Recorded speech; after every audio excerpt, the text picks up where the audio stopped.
wasn't perfect, yeah, I know that now. When it came crashing down, all I know is that I need you around. When it comes crashing down, all I need is not to feel so much alone. So step inside my zone, baby, you can give me everything I want. Everything I want. You are all.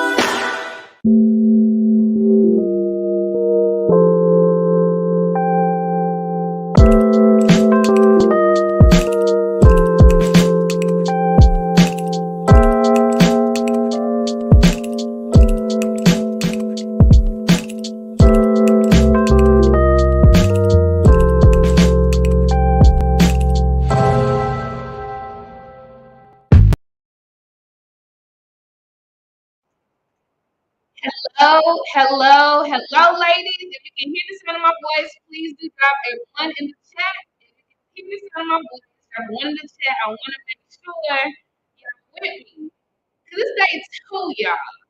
It is day two. Day one is absolutely incredible. If you missed it, you definitely have time to watch the replays. We have a full hour of just registration and people getting oriented before the first session of the day officially starts in about 53 minutes. So definitely fill your cup in the replay area if you need to, okay? But I do want to hear from some people who were here yesterday, okay? I love to put you on the stage and hear some of your reflections. I want to hear what you liked, what you surprised by. It could be about some things that happened outside of the session that you connected with other people. But if you are willing to share your experience yesterday, thank you, Alexis. I'm glad you hear me. Ashley is with me. I appreciate y'all for keeping me straight. Yes, Yvonne, I'm here. So raise your hand. Just hit the raise hand button under the screen if you'd like to share what you felt yesterday. I definitely saw some reflections in our Blaze Knowledge Academy community. People really did resonate with what they experienced and what they felt. But feel free to share on a broader scale. I see you, Ashley. I'm bringing you up, Mama Sita. When you come up, the mic is completely yours. I hope it works for you, Mama. I don't see you yet. Anybody else that wants to come to the stage, you absolutely can. Free space, okay? I see you now. What's up, girly? Good morning. Good morning. It is early, so I'm not quite camera ready, but I just wanted to say how beautiful yesterday was. I'm an educator who, throughout the pandemic, has lost her way and had lost her focus. Yesterday really reignited me. It refueled my passion and my purpose, and I'm just so grateful for you in this organization.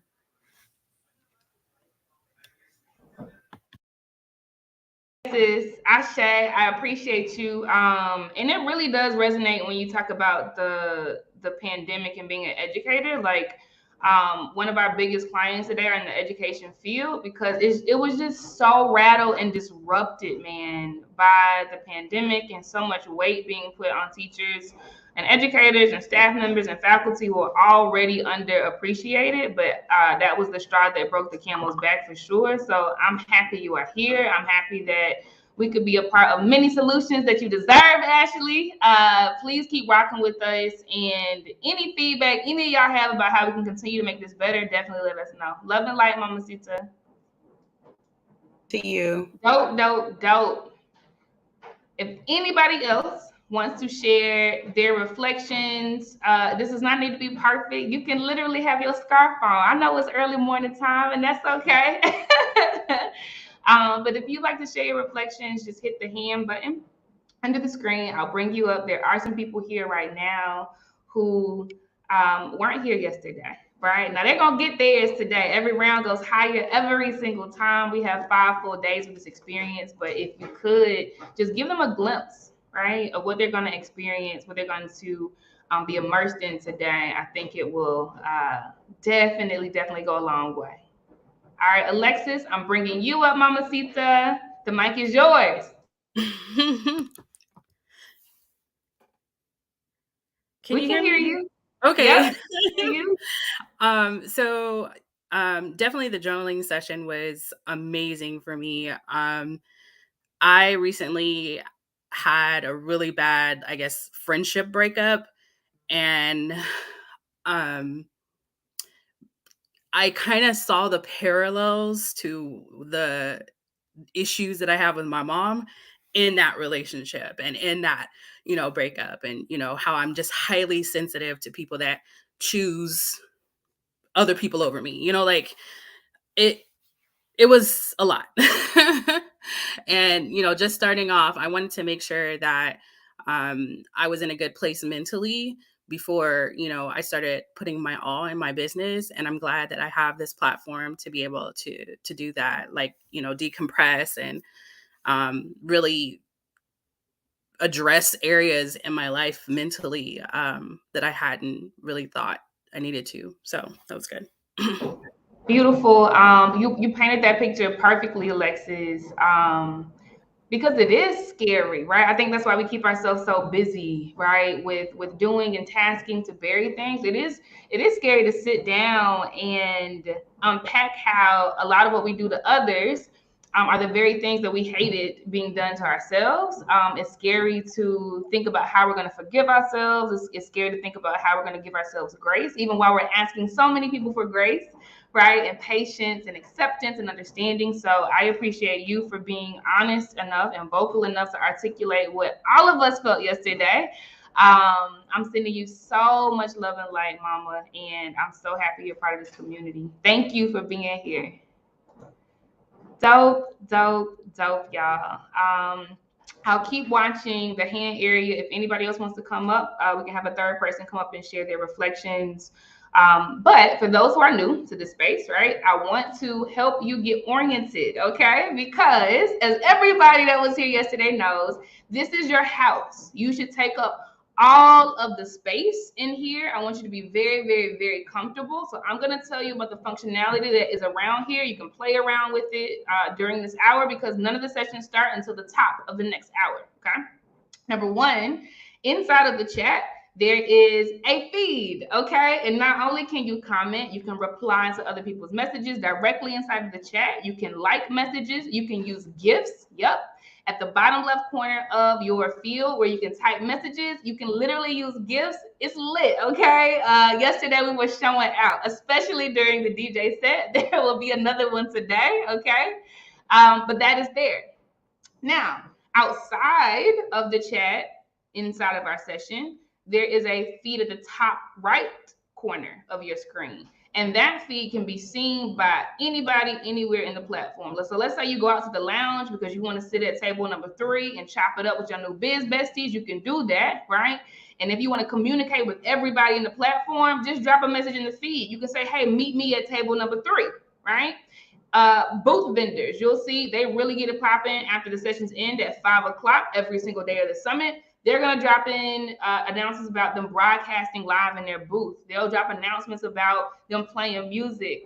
New Heritage was actually playing 90s music yesterday, vibing over there, and she dropped that in the feed. Just go to the feed to communicate with people or find messages, right? Even outside of sessions. That is available to you 24/7. The summit does not close. I'm going to say that again. It does not close. If you scroll or stroll, you can scroll through comments or stroll in here at 3 a.m. Okay. It'll be here. Fully functional. It is yours. All right. Another announcement I want to make is about the leaderboard. Okay. So at the top right of your screen, there is a trophy. Okay. And people will get points based on their activities inside of this space, okay? And 15 people who are at the top of the leaderboard, we do this every single time. 15 winners for every single summit, okay, are announced on day 5, okay? And this time, the top 15 winners will get the first NFTs that Blaze ever mints. We're going to do a lot of minting of NFTs. Minting means creating something with a unique serial number. So people mint, governments mint pennies. Ours does. Quarters, et cetera, et cetera, et cetera, et cetera, right? We are minting our very first NFTs, and we are giving them to Blaze Virtual Summit top 15 winners for free. It is yours. Because we will, if we blow up in 5 years and you want to make a couple of stacks off of selling your NFT because it's a collectives item at that point, you absolutely can. We will not get any royalties or any of that other stuff, okay? We're going to mint a lot of NFTs, but you all will be founding members of that NFT collection. So definitely rack up your points. I'm going to shout out the leaders right now. Okay, Tiffany. Okay, so we have Tiffany Brown as number 1 with 5,455 points. Now the gap is closing because Sharita has come all the way up from the bottom.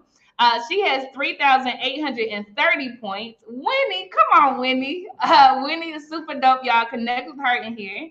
Winnie has 3,210 points. Alexis Miller is right behind. And then our girl Anika. Y'all gonna hear from Anika today. She's super, super dope.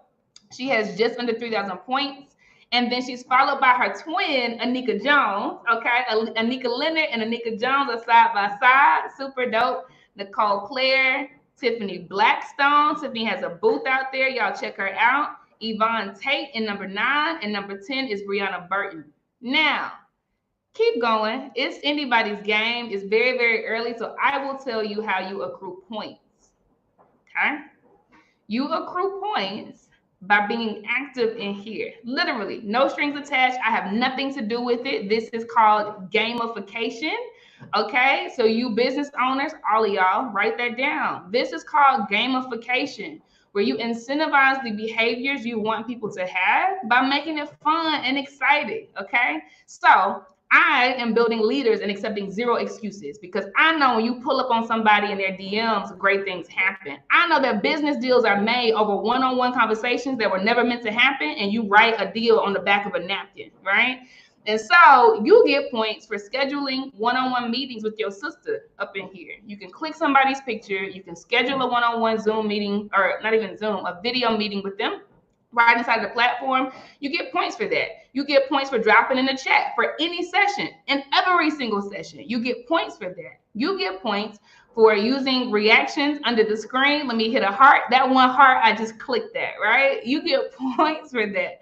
For reacting on the screen and gassing up the speakers, right? And affirming the speakers. And when somebody is crying or getting emotional, right? Cheering them on so they continue to tell their stories, because it's important. You get points for joining tables in the lounge and communing with folks. You get points for going inside of the booths. You get points for showing up and taking up space, okay? And so gamification, write that vocabulary word down, founders, okay? That is the way that businesses will win in the land of Web3. It is the way that businesses will win the favor of Gen Z, a new generation that wants to feel something, right? They're not going to do it because you told them to do it, so, right? So I am bidding good luck to everybody competing for the top 15 spots. Y'all are killing it, right? And it's still a very, very early game. All right. So those are the only housekeeping announcements I'll make right now. This is just the registration hour, okay? So we'll have some information that rolls this whole hour. It'll loop for you. You can hang out in the chat. You can go in the lounge. You can go to the booths if you want to. You can even schedule one-on-one meetings with each other inside of this platform. Literally click anybody's picture, right? And you will literally be able to schedule a meeting with them, and your videos will come up and y'all can get it popping. Ashley says, what was that keyword again? I love it. Folks paying attention. It is gamification.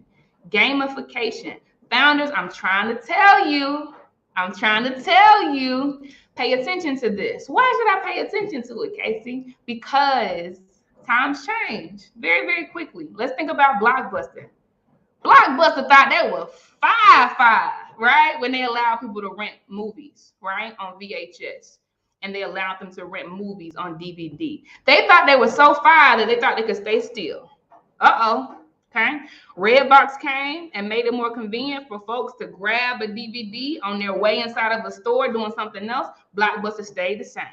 Blockbuster believed that folks were going to get in their car, drive to the parking lot, walk inside of the store, go to the aisles, pick a movie, go to the checkout, talk to the agent, right? Talk to the assistant, go back, and then do it all over again to bring the video back, right? Blockbuster did not move when Amazon started streaming. They didn't move, right? They didn't move when Netflix came along and started mailing the DVDs to households, because they said, what if they don't want to get in the car, right? They stayed the same. Now, I don't have to tell you what happened to Blockbuster. They're not here anymore, okay? So I want you to follow the signs, right? Follow the trends, and the trends will always go in the direction of making folks feel good. That's just how it is, right? Like, that's why the DVDs started getting popping, because I didn't have to rewind my movie anymore, right? Anyway, more on that definitely this summer, but look it up, right? So that you can start thinking about the ways that you can engage your communities and your customers very, very easy. Gamification is super fire, okay?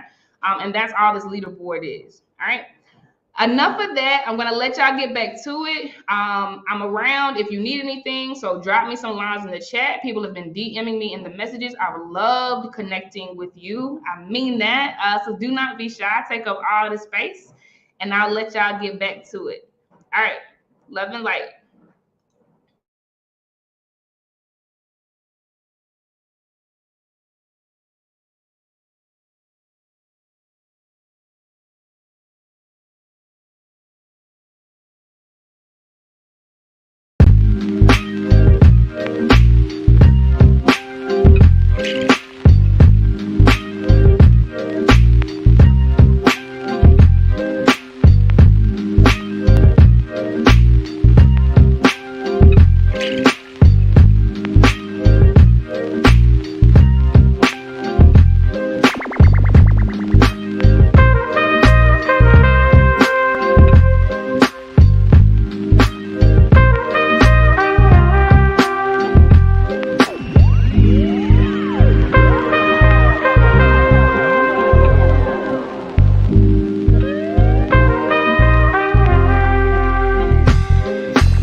wasn't perfect, yeah, I know that now.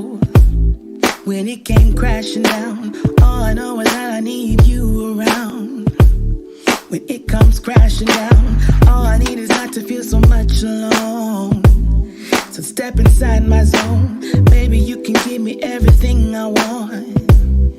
Everything I want. You are all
My life wasn't perfect, yeah, I know that now. When it came crashing down, all I know is that I need you around. When it comes crashing down, all I need is not to feel so much alone. So step inside my zone, baby, you can give me everything I want. Everything I want. You are all.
wasn't perfect, yeah, I know that now.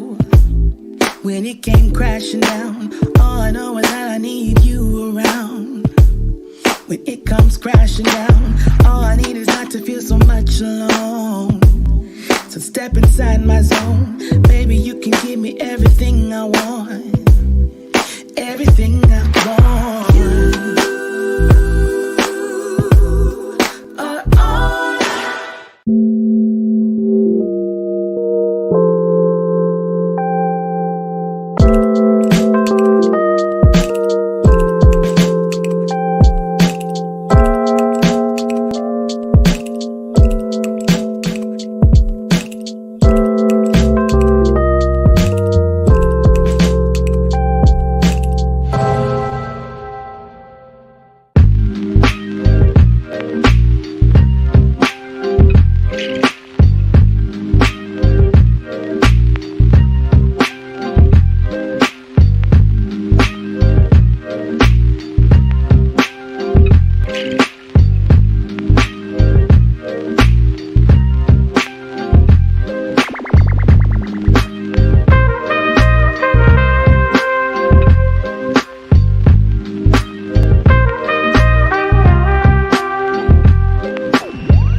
All right, ladies, in just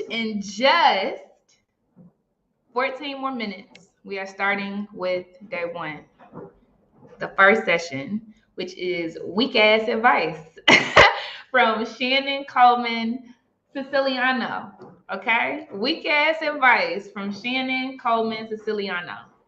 And I want to tell you right now, those who were here yesterday, you already know it, but I want to tell you right now to give yourself grace, okay? We are intentionally unpacking a whole lot of things related to healing this week because it is necessary for our journey, okay? So whatever comes up, even if it's you feeling fatigued and not even knowing what to say, give yourself grace. If you feel like there's so much you want to let out and say to the speakers after sessions today, but you just can't find the words and you just want to show up and shed a tear or show up and breathe, it is okay. Do that. There is space for you here. It is safe here. But my ask for you is that you give yourself grace. For those who do not know, I am Casey Ariel Richardson, the founder of Blaze Group LLC. I am currently sitting in Tanzania on the continent of Africa because I want to. Okay.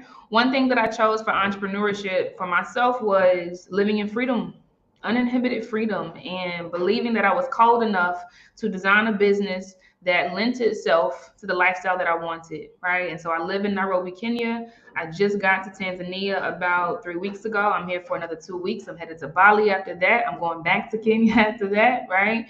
I was in Cape Town, South Africa for all of 2021, okay? And that was a part of my healing journey. Things that I could not articulate to my friends who I left. Things that I could not articulate to my company when I left their company and just left the whole continent, right? Of North America to come over here to start a journey. And I am just now finding the words for everything I desired in that season of my life, right? I'm just now being able to utter the things that I've learned in this journey of being disconnected from everything that I've always known, right?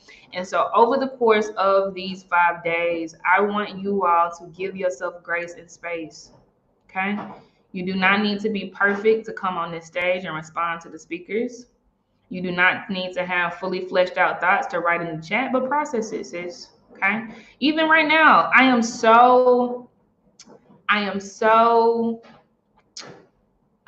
tired. That's the word. I am so tired after everything I wrote in that journaling session yesterday. I'm so tired because I thought about the people who hurt me in my life and how I show up in the same way in certain parts of my life. And I can't fully understand why. I'm tired because I thought about all of my fears and I articulated it for the first time on the stage last night when I talked about mental illness and my fear of having chronic mental illness like people in my family. I've always swallowed that, right? And struggled in silence, right? But I'm okay with that. I am okay with that, okay? So as you experience today, I want to tell you that there has to be space for your anger, sis. There has to be space for your discontentment. There has to be space for your joy and your triumph. There has to be space for complexities in your life. That is not separate from the founder journey, okay? So take up space, enjoy this. Just know that every single session will have a Q&A right after, okay? Right after Shannon's Blaze Talk on Weak Ass Advice, we're going to have Anika come up and give a workshop called, Oh, We Comfortable? After that, we're going to hear from the Dr. Tanisha King. Oh my goodness, she is prolific, and she is going to do a Blaze Talk called From Pain to Purpose. And then we're going to have DJ T.O. decompress us with a DJ set that we will absolutely need at that point before we approach the second half of the day. So thank you for sharing space. I'm going to read your comments. Winnie says, Casey, thank you so much for challenging me to choose the business model initially that will allow me to live the lifestyle I desire. Ashe. Finally made me sure of my decision. Ashe. Always lean into what feels good and lean away from the things that are painful. Literally, ain't no perfecting your weaknesses. For what? That's silly, right? Not that you're silly, but the people who taught you that. That's anchored in white supremacy, right? It's anchored in hustle culture. It's anchored in perfectionism and all of these things that are toxic to our lifestyles. You need to outsource your weaknesses and lean into your strengths so that you operate in your zone of genius. Ashe. I do have a quick request for y'all before we move over to the first session of the day, and that is, I'm going to put these on the stage. Answer the polls, right? So on the right side of the screen, there's a bar icon where you see bars on the chart, okay? Hit that symbol for me, and there's some polls that I'd love your feedback on. I'm going to show what the first one is. We're asking, we're saying we're offering awards in the upcoming summits to honor emerging and established founders. What are your favorite categories? Okay, so the options on one of them is Blogger of the Year, Coach of the Year, marketing firm of the year, branding firm of the year, DJ of the year, and virtual assistant of the year. So far, 15 people have voted. I appreciate you all. You can vote for multiple things, but this will literally give us insights into, what we decide to do. Another list of options are definitely do vote before we close out this session because I do care and you're going to see your input actually show up. Okay. This list is fashion designer of the year, influencer of the year. Oh, super dope. It has the most votes so far, tied with wellness practitioner of the year. We also have actress of the year. No votes on that. That's very good to know. Coder of the year and founder of the year on this list. So far on this particular list, the faves are influencer of the year and wellness practitioner of the year. Super dope. Super, super, super insightful. All right. And then there's one other listing. Okay. I'm going to read this one aloud. I'll show it on the stage. It is clothing brand of the year, skincare brand of the year, tech company of the year, which right now is in the lead. Yep. Interesting. Okay. Insightful. Oh, no, it's not. Podcast of the year is in the lead. Okay. Super, super dope. And y'all keep voting. Like it updates real time. Okay. I'm really right here. Hello. And for those of y'all who are listening on Twitter land, YouTube land, Facebook land, LinkedIn land, we love y'all. Twitch land. Some of y'all are watching from Twitch land. We love y'all, but y'all got to come inside of the club, okay, to interact. There's space for you here. Please do pull up, but come inside of the club so that you can interact. Absolutely free. And only when you register do you get the replays for 3 months. Solid. All right. Okay, this is really insightful. I wouldn't have guessed, right, that these things were in the league. Okay, so definitely do answer the poll, please, because your insights, your feedback will literally inform the way that we edify our community and honor our community, and we deserve. I mean, come on now, bump the list that don't include us. We can make our own. Okay. All right, so I appreciate all of y'all. What's up, Neff? Y'all, Neff is in the building. Let me tell y'all something. Now, listen, if you were here on day one, you already know. What's up, Dalen? Neff took it home yesterday, right? I just literally said, Neff, like, y'all, I'm tired from that journaling session, but it's good. It means that I finally set my behind down and anchored myself in it. And I have so much to process, right? And I'm not afraid of that. It took a journey to get here, right? Don't be afraid of pain, right? Your body is teaching and telling you something. Don't be afraid of healing. Don't be afraid of processing and complexity. Alicia said she loves the replays. Yeah, it's good, y'all. So I bid you adieu on this journey today. It's about to go even higher, okay?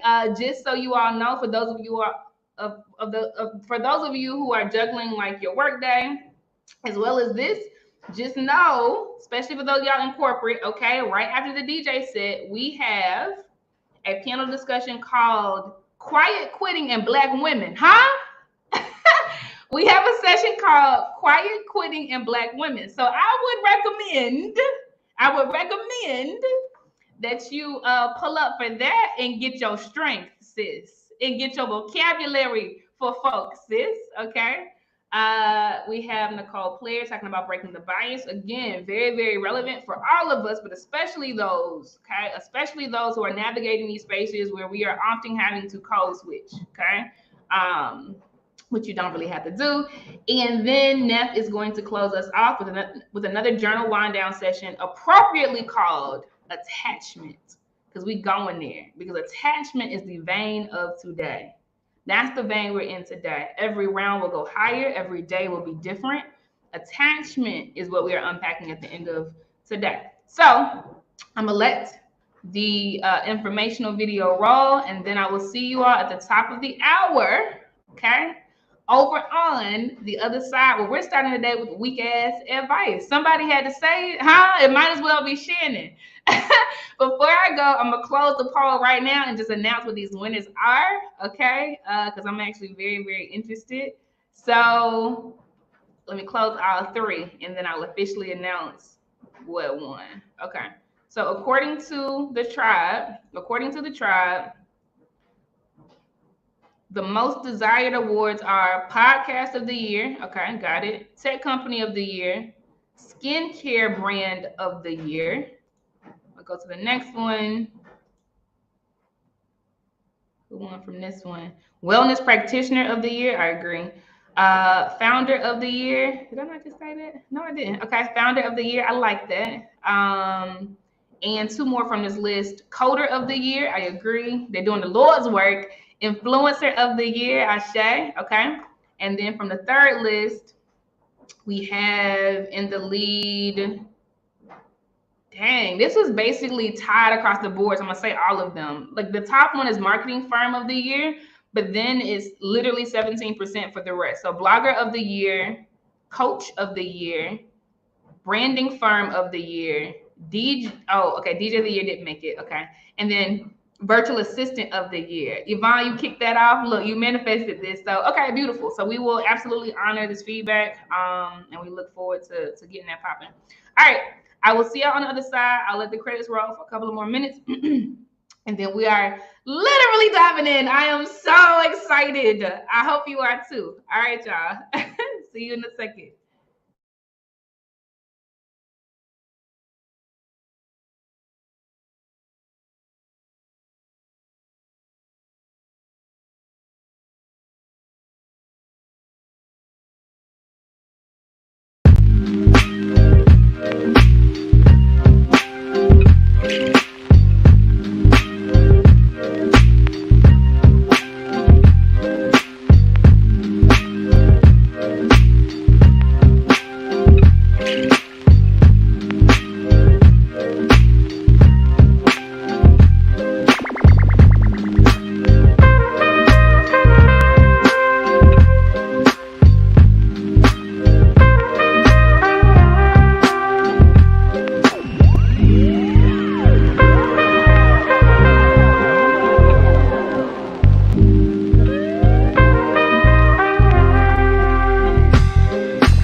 All right, welcome to day 2 of the Blaze Virtual Summit. My name is Shannon, and I will get to my introduction in a bit. But before I dive in, let's just take care of a couple of things. See, I started my career off as a teacher. So while I'm here to inspire you and potentially give you a little nudge in the ass, I also am always teaching. So what that means is go ahead and grab your notebook, grab a pen, because I'm going to be dropping some nuggets and sharing some free resources with you that you definitely want to take advantage of. Also, let's not make this a drive-by relationship. So go ahead and follow me on IG. You can see my handle. I am Shannon CS, and that's Shannon with an EN. Follow me on IG, and also throughout our conversation now, let's actually make it a conversation. Join in on the chat because I will be live chatting. So if you like something, if you have an aha, even if you disagree, go ahead and post it in. Let's keep the conversation going. Because we really need to start talking about this weak ass advice that we have been following. See, as Black women, we've been given a lot, and we've also chosen to follow some weak ass advice. And this weak ass advice, it's gonna cost you. It costs you your energy, your confidence, your joy, and heck, it even costs you your money too, if we're really keeping it real. But the biggest factor that this weak ass advice has, the biggest cost, is you. It costs your light, your authenticity, your joy, your it factor. So let me explain. Many of us here likely started out or might even still have some sort of full-time or part-time position. You might even be running your own company. be your own boss. And yet you're still following this weak ass advice. And this advice has come from well-meaning coworkers, board members, maybe even family members and friends, and even from your own inner dialogue. It says, yeah, I see you grinding. I see you working hard. You're qualified, but you could still be better. You have some weaknesses, some imperfections that need improvement. Focus on improving those weaknesses. Did you just catch that? Focus on improving your weaknesses. That right there, that is some weak ass advice. And so, sis, I'm here to let you know that working on your weaknesses, focusing on your weaknesses is no longer your burden. It is time to focus on your strengths. And I'm not talking about the strong Black woman type of strength. We let that burden go a long time ago. What I am here to tell you is to focus on you, on your shine, your it factor, on your strengths. So let me go ahead and actually introduce myself. My name is Shannon Coleman Siciliano. I know that that's a mouthful, so you can just remember my name is Shannon, and it's Shannon with an E in. I live in Greater Chicago with my husband and my daughters. I'm originally from Southern California, I know, now living in Chicago. But because Southern California is in my blood, you can find me near large bodies of water, oftentimes in the sun. I know, not in Chicago during the winter time, but that's what it is. But you can find me in the sun, near water, and also on the dance floor, because if there's music, I am going to be dancing. I am the founder, CEO, and CHO, not the chief ho, but the chief hype officer of Begin Within. I hype up leaders of color, particularly Black women, to thrive in leadership and in life. I'm what you would call your not so typical executive coach.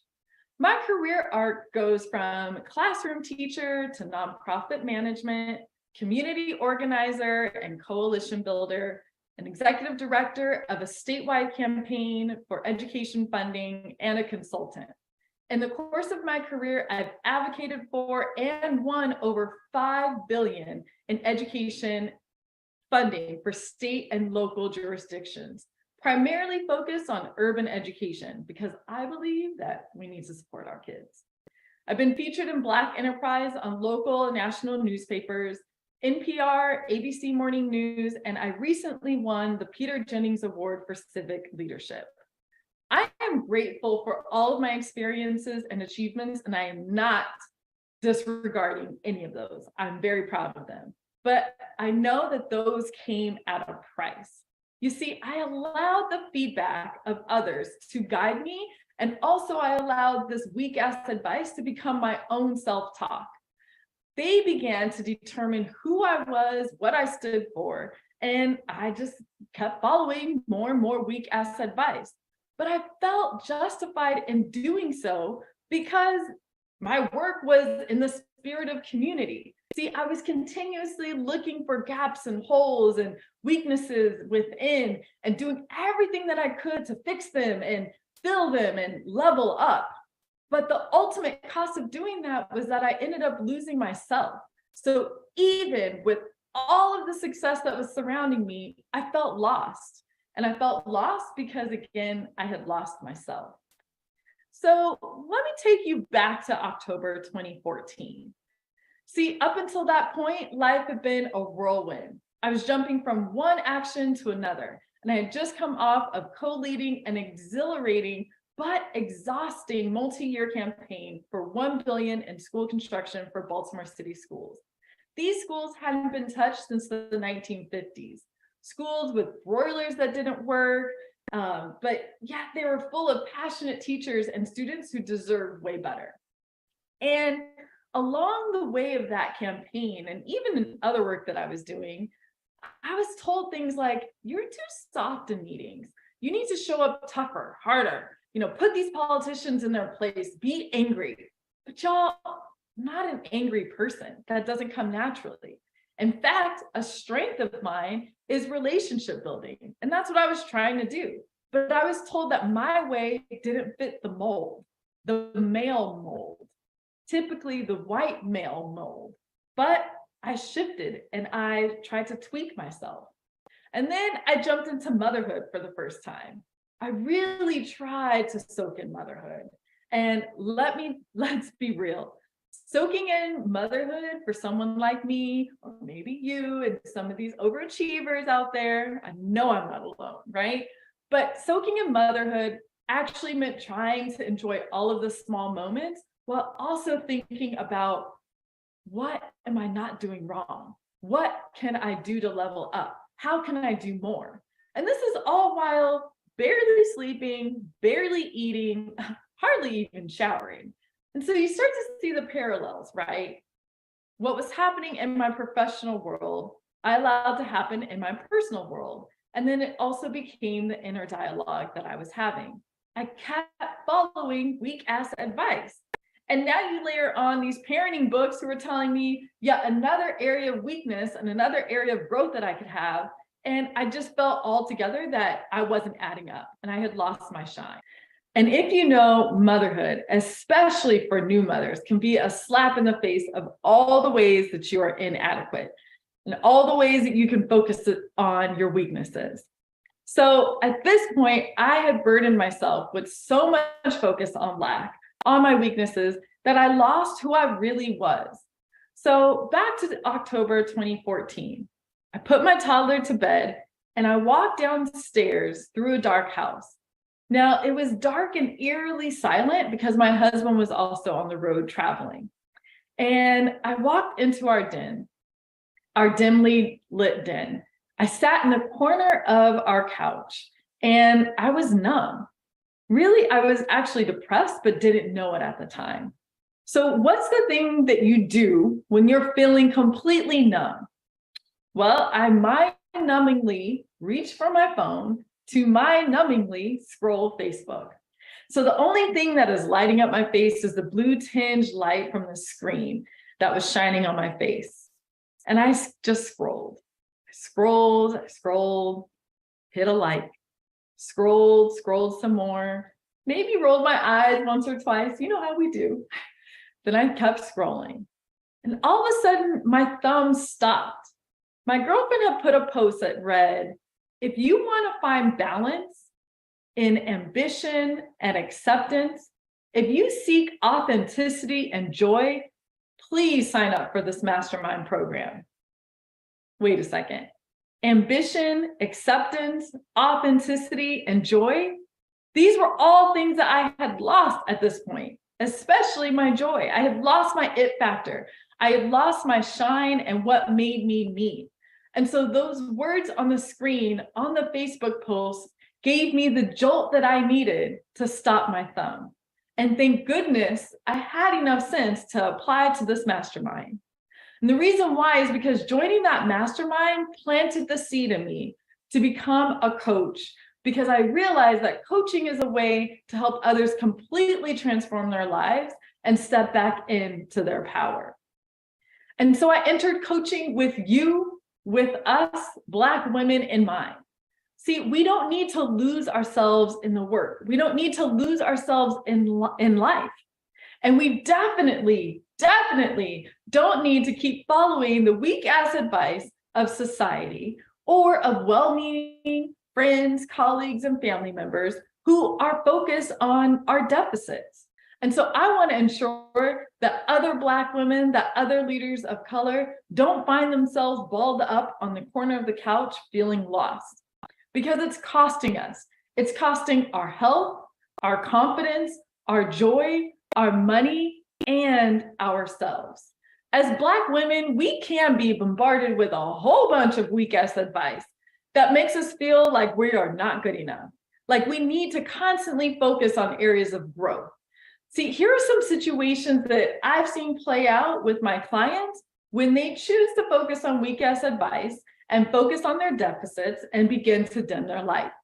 One was afraid to ask for a raise because she didn't feel quite ready. She believed that she needed to work on things and fix them just a little bit more. But in reality, Sis was overqualified for the position that she had and was worthy and deserving of a long overdue raise. Another was always prepping for presentations in front of VPs at her company, but she would feel defeated before even stepping into the room. It's like sis had lost before even starting, right? Because she was focused on what could go wrong, on what she still needed to improve. Another had a notebook full of unique, brilliant business ideas, but she kept enrolling in courses that would help her improve in areas that she's not quite good at yet. Well, sis is actually scared, but she's also lost her focus on her zone of genius, on her strengths, and on her brilliant ideas that are sitting in her notebook. Another had built a consulting practice, like already had her consulting practice on and going. But yet, the weak-ass advice that she received from her previous job was still filling her mind, was still consuming her energy. And so she doubted herself, and she considered going back to another 9-to-5 job, even though she really, really did not want to. You see, sis allowed the weak-ass advice from a previous job to live rent-free in her head and impact her confidence and her ability to run her own business. But let's not just talk about the anecdotes here. Let's actually look at the research, because the research shows it too, of why you should not be focusing on your weaknesses. Here's what happens when you actually focus on your weaknesses. One, you're exhausted, right? It's exhausting to continuously focus on things that you aren't quite good at yet. It also brings and adds more stress into your life. You feel inadequate, you have a lack of confidence, you're less fulfilled, and it is actually a waste of time. Like literally focusing on your weaknesses is a waste of time, because your weaknesses will never, ever become as strong as your strongest strength. And so let's let it go. Release those burdens. And the actual definition of a weakness is anything that gets in the way of your success. So if a weakness is anything that gets in the way of your success, why would we put our focus there? It makes no sense.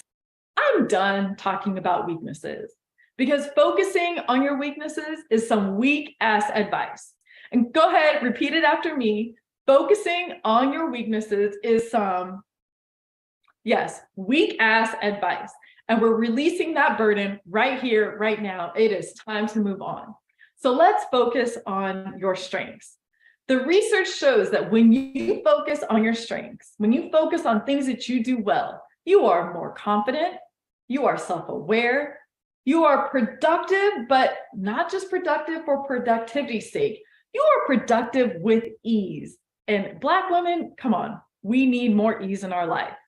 You're more fulfilled, it increases your energy, you're way more creative, and you find more satisfaction and alignment and purpose in your work. You're less stressed and you have more joy. Let's think about this. God, Goddess, the divine, the universe, however you look at it, you are giving your strengths for a reason. And now it's time to focus on them and use them. That is why I serve as a transformational coach for Black leaders, for Black women, and other leaders of color to thrive in leadership and life. One of the ways that I do this is to help you identify and then stop following weak-ass advice, to step into your power. And one of the methods that I use is what I call the know, flow, grow method. That's right, know, flow, and grow, which is all about your strengths. So let's start with know first. First, you have got to know your strengths. But the issue is that your strengths tend to be so embedded in you that you don't even know what they are. It's like second nature. And also you've forgotten about them because you are so focused elsewhere. You're focused on what isn't perfect, what isn't working. Again, sometimes your weaknesses, but again, those are no longer your burden. So let those go. So let's think about, how do you get to know your strengths? First, let's give yourself some time. I want you to take some time and actually reflect and think about what you love doing, what comes easy to you, and jot that down. How are you showing up in those moments? Jot it down. Second, those same well-meaning friends, colleagues, potentially family members, you're going to go ahead and ask them. But this time, you're going to ask them what they believe your superpower is. What's the thing that you do better than anyone else, or something that just comes naturally to you? When do you shine? Ask them for that. And then go ahead again and jot down and take in what they have to say. The other way is step 3, or option 3, is to actually take an assessment. And so you've likely heard of Clifton Strengths, but there are a few other free assessments out there. Remember, I told you to grab a notebook and a pen, so go ahead and jot this down. One test that you can take, free and out there, it's called the High Five test. Another one is called the Strengths Profile. And so for the free version, you would get your top 3 strengths.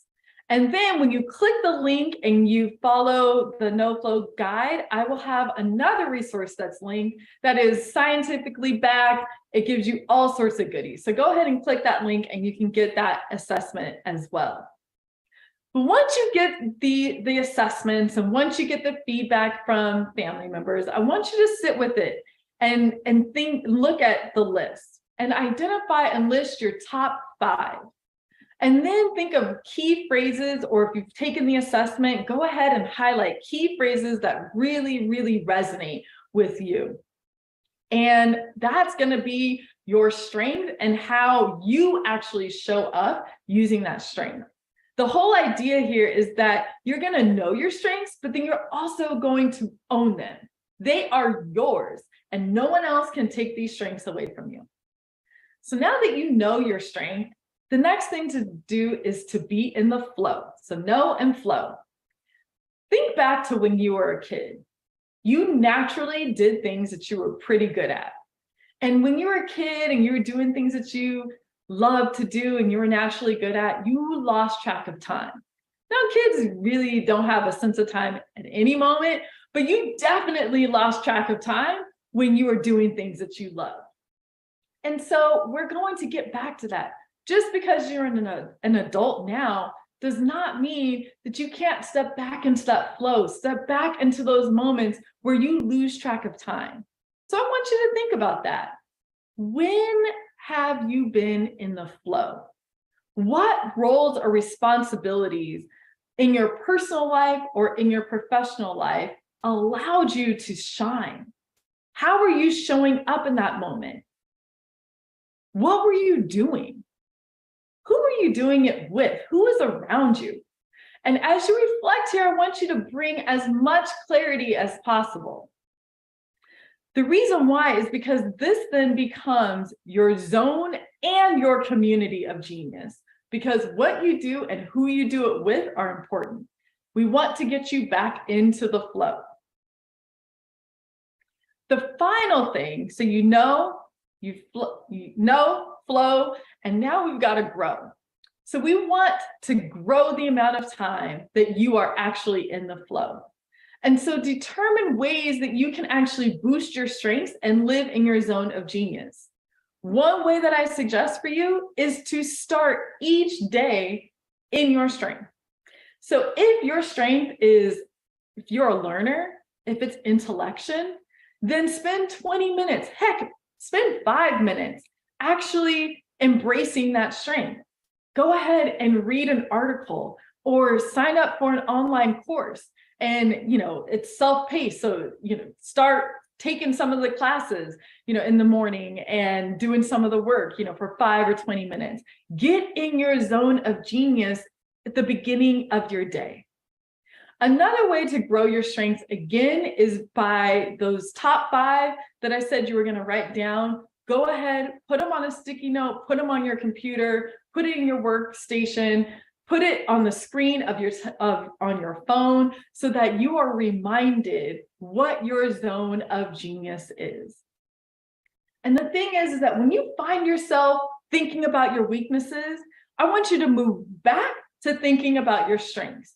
Because when you operate in your strengths, you're actually moving the needle, you're having greater success, you're having more joy, and you're more productive, but again, with ease.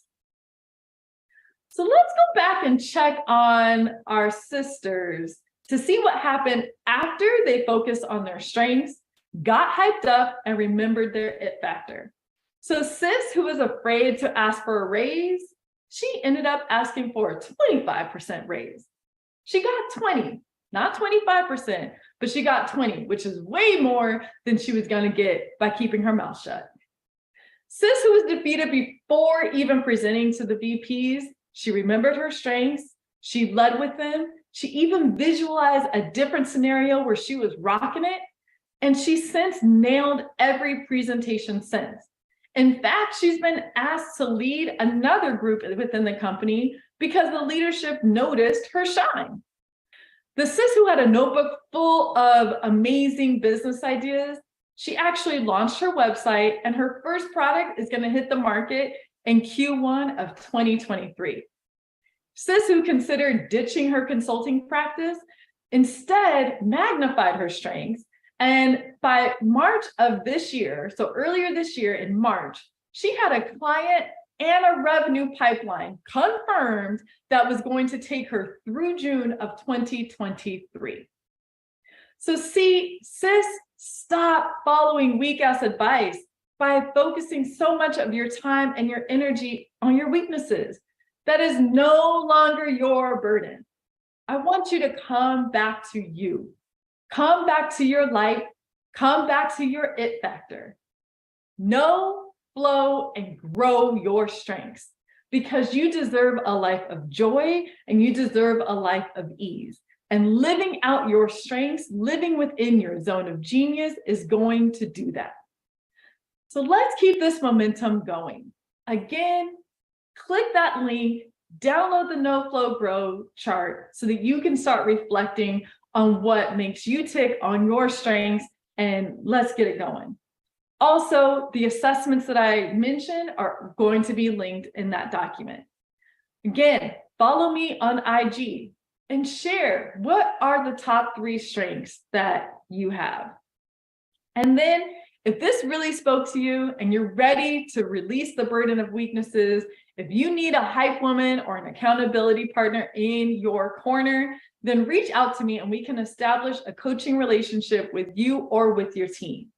And since I'm an executive coach, I'm gonna encourage you to have your job pay for it.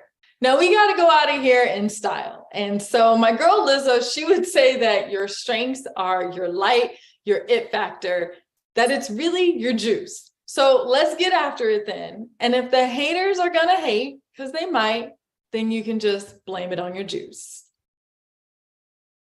Mirror, mirror on the wall, don't say it cause I know I'm cute. Oh, baby.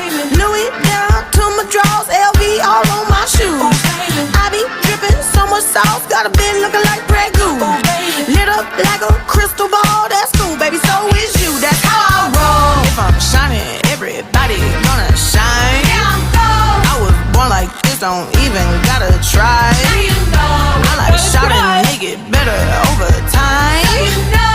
Just say I'm not the baddest bitch you like. It ain't my fault that I'm out here getting loose. Gotta blame it on the goose. Gotta blame it on my juice. Hey, y'all clap it up, give the heart. How are you today, Shannon? I'm great, Casey. I am great. All the love and the energy in the chat. It just is like, this is the best way. I wish I could start my day like this every day. Yesterday was awesome. Yes. So thank you so much for pouring into us. I can see the educators rooting hard. They like, she home team. She one of us.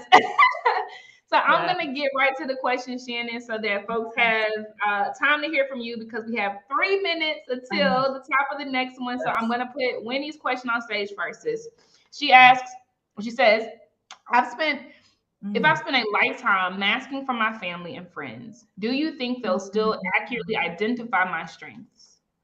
Woo, that is deep. Yes, because I do think that within your circle, there is at least one person who you authentically know or who authentically knows you. Go to that person. Anyone who you've had to wear a mask as protection, because the masks are there to protect us, don't necessarily reach out to those folks, but reach out to the one you can be authentic with. Love it. Okay, keeping it rolling. This one is from Chrissy. She asks, how do you navigate shifts in relationships when one moves from the space of following weak ass advice to walking in their strengths? Like I said, the hater's gonna hate. And when you step into the light, like no matter what, relationships will shift. Get comfortable with being uncomfortable and let those relationships that need to go, let them go. Like they are not serving you. And so let them go. If they can't be there when you're in your light, then they can't be there. I have chills. You said when you walk into your life, relationships are gonna shift. Yes. Do it anyway. Oh, that's good. Okay, last question. Thank you. Ashay says, I needed that. This is from Tiffany Brown. And she says, my weakness is definitely overcompensating. How do you deal with setting boundaries? Yeah, and I feel like as weak women, or sorry, as weak women, no, we are not weak. We are strong. As Black women, we definitely tend to overcompensate. What was the second part of that question, Casey? Let me put it back on. Oh, I can't. Okay. How do you deal with setting boundaries? Yeah. Knowing what your boundaries are, being clear of this is a boundary for me and I'm not going to, allow others to step into them. So you need to get clear yourself as to what your boundaries are and then uphold them. Let folks know. Ashay, let me tell you something, sis. And that was an amazing rapid fire. I'm very impressed that you did all three just now. No more questions in the Q&A. I needed everything you gave and that cherry on top with what you just said. I lost some of my longest relationships this year, and it started last year, but I needed to hear that because I'm actually better than I've ever been. So thank you for pointing to me. Because you are shining. You are shining. It's okay. I love you. I love you too, Casey. Thank you so much. Thank you, y'all, for joining, and enjoy the rest of the summit. Ashay. Thank you, Mama.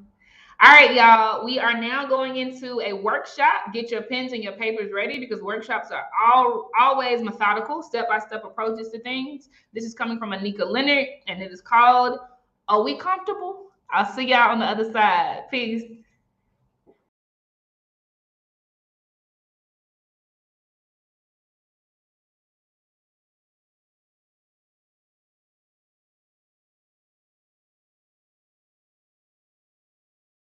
Oh, we comfort able, sis? Yeah, we comfort able. First, we're going to start off by defining what comfort is. So it is a state of physical ease and freedom from pain or restraint. A lot of us may be unfamiliar with this state, but we're going to get there. Able, it means that we have the power, skill, means, and opportunity to do something. When we combine them both, it basically means that we have the ability to provide physical ease and relaxation to ourselves and to others, but primarily to ourselves, because that's where we're going to start. We can find comfort in the storm. So my name is Anika Leonard. I am the CEO of Priceless Insight, and I know a lot about finding comfort in the storm. Let me tell you, sis. So my pandemic started in 2019. It was a hell of a year. I know that we understand, as Black women, that we can go through some things and we will never look like what we've gone through. And so in 2019, it's just like all hell broke loose in my life. Well, really 2018, but 2019, it also, continued to break loose, I should say. And so I was dealing with basically being stripped down. I'm talking dealing with chronic pain and fatigue from 4 different conditions, right? having surgery and having complications from those surgeries, having to advocate for myself in the healthcare setting, like just having really demeaning and dehumanizing experiences while in an incredible amount of pain and having no one believe me. Dealing with my community, not recognizing that I needed some assistance, and some recognized that I needed some assistance, but I really had to advocate for myself. You know what I'm saying? Like really step outside of my comfort zone. And just a myriad of other things, right? Like navigating who I was outside of the things that, and the people that people wanted me to be and who I'd always shown up as. So being stripped from, being houseless, for the last 3 or 4 years, losing my car. I mean, when I tell you all finding comfort in the storm, I mean finding comfort in the storm. I am here to tell you that it is possible. And I'm also here to tell you that it ain't easy. So I'm going to share with you some of the steps that I have taken in finding comfort and knowing that and understanding that I am comfort able. So one of the things that I really needed to unpack was I comfortable and am I comfortable feeling pleasure as much as I was comfortable feeling pain? Because one thing for sure and two things for certain, I'm definitely comfortable feeling poor, feeling like a victim, feeling, and I came to talk today. I don't know about y'all, but I came to bear it all. I came in freedom and liberation. So I'm gonna say what needs to be said about my journey, and hopefully you can find some truth and some things that can help you along yours, right? So am I comfortable feeling, like relaxation as much as I'm feeling, as much as I'm comfortable feeling exhaustion? Am I comfortable? Like we can fill in the blank, which is why that underline is there. Are you comfortable feeling the good things in life? Are you comfortable feeling luxury as comfortable as you are feeling struggle? That's what I'm here to talk about on today. There are messages all around us. So during my journey in being comfort able, in recognizing that I was comfort able, I had to recognize that, my messages came in a myriad of ways. They came through people, they came through books, they came through TikToks, they came through memes, like they came in a variety of ways. And so like for us to be to a place in a state where we are comfort able, we have really got to be able to recognize that those messages, like when we cry out for help or when we are seeking help, when we have no words to cry out, when our tears cry out for us, we have to understand that sometimes those messages are going to come in the form of young people saying things to us, like just insights and revelations. We get goosebumps, someone says something and it speaks to our spirit. It is speaking to our experiences. These could be people, family, friends, like I said, social media, memes, things of that nature. So like messages are coming from all around us. And what I'm going to do is share some of the messages that have come to me throughout my journey to becoming comfort able. So one of them was like, and this one kind of snatched me, y'all. You don't have to heal aggressively. And one thing about me, like I said, I was used to the struggle. I'm used to the victimhood. I'm used to, like blaming myself for everything that has happened in life. You know what I'm saying? That's something I adapted from adverse childhood experiences, things that basically developed into my core belief when I was really young. So what I had to do is to realize that I don't have to always learn hard lessons. You know what I'm saying? Like, and I think that as a Black woman, I'm even socialized that it has to be hard. It has to be rough, but no, we can give ourselves grace. We can slow down. We can say enough is enough. We can take space. We can do all of that. We do not have to heal on an aggressive track. It does not have to be healing all the time. We can take some time out for ourselves and we can be gentle with ourselves. Another thing is that we can own our mistakes and learn from them. I don't know about you, but one of the things that like an identity that I developed in a behavior and characteristic that I developed around experiencing so much trauma in my life is that, like basically, I think I said it before, when things happen, it was always like my fault. And also, I also, kind of got caught in this, like I shoulda, coulda, woulda kind of mentality, like I always wanted to go back. And, or I would be in the moment and think about, like what I'm going to do next time. And in that moment, I was robbing myself of what I was doing at that moment and robbing people who were engaging with me of me being fully present and robbing myself of being fully present and taking in all that moment was, you know what I mean? And so like our mistakes are our mistakes. We can learn from them. One of the things that a good Facebook friend of mine, his name is Jeremy Triplett, he instructed us to say, like write down all the things that you think are your mistakes. And or in that moment, if you think you've made a mistake and you are probably doing some journaling processes or something, like write down your mistakes. And then as you're writing them down, pretty much like make a list of them, pray and or meditate on them. And then as you're praying and meditating on them, ask how those mistakes can serve you. That's one way to move up out of that guilt, shame, blame kind of cycle that we sometimes get caught up in. And that's one way that helped me. I spent so much time, being terrible to myself, talking down to myself, shaming myself. And I didn't realize that those are the cycles that kept me stuck. And those are the cycles that I wanted to break out of. And so that's where, Alex Hill, like Black Women Stay Teaching. And Alex Hill, if you're not following her on Instagram or any of her social medias, please do, because she's going to get you learned on today. Uncle Clifford rule number 224.5. So I believe Uncle Clifford's rule is no crying in the paint. Okay. And so for those who know, and if you don't, Uncle Clifford's basically saying, don't cry, suck it up. And what I'm going to tell us is, we're going to ignore Uncle Clifford rule number 24.5, because we need to cry. There are times where we need to cry. And, sometimes people are not going to be comfortable with us crying because they are not comfortable with owning and accepting some of their own stuff, right? And so we're going to ignore that because we're going to cry when we need to cry. That's how we get to being comfortable. We need to cry when we need to cry. Let them tears fall where they may, sis. Let them fall, because it's healing in our tears. And that's where the healing resides, in our tears. So let them flow. So Uncle Clifford rule number 51,081. Don't try to be everyone's cup of tea, because you ain't gonna have none to sip for yourself. And so Uncle Clifford, full of wisdom. And I wanted to include this because balance, right? Like balance is very important. And in addition to crying and letting that stuff flow up out of us, because sometimes we get stuck because we let it hold, we hold on to it. We hold on to those emotions, and we need to work those emotions up out of us. And some of those other things we need to work out of us is trying to be everything to everybody.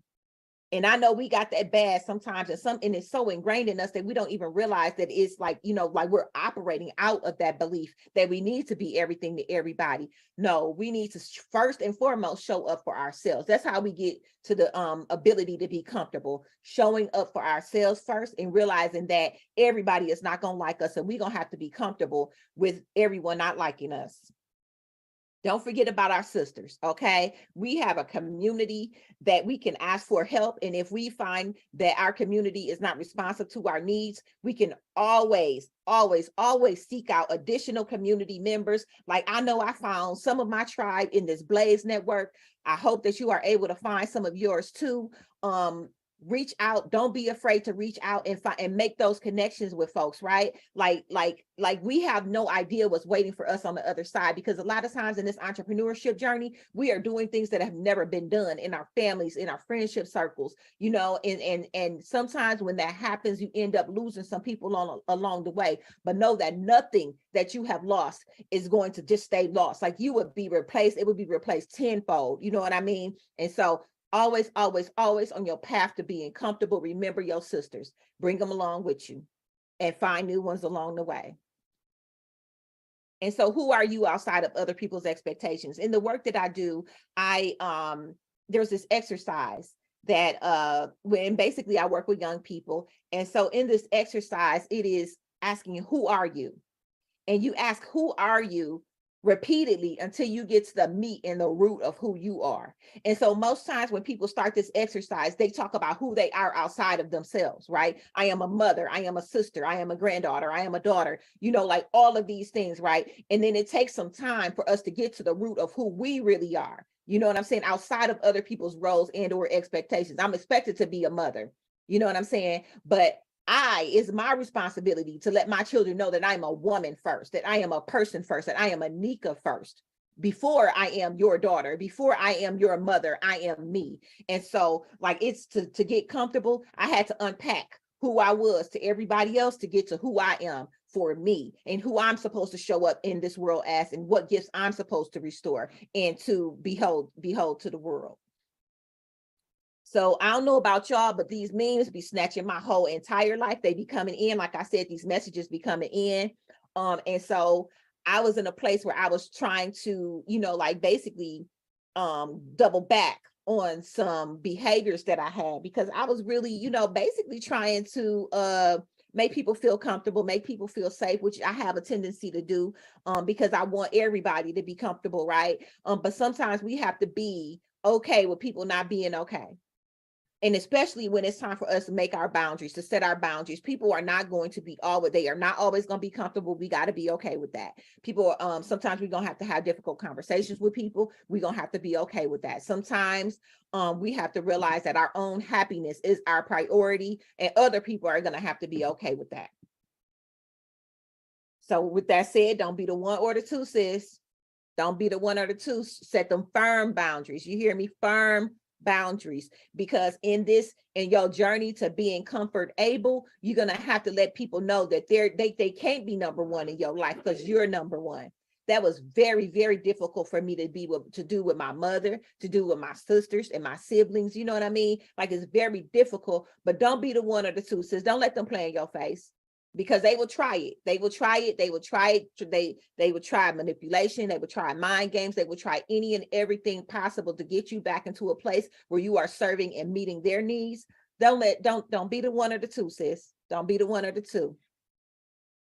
Sometimes we have to be uncomfortable and uneasy in familiar situations, and that's how we know we're growing. So Nakia Homer, another one. If you are not following her on Instagram, you are missing out, sis. Follow her. She is really the truth.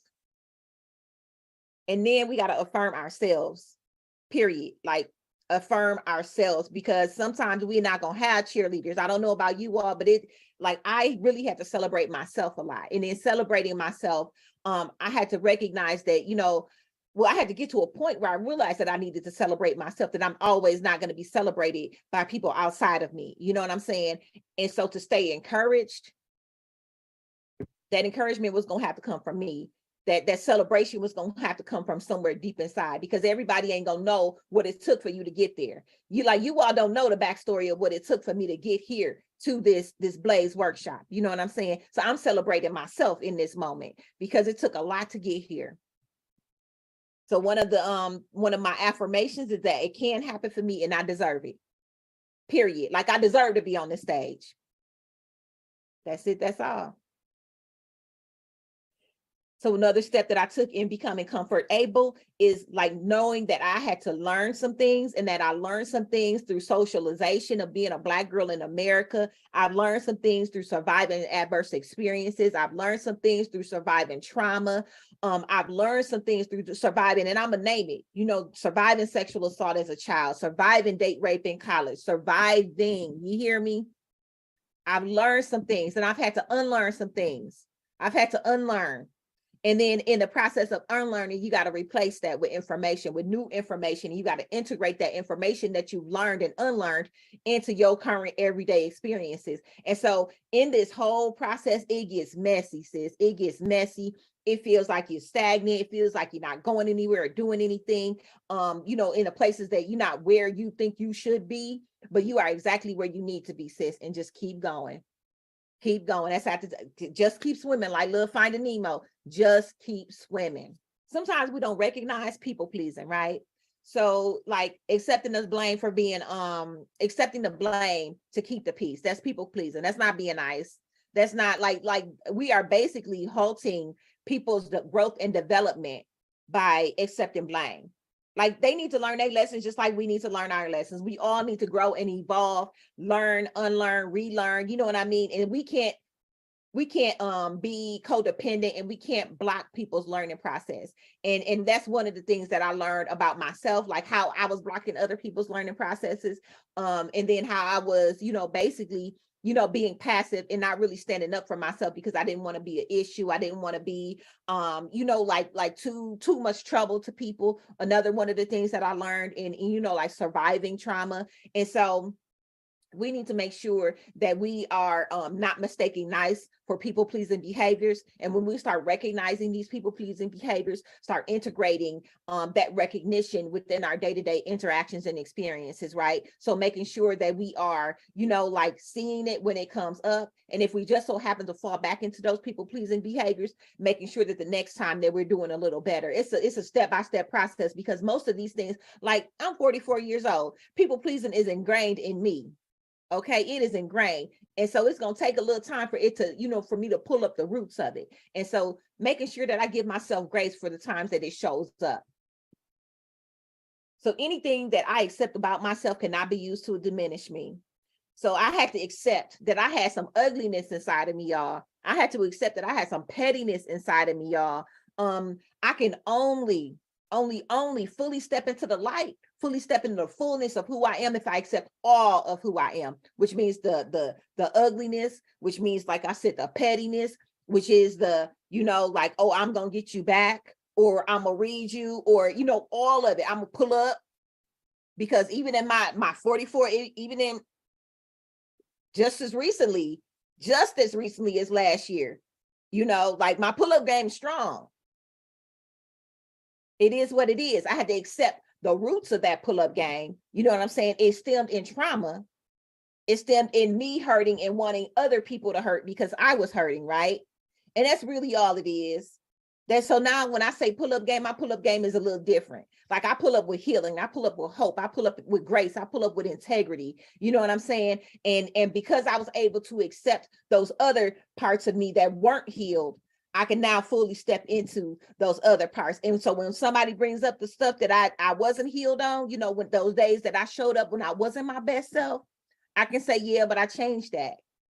But still don't try me, because I ain't the one or the two. And that other one could pop out anytime, because that's still me.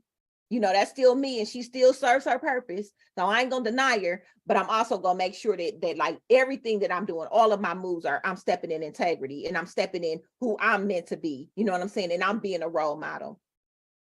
So this is what it is.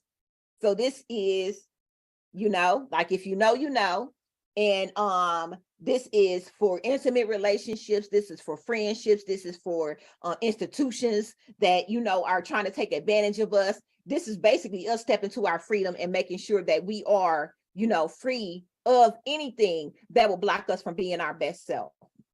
We are magical. We cannot save anyone. That's it. That's it. We can't save nobody from ourselves. We can barely save ourselves from ourselves. I don't know about y'all, but me versus me is a hell of a thing. Like coming up against myself and all the barriers that I put in my place, from succeeding and for being who I fully want to be, like sitting with that stuff. It's a hell of a battle. And so, our focus should be on us. It should be on us and uprooting all the stuff in us, and not trying to like save everybody else from themselves. Like, no, they got to save themselves. Ain't nothing we can do about that. They got to save themselves, and we work on ourselves. Relapse is a part of the process, because we ain't gonna always get it right. We ain't gonna always get it right. And so when we don't get it right, and we realize we have that level of awareness that we haven't got it right, that's when we recognize that old us does not work. And so this is from my mentor, Jojo Paz. She sent some encouragement, for them times that, like I felt like I needed something outside of me to help encourage me to keep going. And so like, this was during one of my confessionals, like, look, I messed up. And this is what she shared with me, that it's a part of the process. So the greatest lesson is that we can't have one foot in our old life and one foot in our new life and expect change. That should have been number one. And being comfortable. We cannot expect to have one foot in and one foot out and expect something different, expect something new. We got to fully commit, y'all. And that was one of the things I needed to do in order to be comfortable. And after you've done all you can, sis, you got to stand in what you know. Stand in what you know, stand in who you are, stand in your higher order and direction. Just stand. Sis Kiera Lewis from TikTok, man, listen, I love her. If you've not seen this video, she talks about being delusional. She talks about how it is like for her, You know, like, of course, everybody likes her. Of course, everything is going to happen for her. Like, who is she hurting by being like unreal? I mean, by forgetting to be realistic. Sorry about that. But like, who is she hurting? I love her. Check her out. In the movie, The Girl with All the Gifts, there is a line. Why should we have to die for you to live? And this is a little Black girl. It's like this post-apocalyptic like movie, and that's my jam right there.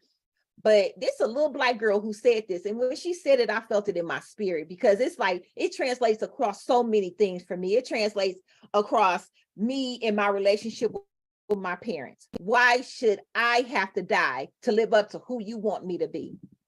My relationships with institutions, with my relationship with white supremacy, my relationship with people who don't want me to grow and change. So this translates across all of our relationships. She said, why should we have to die for you to live? Not us putting ourselves first. Oh yeah, because we're not dying for anybody to live no more. We, our spirit, our soul, our energy, our ideas, none of it. We putting ourselves first, sis. So to answer the question, yes, we are comfort able. To start off, we're going to observe Black Girl Day Off on October 11th annually. And it is a day to make sure that we are encouraging Black women to take a mental health day and a focus on our emotional well-being. Because once again, in The Girl with All the Gifts, she also says like the end of their world is the beginning of ours.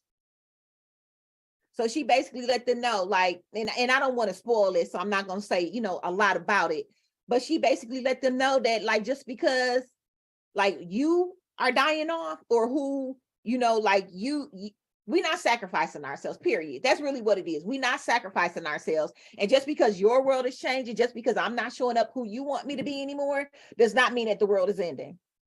It just means that the world is changing. And it's our world, sis, period.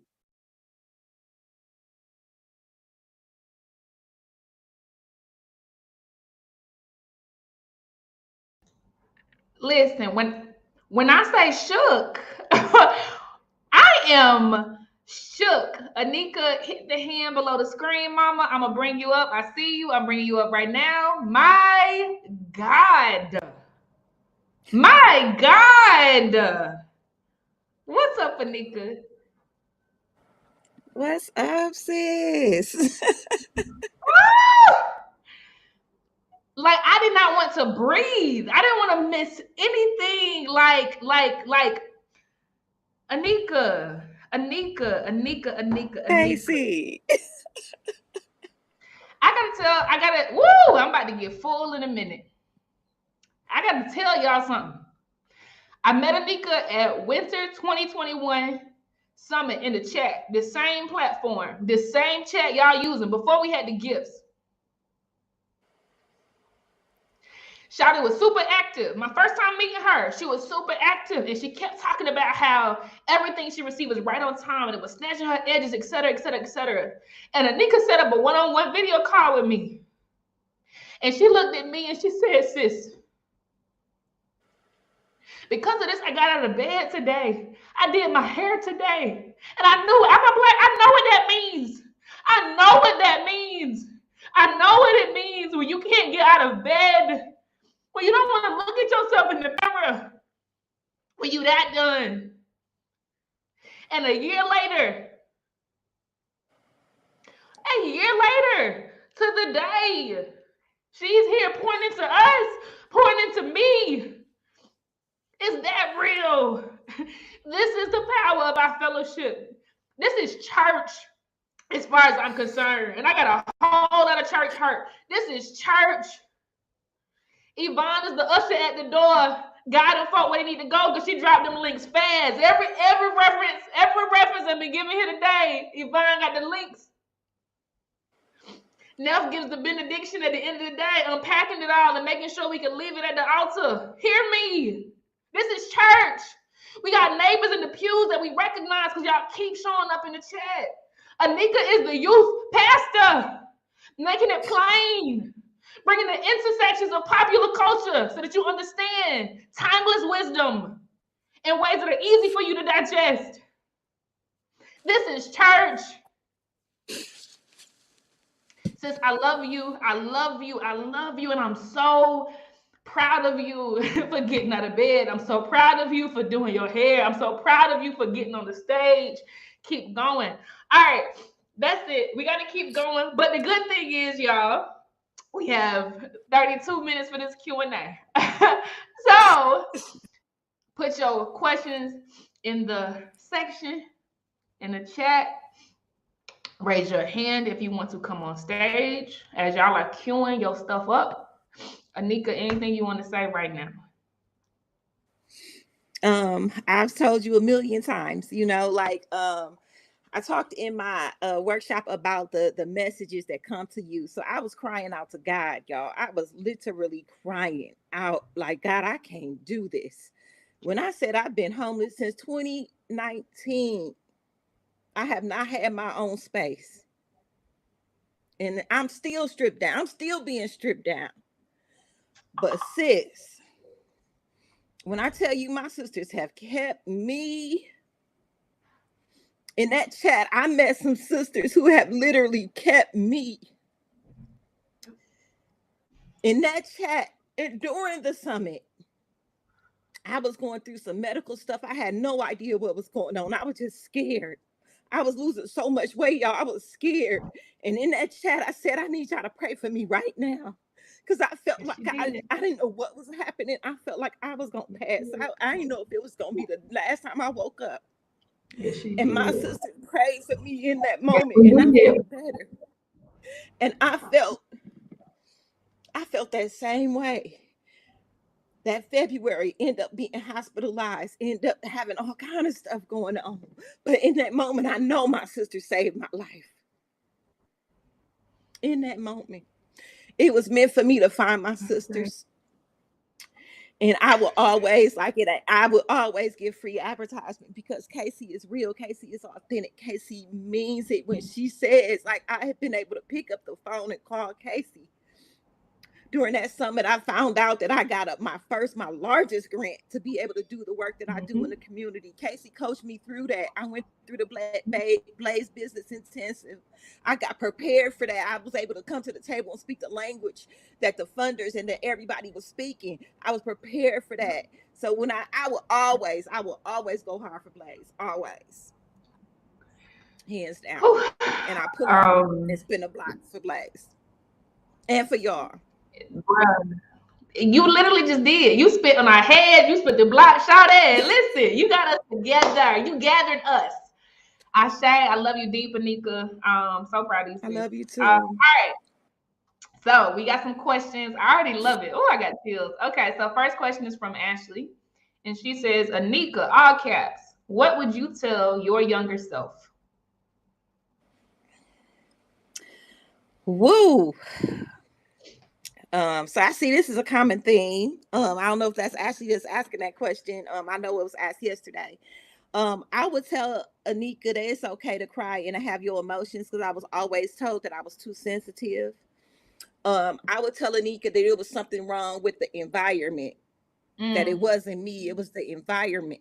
And that I deserve to be protected. And I deserve to be heard. Yes, you do. And I deserve to be here because at 12, I was told that nobody wanted me. My parents didn't want me by my grandmother, whose 90th birthday is today. And she is rest in power. She died in 2020. But I had to go through a whole process. That's a whole process. So I would tell Anika, you deserve to be here. You deserve to be seen. You deserve to be heard. Ashe. Thank you for sharing that. And I'm so sorry you went through that. I'm so sorry you went through that, sis. Love you deep. Oh, Lord. This one is from PG. She said, hey, friend, about that book and companion podcast. This was episode 1, right? We manifesting something? I love you deep. What we manifesting?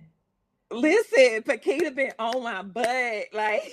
So Paquita is another one of my sisters that I met last year this time, y'all. When I tell y'all, because I had moved to a new city so that I could heal, right? And in this new city, I know nobody, y'all. But I hooked up with Pakita through this summit, and Pakita been on my butt, like inspiring me to do this podcast and this book, because I got stories, y'all. I got stories. I got to change the names and dates and times. And but yes, Pakita, I'm getting on it, sis. I promise you, I'm getting on it.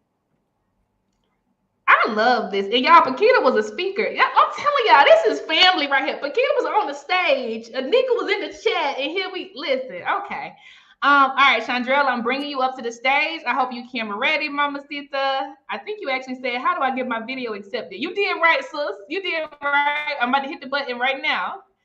Feel free to ask whatever you want to or say whatever you want to say. The mic is yours. But unmute your mic. We see you though. Can y'all hear me? Yep. Oh my goodness, Miss Anika.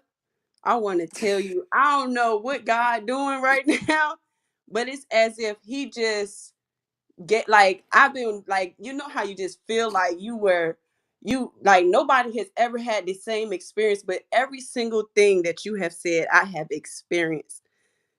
Just last year, me and my children were homeless, living hotel to hotel.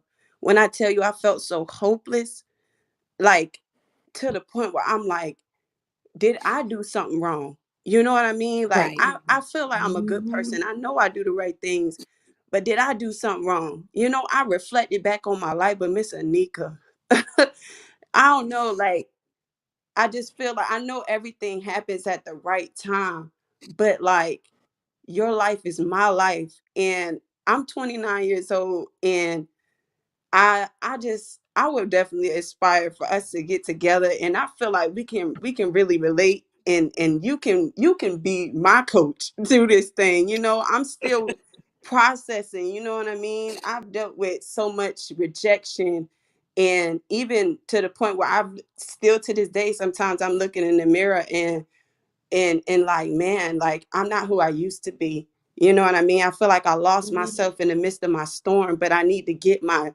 power back because I know it's there. You know what I mean? And I try everything, you know, and I'm still working through it. But sometimes, you know, it's difficult to do it by yourself. You know what I mean? Especially I'm a single mother, you know, and I'm trying my best, you know, and sometimes you need that tribe.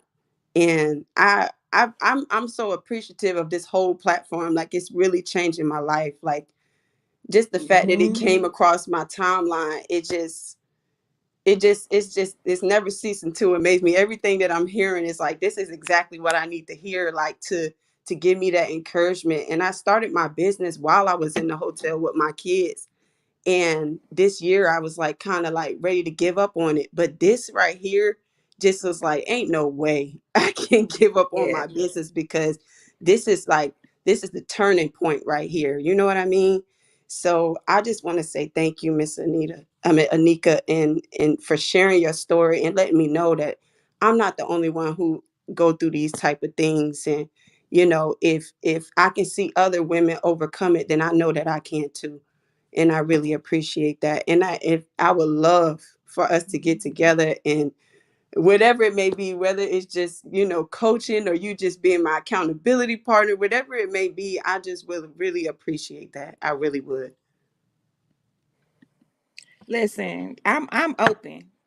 Just like my sisters poured into me, I'm gonna pour into you and whoever else need it, because that's what this is about.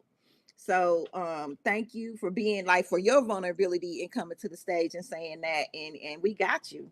Welcome home, as Casey would say. Yes, Welcome ma'am. home. Thank you so much. Thank y'all so much. I really appreciate this. And thank you, Casey, for this platform, girl. Like, I see this going so far. Like, yeah, keep doing your thing. Thank y'all so much. Thank you, Mama. Welcome to the tribe. There's so much space for you. I'm speaking specifically to Chandrell. I'm talking to you. Yes, you. There is so much space for you, sis. And what you did today is exactly how you're going to get your money, is exactly how you're going to get your partnerships, is exactly how you're going to get everything you need. Shoot your shot just like this, sis. Just like that. Yeah. and everything that you wants you just as badly. So happy to meet you. Thank you. Y'all stay blessed. You too. Thank you. You Ashe. too. Ashe. All right, more questions for you, Anika. So I'm pulling up another one from Dana, and she says, "Is there such a thing as healthy competition?" I think so. I mean, yeah, I think so. I think there's nothing wrong with a little motivation, but you just got to make sure you know where your intentions are. Like, because only you know. So if you're doing something so that you can, like show out or prove that you better than, then, like you got to check yourself or you wreck yourself. Ashe. I love that. I agree, 100%. All right, I'm gonna bring up a question from Sharon, and she asked, "Are you ready to be on podcast now? Oh, they hold you accountable, sis. They want to know." Accountable. You know what? I yes. Yep. Surely is. Ashe. Liz. I'm so full right now. I feel like I'm just floated. Like, I got to say this one more time. Anika, I was so tired when I started today. Not in a bad way. I'm okay with that. Like, literally, I let my body feel what it feels because that journaling session, Yeah. ooh, I went there in my mind and I slept with that thing and I woke up with it. I was like, damn, this is fucked up, right? But every single session, y'all lifted me. Yeah, like literally, I was not this bright when this started. And I wasn't scared of that because I need to process it, right? But y'all just, y'all so dope. Okay, so I'm bringing you up, Cheryl. Cheryl is coming up. I'm gonna start giving y'all a little time to get camera ready because somebody inboxed me yesterday. I ain't gonna say your name, sis, but she was like, it happened too fast. I wasn't ready. Okay, so Cheryl, I'm bringing you up. Ask or say whatever you want to, Mama. Okay. We hear you. Anita, hi. I just want to say thank you. Thank you so much. I am new to the summit as well. So to hear your talk first and then to hear Casey express. But I wanted to say this. This is what strong Black women are. The perception that they give of what a strong Black woman is, that we can just take on. Just being out there and being vulnerable and putting it all on the line, and the tears, and how the community just wraps its arms around, and you just like, hey, I'm here for whatever anybody is willing to say or do, or I got you. Casey had you. You got the next one. I am just so. I thought I was full yesterday. Y'all just keep. I don't know how I'm going to. Every day I'm just like, I don't know how I'm going to get through this week. So I also would like to talk to you. We have a lot of things in common. And you just, girl, just one thing after the other. And then mic dropped. It's like, really? You ain't say bye, nothing, just boom. Really? But I love it. I love it. And I just want to say thank you so much for that. Thank you. And I have no makeup today because y'all got me yesterday. The makeup was just a mess from crying. So today, listen. No, you ain't gonna get me today. No. So thank you. Thank you so much. That was just beautiful. And thank you. Thank you, Cheryl. And I look forward to connecting with you. And this is, and the good thing is you're gonna have access to this replay for a couple months. So you're gonna be able to tap back into it too. And we gonna be connected. Because some things I'm trying to type and it's just like it's going so fast. I'm like, I'm missing some things. So yeah, so thank you again. Thank you. And Cheryl, it's in you too, sis. Yeah. Yeah. It's in you too. Cause when you said that thing like this is a strong Black woman, and you said they told us something else, it's in you too. So I look forward to what's about to come from your mouth in future sessions. Okay. Yeah, this is not what they portray a strong Black woman to be. We can be soft. A strong Black woman can be soft, and we're afraid of our softness. We're afraid that we can't be so. We can be soft, We can be gentle. Yeah, Mhm. we can be lionesses, but baby, we can be soft. And we can gather around and love each other. And yeah, we can have healthy competition, but it's so much abundance here for us. And Mm-hmm. it's just a beautiful thing. So Casey, I thank you too. I just, like I said, I don't know how I'm gonna get through this week. I ain't gonna have nothing left about it. I'm gonna have to take a vacation just from this week. Baby, So oh yeah, buckle your seatbelt. And you're not gonna want to let go, but you're gonna be nervous. Like, how much more can I take? But yeah, Mm-hmm. we'll get that together. Thank you so much, girl. thank you. I say. That was good. That was good. Cause they told us we were the mammy. They put us on the syrup as Aunt Jemima, Mm-hmm. but that ain't the whole story. Like, yeah, we strong. Yeah, we raised your babies, but guess what? We bloom too, baby. Oh, all right. I'm gonna put some more questions up here for you, Anika. Okay, this one is from Yvonne. She's so funny, y'all. This our usher, y'all, in the church. She says, Casey, are you sure we can't do this monthly? For real though, real talk. Welcome to the community. I promise you, like, we stay connecting. Like, legit, y'all. Every single Mm-hmm. Monday we have virtual co-working sessions, like where it's my playlist going. It's lit, lit, lit. I promise. It 90 minutes is. every single Monday, and we do other things. So just keep it locked. You'll know about it. All right, next one is from. Wait, some people want to. Okay, somebody left. Sorry. Come hit the hand button again. Don't be afraid. We actually have 16 more minutes in this segment right here. And then the next one is from. Why did it leave me? Somebody said, I don't know where it is anymore. Oh, here it is. Tiffany, I appreciate you, sis. She says, this by far is the best virtual setup. I share. I share. Right. Neff has something. Neff, our good sis, says, Anika, what made you listen to the inner voice to share your story despite your pain? Neff and hey sis, if I'm being completely honest, like that was a part of why I have been stripped down. Because I wasn't listening. Like I was to a certain degree, but I wasn't fully showing up the way that God wanted me to show up, in the way that I knew that I was supposed to show up. And so like this whole process of me being stripped down was so that I could stand up stronger and stand up like in who I am, and not in who like everybody else in the world told me that I should be. So it was literally me just basically accepting like I got a higher calling, and I'm gonna have to do it, or I'm gonna have to keep getting my butt kicked. And that's really pretty much what it boiled down to. Like, because like when you have a calling and it's in you, there's nothing that you can do to escape from it, because people gonna seek you out. Like people gonna seek you out in the grocery store, they're gonna seek you out online. It don't matter where you are, people are gonna find you and remind you of who you are supposed to be. And so I just kept getting reminded, and I'm like, you know what, I'm gonna just have to show up.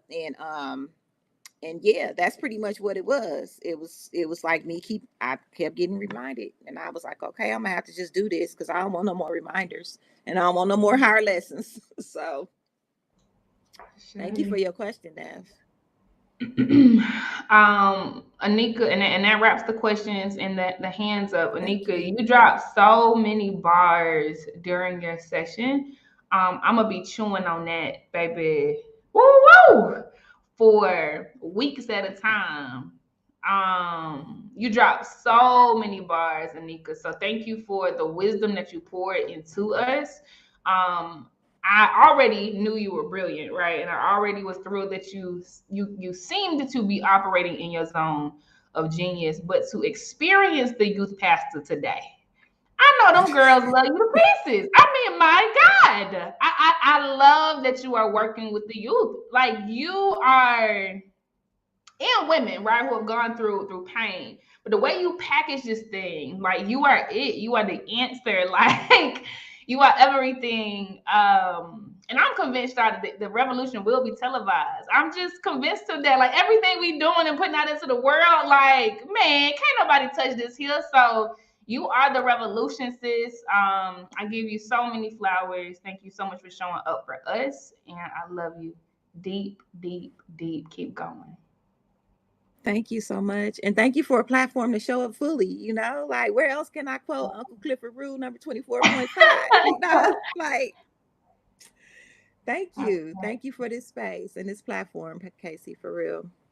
Of course, you deserve all the things, mama. All right, y'all. So that wraps this particular session. And I just have to say, for the people who are full like I am, this was only session number 2 of the day. Do y'all feel that? This was only session number 2 of the day. Like, we literally just got here, man. But I honor you all for being here. I honor you all for being at this intersection of my life, of the life of the Blaze brand. This is year 2. This month marks year 2 of our journey. And it is so beautiful, right? Like statistics show, right, that I think it's like 30% of businesses that don't make it past year 1, right? Less than 50% make it past year 5. So I don't take any part of this journey for granted. And my journey is your journey, right? We're walking alongside each other on this founder journey, right? On this entrepreneurial journey. And so I'm happy we're still rocking together. I'm happy to see people show up from last year still here. I look for many, many, many more to come as we blow through the statistics, right? And tell our own stories, right? So sending so much love and light to y'all. We are not anywhere near done because this is only the second session. Right after this, oh, I got chills as I say her name. Y'all, Dr. Tanisha King.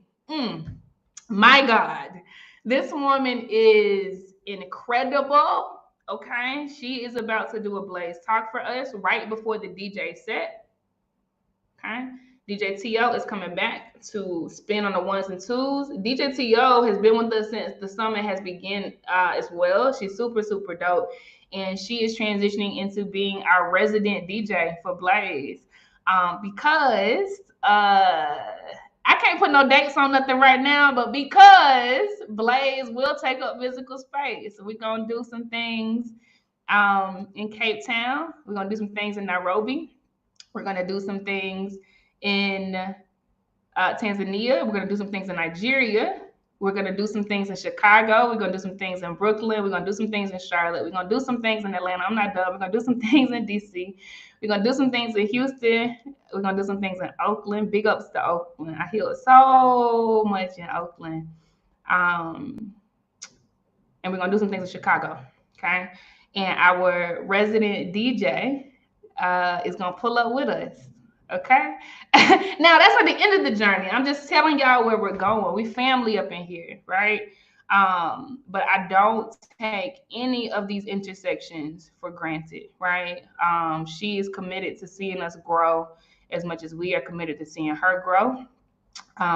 So she's gonna be rocking with us for another 3 days. And then for those of y'all who are in Charlotte, day 5 is gonna be fuego, okay? So for the first time in Blaze Summit history, we have a headliner. So I think everybody who's come here before, they're very used to me ending the summit with my keynote, right? As the founder of Blaze. And I am super big on giving up space. I create space and grab space and claim space for us so I can give it up, okay? And I am so excited to give up space for these summits now to have Black female headliners. So Ohavia Phillips, is what she goes by, her nickname, but Ohavia Phillips in the Queen City. Many of y'all know of her. She's actually now newly appointed what do they call her? The host, the in-arena host for the Charlotte Hornets. She's the in-arena host for the Greensboro, I forget their mascot, but another sports team there. She has a talk show. And on day 5, it's going to be DJ Fannie Mae, also from Charlotte, spinning on the ones and twos, ending the summit. So instead of me ending the summit, as I usually do, we're going to have Charlotte holding it down, right? And we're going to end with the DJ set. And usually, y'all know this by now. A lot of y'all do. I come in singing, right? And I'm not gonna do that at the end of this summit. See, Neff already asked. I knew it was coming, but do we get serenaded, Casey? I'm not gonna do it. Okay, I'm not gonna do that. But right now, because I'm not gonna do it on Friday, I'm gonna do a little song that's on my, not really on my spirit. I would say just in the vein of this summit, right?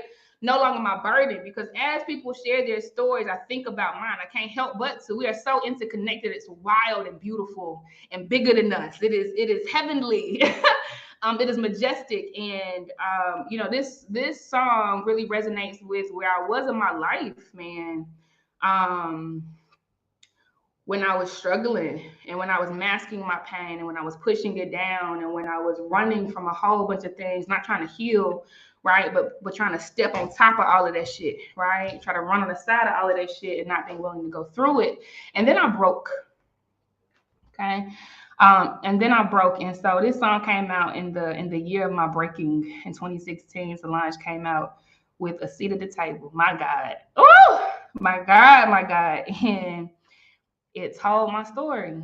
And she said, I tried to drink it away. I tried to put one in the air. I tried to dance it away. I tried to change it with my hair. I ran my credit card bill up. Thought a new dress would make it better. I slept it away. I worked it away. I sexed it away. But y'all know this part. But it's like cranes in the sky. Sometimes I don't want to feel those metal clouds. It's like cranes in the sky. Sometimes I don't want to feel those. Yeah, like, I mean, I really did try to work it away. I tried to sex it away. I ran my credit card bill up. I'm talking about everything I had. Everything I had. As if the divorce didn't financially hurt me enough, as if the move across the country is 2,700 miles away to be safe from an abuser and go to a place that I had never been before so that he could not find me after a 10-year relationship, as if I did not lose enough in that. I ran my credit cards bill up. I thought a new dress would make it better. I wanted to hide in plain sight. I kept my last name the same so that nobody would know I was divorced. My maiden name is Nigerian. It's DK. But I kept Richardson so that my work email would not change. And so my business cards didn't have to change. And so I wouldn't have to go through a reintroduction to a whole bunch of new people I was meeting in Oakland, California, because I fled Charlotte, North Carolina, where I built a house from the ground up with my high school sweetheart, a man that I had been with for 10 years of my life, and I was 26 years old at the time. Oh, it's deep, y'all. It's deep. And in 2016, 12 days after he almost killed me, I got on a one-way flight to Oakland. I had to stay long enough for the court case, okay, for the restraining order, right? So that I could get that, and legally, if he found me, at least I had some type of legal, protection. So I stayed 12 days, long enough for that to go through. And I showed up to the airport. Oh my God. With 9 suitcases by myself, still trying to do it all, but I was doing it wrong. Right? 9 suitcases by myself. And I pushed all of them suitcases by myself. Got to the counter. I had my whole life in them suitcases, man. She looked at me and she said, "This gonna cost $1,300. I had to go. My heart was racing. I didn't know if I was gonna make it on the plane or not. I was so scared. I didn't know if he was watching me. I had to go though. He didn't know where I was going.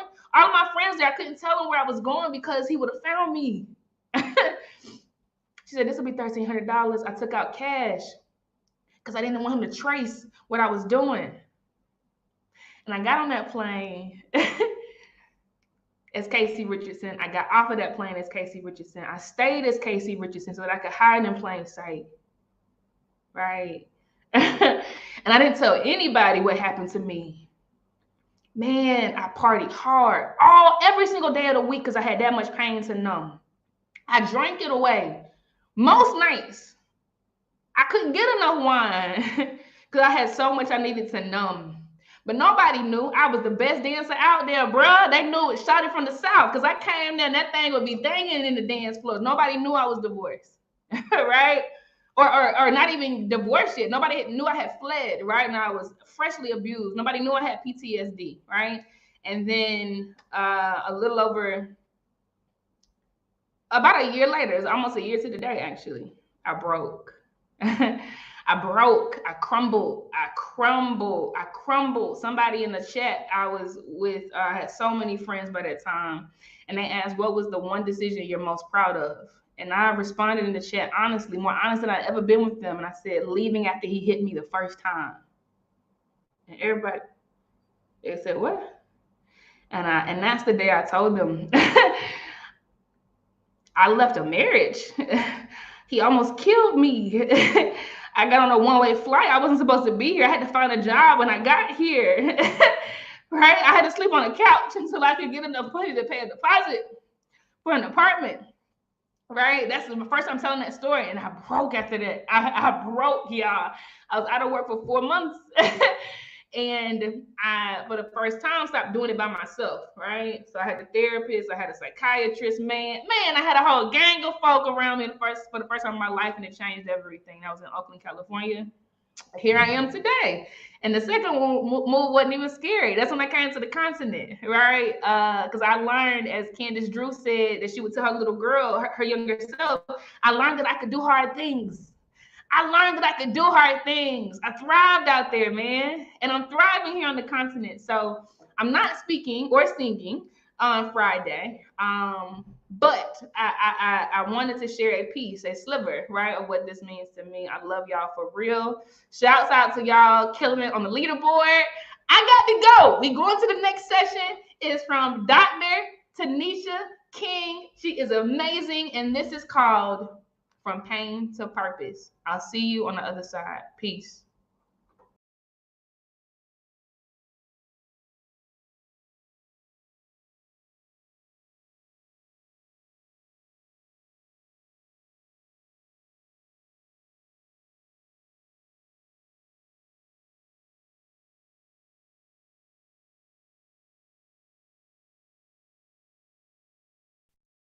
When my marriage ended, I was distraught. I sought counseling to help with the grieving process, and it was tumultuous.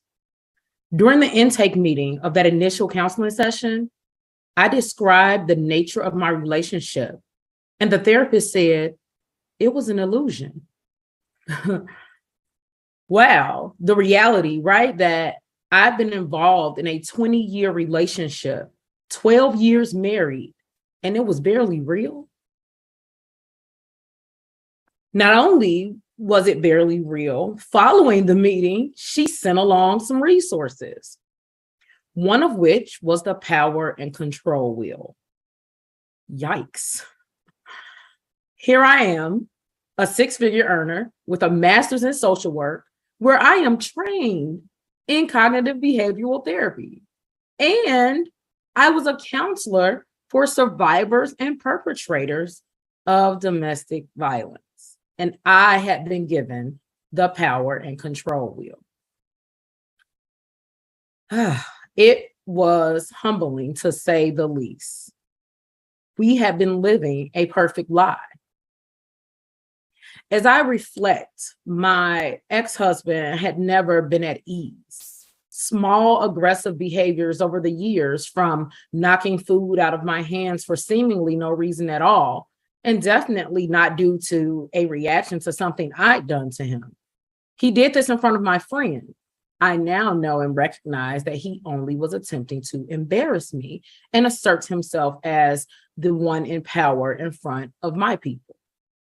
I recall him flipping over an entire table when a family game night did not result in him winning. In my mind at the time, though, these incidents that were more verbose were far and few in between, so I categorized it as no big deal. We all get mad sometimes. Not too long ago, the cycle continued.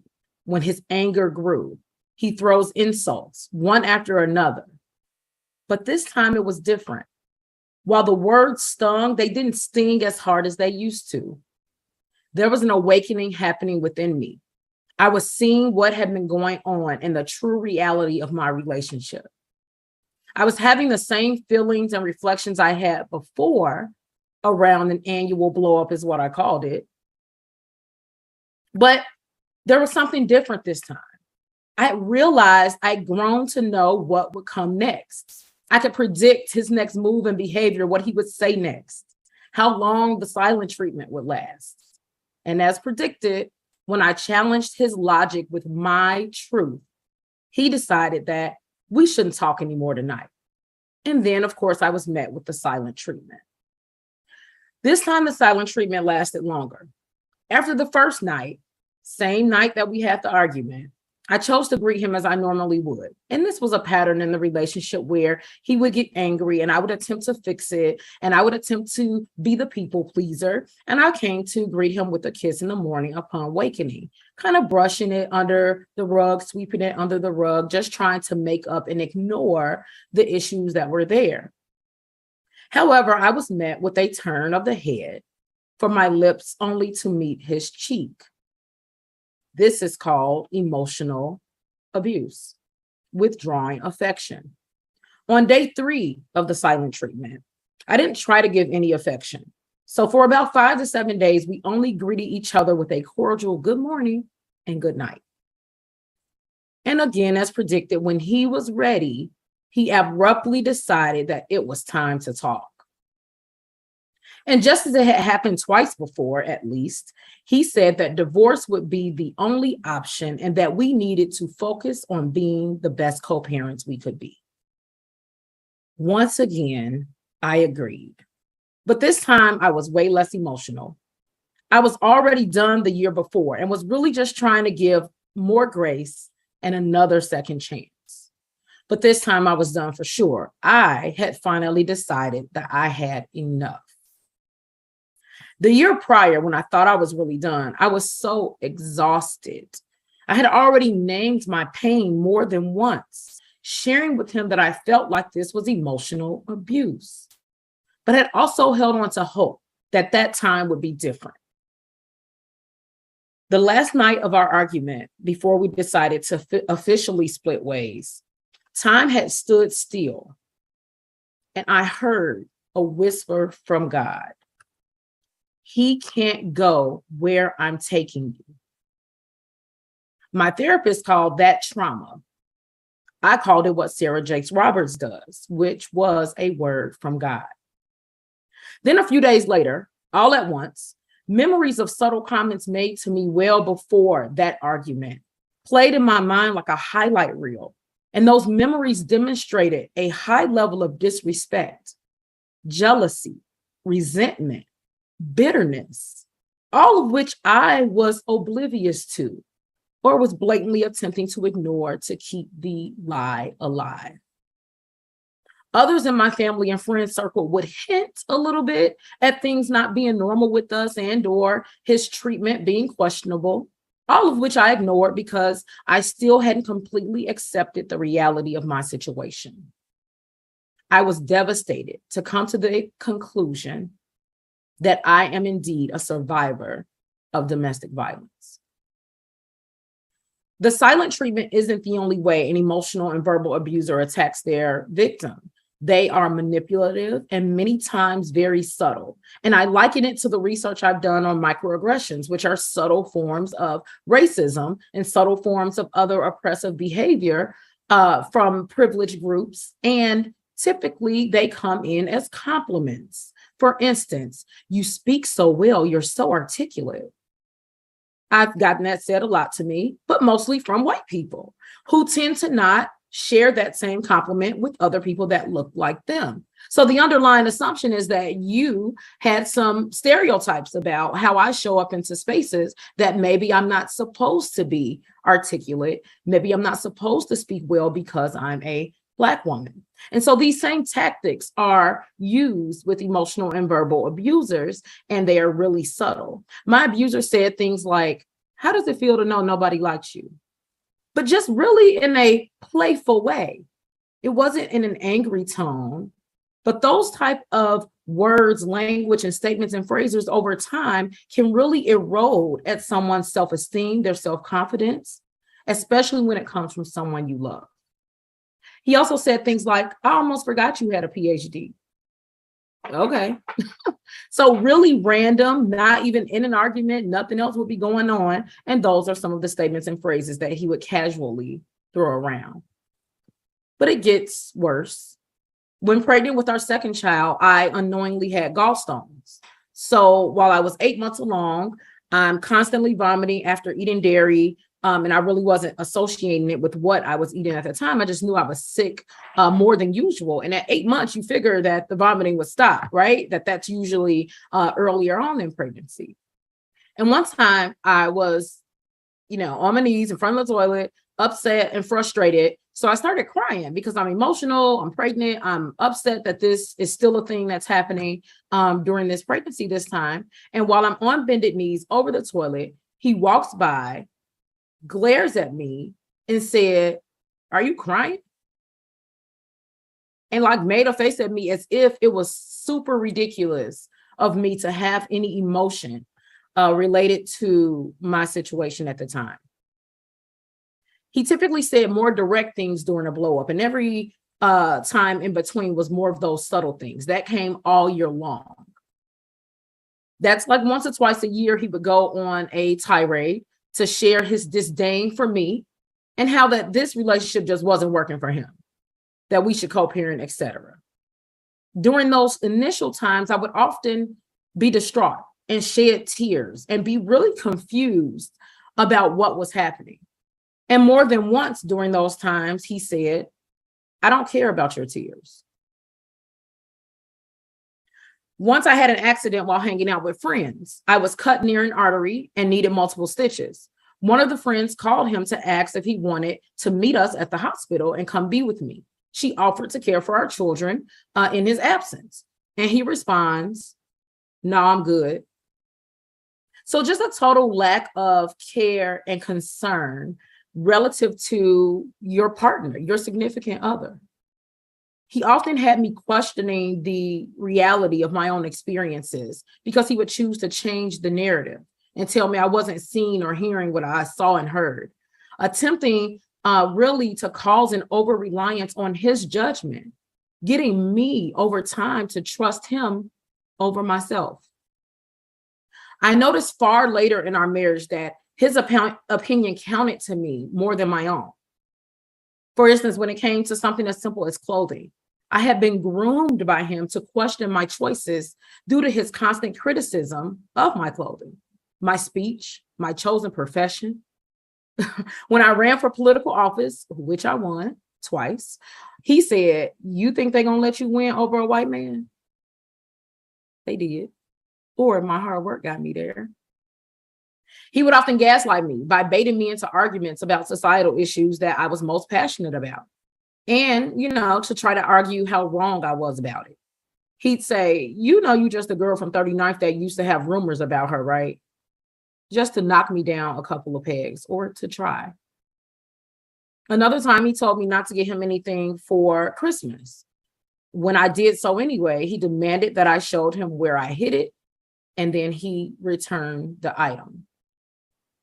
The aggression from him increased after the separation because, mind you, he had asked for a divorce at least twice before, to which I did not grant. We would just sweep it under the rug and go through this cycle, make up without really tackling the issues that were present, and move on. This was the one time that I decided, again, I had had enough. And so the aggression increased because I chose to do something different and he wasn't used to that. When I set a boundary with our children in my new home, the verbal abuse ended up being even easier to pinpoint. These instances of withdrawing affection and withholding empathy, so on and so forth, were much more subtle.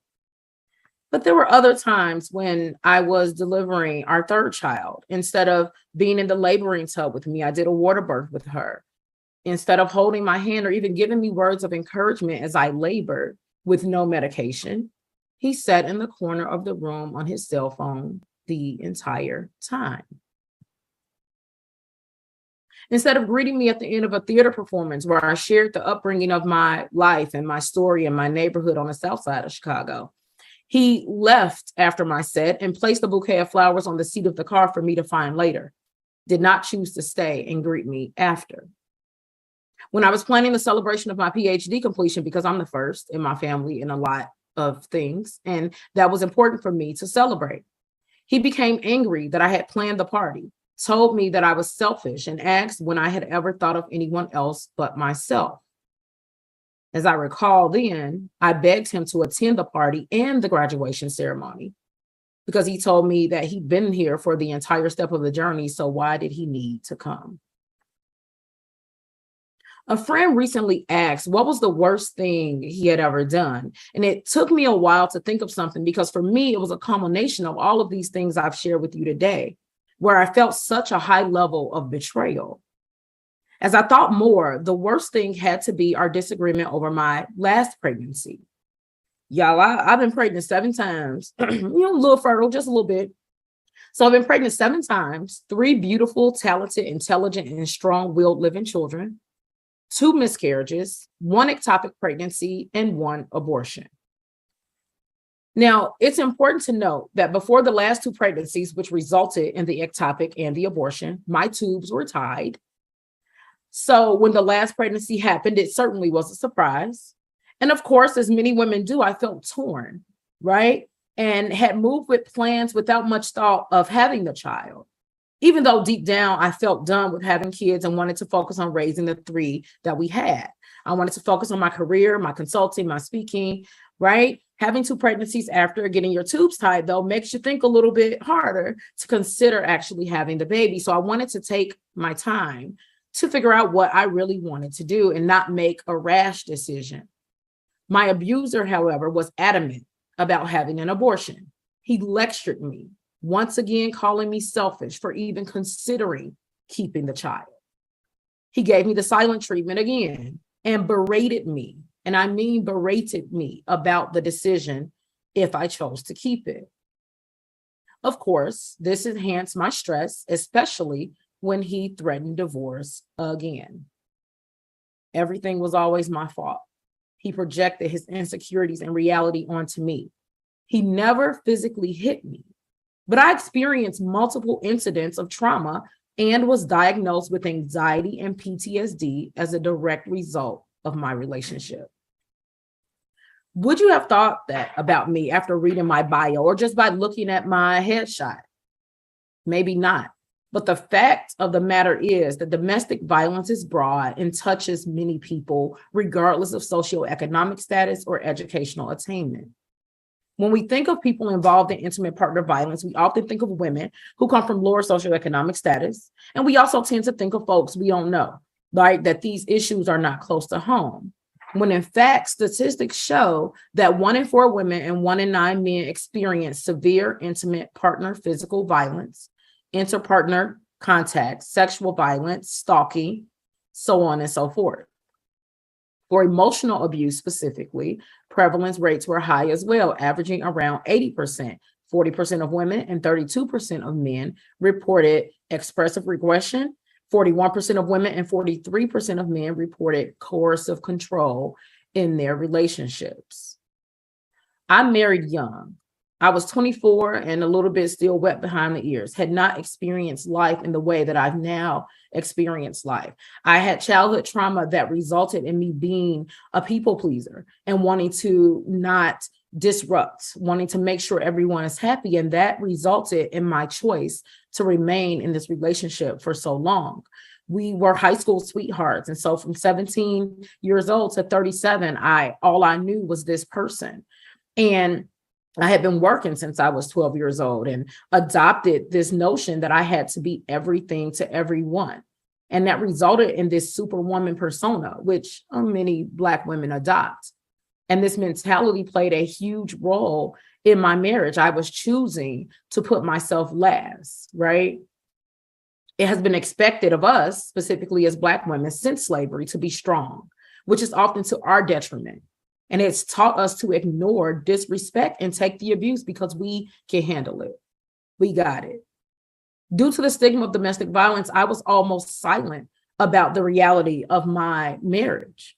However, I always wear my stories on my sleeve, and I feel that it is my duty and responsibility as a woman in the sisterhoods that I share to speak my truth, and that I want to use my story to help other women. We wrote a book, Grief and Gratitude. I decided to share my story in that book, but I made it an anthology so that other women could share their stories so that we can see ourselves in each other. Because my story is not just for me, it's for all of you. We tend to ignore issues of domestic violence and problems because culturally and societally, especially in the Black household, what happens in this house stays in this house. That's toxic as hell. What we're not going to do is ignore abuse and trauma. And if someone is doing and saying things to you that are inappropriate and not okay, you can choose to have a voice and speak up. You can choose to ask for help. When we talk about racism, homophobia, the LGBTQI plus community, ableism, when we talk about ageism, when we talk about anything that's oppressive, we choose to say, speak up, use your voice. Social justice is necessary, right? We ask people to be allies in the fight. And I'm asking today for you to be an ally for yourself, to remember that you are enough, that you don't have to settle for less. And oftentimes women, especially Black women, we've earned what we've earned. We've worked hard for what we have, and we still remain humble in so many ways. Humble and settling are not the same. So I decided to choose Tanisha for the first time in 20 years. Choosing me also meant that I was saving not only myself, but I was saving my children, that I'm breaking generational curses in a different kind of way. And I'm going to say to you today that I will start over as many times as I need to start over in order to make sure that I have the life that I want and the life that God has ordained for me. And so as you look at your life and as you step into your truths, remember that you've always been enough. Remember that grace being given should be deserved, right? The people that earn grace are the people that deserve the grace. And that you get to choose to say no. You get to choose to walk away from things that are not serving you. That you get to choose to take care of you and not pour from an empty cup. My life has only increased in blessings since I chose to listen to the word of God and step back into his domain and space for who he's called me to be in life. I'm so happy I got to share my story with you today. Feel free to learn more about me, reach out to me on social media and any other platforms. You are enough. God bless. Yeah, drop those hearts. A legend is in the building. Dr. King, baby, do you see the comments? Baby, I saw a few of them. You're gonna have to read and digest this, ma'am. You affirmed all of us, all of the things we experienced, but have been, gaslighted for years and years and years around. The way you broke it down with so much authority. Thank you so much for being here with us, sis. I already know it's going to be a lot of questions around this because I, for one, have never, ever, ever experienced somebody break down my experience before the hit. Because I left the first time he hit me, but I put up with a whole lot of other stuff for a whole decade before I even knew it was time to run. I never saw myself the way I've seen myself in what you explained. I didn't know I was as much of a victim as I was. So from me first, Survivor. thank you. So thank you, sis. You different. You a legend. Okay, I'm gonna get to these questions, Dr. King, so they get to ask all the things in the next 8 minutes. So first one, Dr. King, is coming from Raven Walker, our Blaze production Mhm. assistant in the booth with us today. She asks, how do you handle co-parenting with your abuser? Woo, that's good. Let me breathe first and sip another swag of water. Girl. As I still navigate and learn, I have 3 children, 15, 13, and 11. And I had to come to the conclusion that parallel parenting was going to be best for us because the gaslighting, the toxicity would not cease. And I had to choose to limit access to my children in a very particular way because if you have those characteristics, you're still choosing to attempt to abuse emotionally and verbally my children as well. Right? You no longer have me as the proverbial punching bag. And so now you use them as an excuse to either get to me or to harm them. And so I've chosen very limited contact co parenting. I communicate via text and email, period. Because once I get on the phone with this person, it's a whole different story. It's more gaslighting, it's deflection, it's projecting. It's like, I'm not doing it no more because I'm already free. I've already chosen me. So you still don't get my time and energy just because we got some kids. Can I get an amen? So I still choose me. They still get to see their father because I believe that having contact with their father is important. As a person that did not grow up with her dad, did not ever meet her father, it's very critical to me that they have that relationship. And they are all in counseling right now because they deserve to unpack and understand the trauma that they experienced, right, before they become adults and also carry on the curses of their parents, right? So I do the work. I limit the contact with him as best I can, and I'm protecting them through conversations and honesty with them as well as their counseling. So good. Thank you so much, Dr. King. I hope you see all the hearts floating in the wilds because that was deep. The next question is coming from Chrissy King, and she asks, what are the key traits evident in narcissistic men? Do these traits differentiate based on age? Child.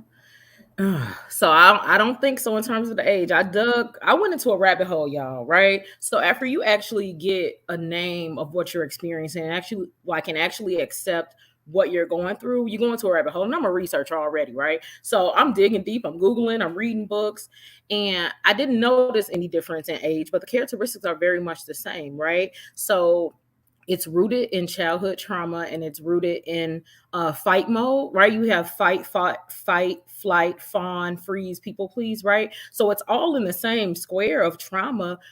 I just ended up on people pleasing and he ended up on fight based on childhood trauma and abuse experience. Doesn't make it okay or justify any abuse you project onto other people. But the narcissistic traits were very much shifting the blame, the gaslighting tactics, kind of creating their own reality, manipulation. So there was a lot of tears from time to time about things because I'm still a social worker at heart and I'm empathetic, right? So narcissists tend to feed off of the energy of like extremely excellent people and good-hearted and well-meaning intentioned people. And so they choose us for that reason because they are attempting to emulate what they don't have. They lack empathy. They don't have an understanding of what love is. And what's so crazy, y'all, is when I went to a therapy session with him not too far into our marriage, and I noticed this behavior decades ago, right? We were together for 2 decades. The counselor and therapist at the time said, he doesn't know what love is, so he's not going to be able to give it. And I still didn't hear it at the time. So narcissists tend to not know love. They don't know what empathy is. They gaslight, they project insecurities, and they're often telling you their truths by the way that they're insulting you. So the names that they call you, the way that they're telling you you're selfish, the way that they're telling you whatever the flaws are that they're attempting to always share with you. And now how you are always doing wrong, it's always your fault. That's really a projection of who they actually are that they've not chosen to accept or deal with. This is so rich. I'm gonna keep these coming because the box is lit up, Doc. Okay, so this one is from Tiffany Brown. She asks, how do you handle PTSD ex-military? How do you handle a PTSD ex-military partner? I think that's loaded. I think it depends on what experience you're having, and if they are and or are willing to choose to get help. What we tend to do is give them a way out and give them a justification and excuse and feel sorry for them. It's not their fault and it's not to blame because they had a bad childhood, because they experienced domestic violence, because they have PTSD, because they were in war and they have these wounds. And so, of course, they're going to be mad and angry, upset. It's not their fault, but it is their fault. We are the owners of our own stories. We are the controllers of our own narratives. We have the power and authority to change our behavior when we want to. If they want to be different, they will. It will take courage and bravery for them to choose to get the help that they need so they will not walk around this earth bruising and scarring other people. And so you deal with it by attempting, when depending on which mood and mode they in, because we know when they can be approachable, because we walk on eggshells enough to determine what they mood gonna be. We've learned that pretty good. You see an opportunity to have a conversation about what you need. Expressing your needs are okay. We often don't do that either, and that's how we end up in these situations, because we put ourselves on a back burner to where we don't even know what we need, what we desire, what we want, what we're looking for. So you determine what it is you need from your partner, what behaviors you need to change and or cease. You ask if they're willing to give that to you, and if they want to give that to you, the steps they need to take to get help to do that. Ashay, you are a legend. My goodness. I'm gonna throw this question up here just to diversify this a bit as we run out of time. So Nicole Player asks a good question. She says, how do you communicate with your kids about your divorce and what you experienced? Whew, child. Okay, so this has been an ongoing tug of war for me, because while I want to be honest with them to the best of my ability, I still want to protect their innocence, and I don't want to badmouth their father. Like, we know about people that just badmouth the other parent, even if it's not a real justification, just because they mad. I have very valid reasons, and my truth is the truth. I'm not lying to them if I would have to tell them the whole story. But I think I chose to do it bit by bit, piece by piece. And some of it was surfaced because they already know, because they experienced it, they seen it, right? They seen it before I saw it because they smart. And so I'm honest with them to a degree. I'm careful about the words that I choose. I'm careful about the blame that I say, right? Because we both were to blame, what I accepted, what I didn't, right? Period. When I chose to walk away. And I allow them to express their feelings and thoughts to me as they want. And I have them in counseling so that they can do the same. I work really closely with their counselors. My son has a different counselor than my girls. It was important that he had a male counselor because of the ego and pride that his dad instilled in him with the toxic masculinity. So it was critical that in order for him to grow and not become his dad, he had a positive Black male figure to talk to. So I work closely with their counselors to ensure that those parts are discussed. We talk about what's healthy, what's unhealthy, and I named the fact that we had an unhealthy marriage, and then I named some of the things that occurred that were unhealthy: yelling, name calling, talked about what emotional and verbal abuse was without going into like scenarios that, as specific as I was in the talk, I don't share that much with them, but I give them enough for them to understand what happened. So good. Very quickly, and I'm not surprised because you're just a wealth of knowledge. We have hit the time, y'all. Please do tell them, Dr. King, how they can stay connected to you and continue to learn from you, walk with you, support you. What would you share? So Instagram is going to be the best way. I already saw a few folks follow, and I've already actually chatted with y'all a little bit in the message. I was like, hey girl, hey. So you can find me on Instagram at Dr. King Speaks. Feel free to give me a follow. Send me a DM with any of the questions that came in today that you didn't get an answer to. Feel free to do that. And then talk about getting a consultation potentially. Beautiful. Thank you so much. Listen, you already know the first time I had a one-on-one with you, you had me crying over here. So I'm going to stay tight, close to you. I appreciate for everything you poured today. Thank you so much, Dr. King. Thank you. Thank y'all. Have a good one. Bye, sis. All right, y'all. So it's a DJ set right now, and appropriately timed, okay? Because we're going to lift our spirits a bit. We're going to process a bit. We're going to process a little later with Neff, okay? But DJ said CJTO is about to spin on the ones and twos. Right after that, we're going to have a panel discussion called Quiet Quitting in Black Women. So keep it locked. Okay, I'll see y'all on the other side. Peace.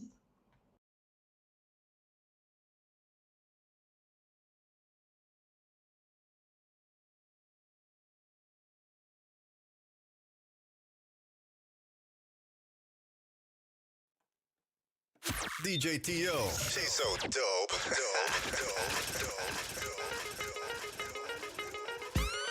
Come on. Yeah. Come on. Yeah. Uh-oh. Day 2.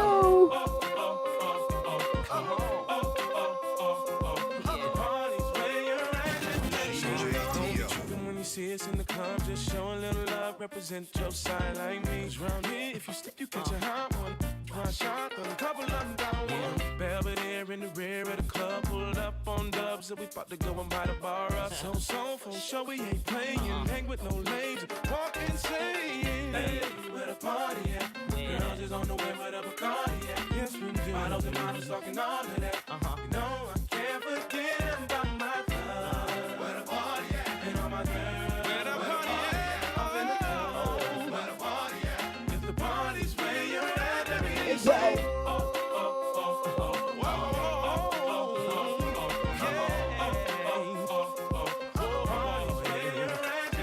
All the girls in the club in their best outfit, just showing that skin, trying to make it on the spit. Where you been, girl? You and your friend need to come to the back. We got it locked down. Be a white t-shirt or a three-piece suit, don't matter what you wear. All that matters is who you with. Some jiggy, some straight grind. All up in the club just to have a good time. Hey, where the party at? Girls is on the way where the Bacardi at. Models and models talking all of that. No, I can't forget about my love. Where the party at? Where the party at? Where the party at? If the party's where you're at, let me hear you say. It's the CJ, DJ T.O. She's so dope. DJ T.O. She's so dope. Some of them be crawling. Get the best of you whenever I put my all in. Have mommies calling for the Lord, darling. Jigger and Paulin', ass drop. Hoops with half the top, expose half my knot. Nigga mad when I brag about the cash I got, but I'm used to not having a lot. I'm from the gutter and I ain't the type to ever chase your box. I'm the type to interior decorate the watch. I'm the type to sling heavyweight on the block in every state like clock. Work jiggers to hurt, holla. Your lips are telling me yes, while you're kissing on my neck, making me feel so. Should I stay? Should I go? I don't know. Your hot boy style drives me wild, but in the back of my mind, I know. Wanna see how you put that thing on me?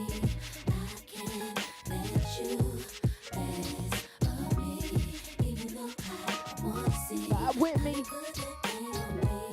I can't let you. That's me.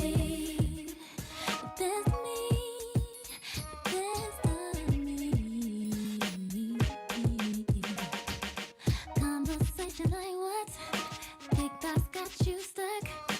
Feelings starting to show. Should I stay? Should I go? I don't know. You're driving me crazy. Wanna be your lady, but I gotta make it. Even though I wanna see how you put that thing on me, I can't let you pass on me. Even though I wanna see how you put that thing on me, I can't let you. DJ T.O. The best of me, the best of me. Vibe with me, Blaze Virtual Summit, hashtag Blaze Virtual Summit on all social media. 3, 2, 1. Carolina blue kicks, hottest on the block. Used to Willie bicycle since I was 6. High school, the crossover, waved away kicks. Music is the same, gave away hits. So my get it together or forget it forever. When I go at you hard, I can get it through leather. You act like Jigga can, get it whoever. Talking you got a man, okay, ma, and that's high school, making me chase you round for months. Having a fear, act like in the dough for once. Plus my hand is up your skirt, goddamn you flirt. What's a little me on top gonna hurt? Maybe a little, but pain is pleasure and pressure bust pipes. And you look like the I like it rough type. We can crush the night, tell me what you like. I got a yellow bottle on a bucket of ice, get right. Young Hova. Even though I wanna see how you put that thing on me, You are not ready. Unstoppable dynasty, young Hova. I just want you to know. Let you know. It ain't where I've been, but where I'm about to go. Top of the world. Now I just want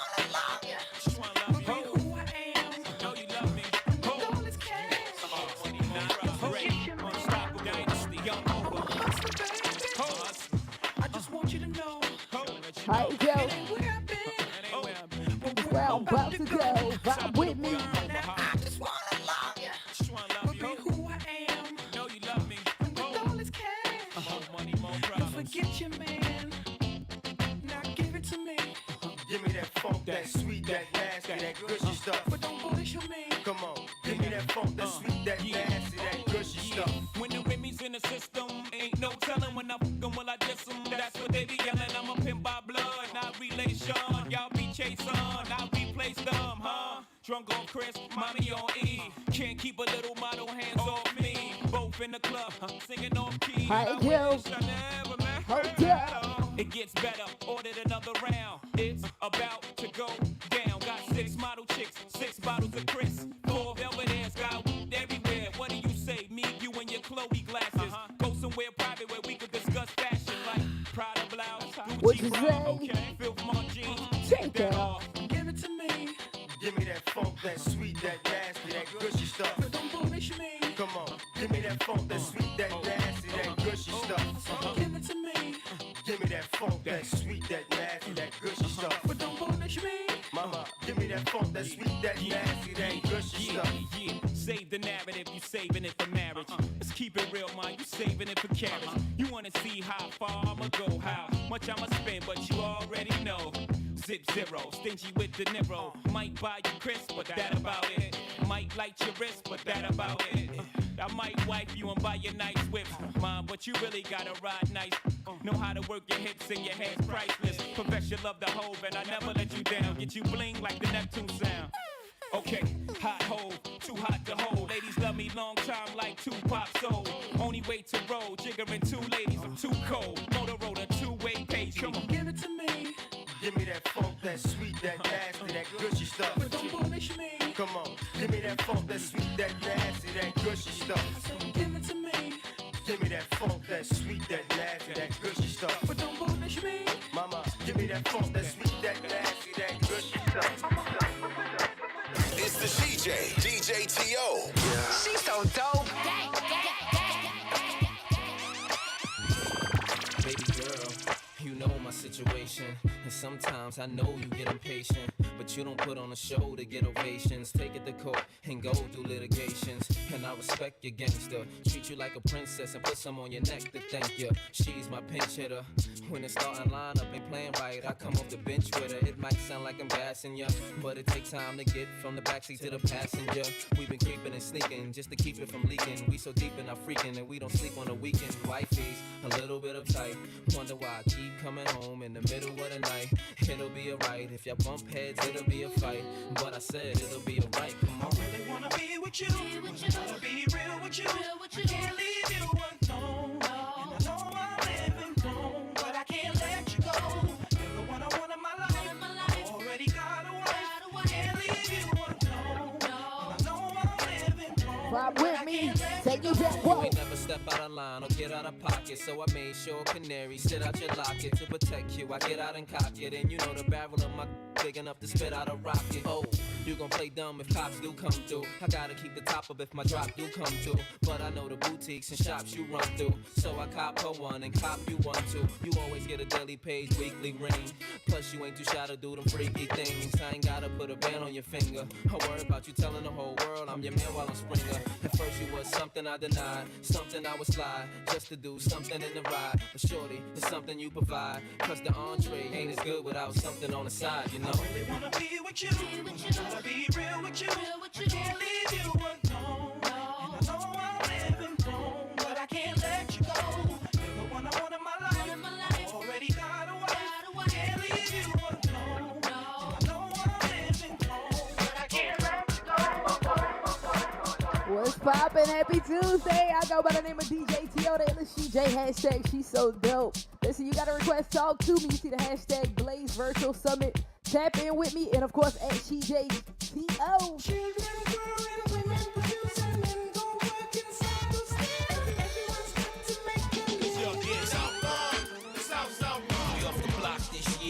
Went from a low to a lot this year.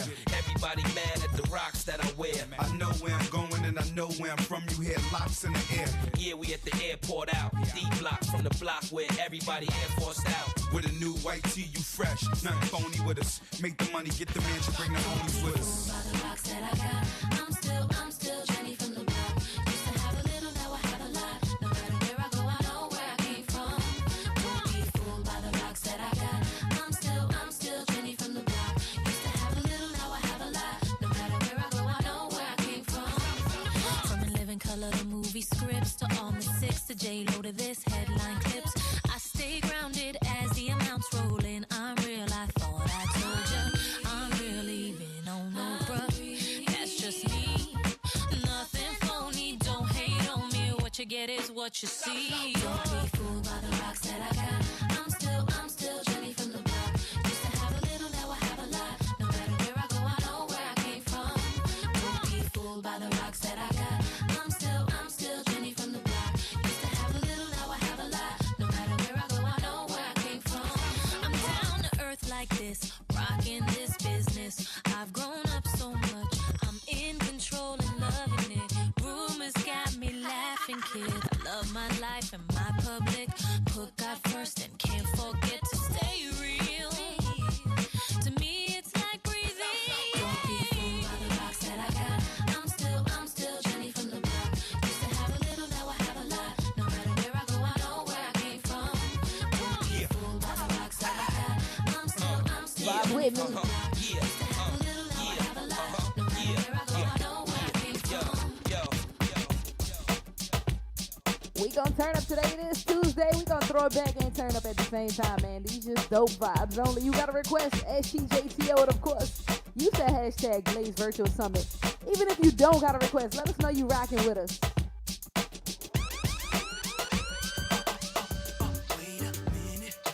I don't think y'all ready for this one. Wait a minute, yeah. Wait a minute, I don't think y'all ready for this one. Wait a minute, hold up.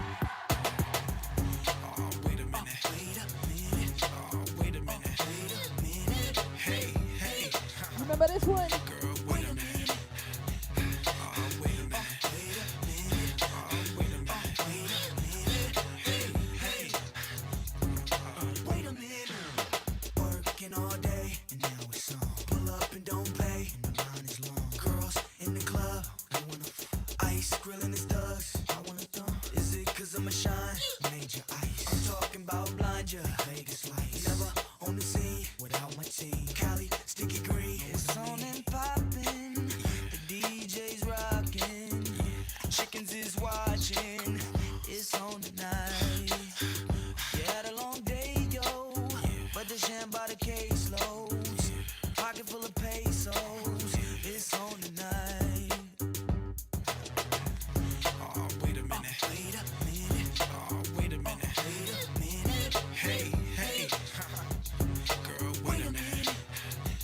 Oh, wait a minute. Wait a minute. Oh, wait a minute. Wait a minute. Hey, hey. Yo, if y'all know the words, say it with me.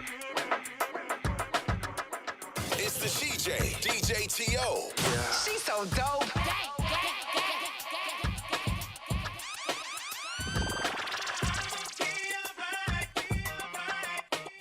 I swear, I'ma vibe with me. DJ T.O.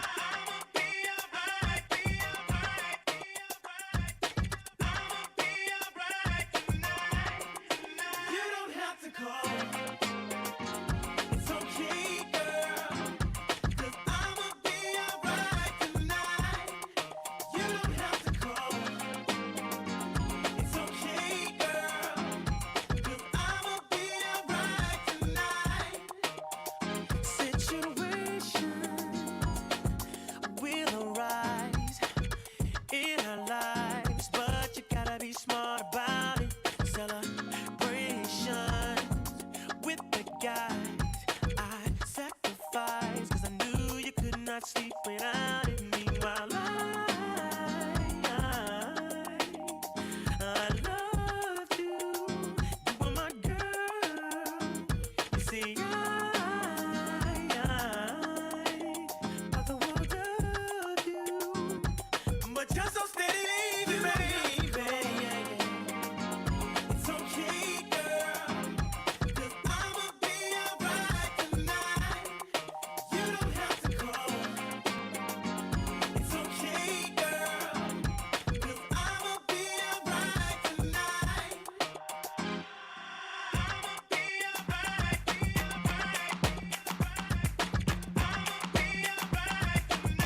Vibe with me.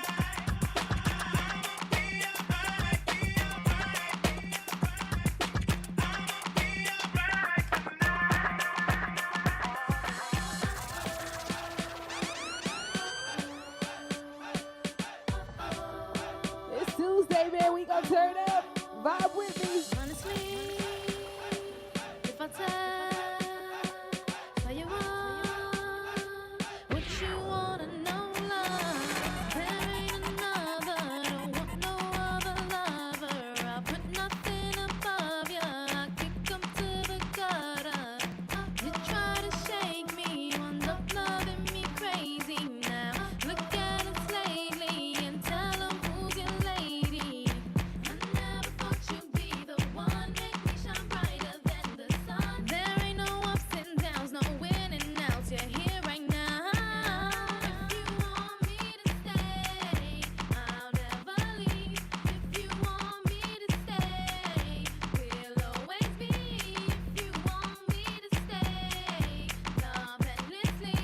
If you want me to stay, and I believe you.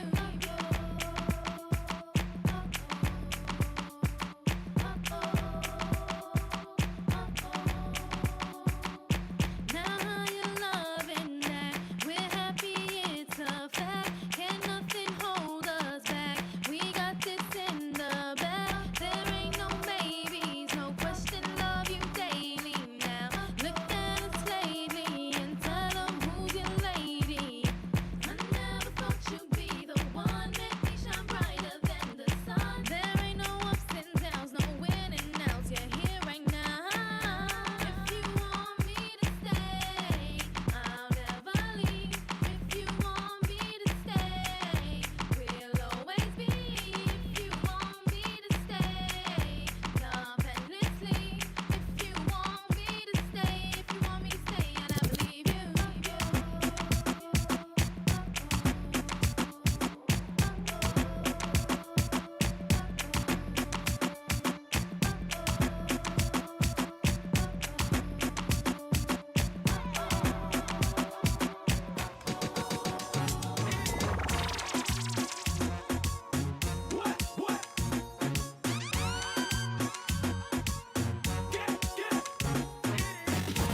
GJTO. Vibe with me. Hashtag Blaze Virtual Summit. Hashtag Blaze Virtual Summit.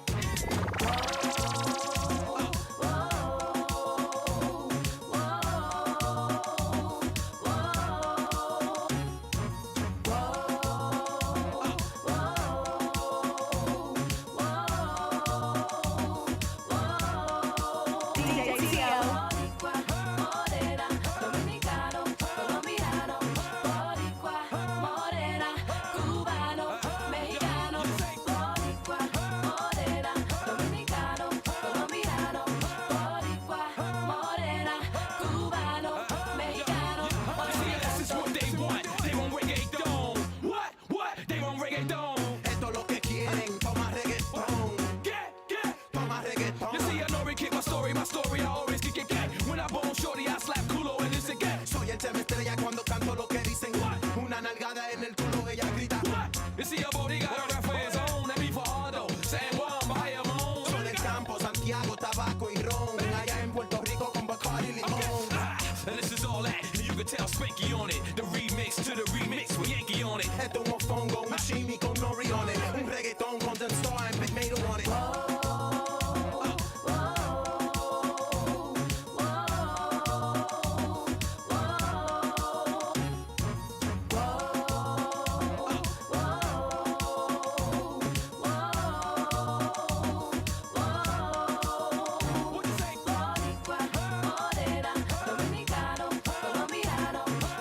Oh, we about to take it here. It's Tuesday.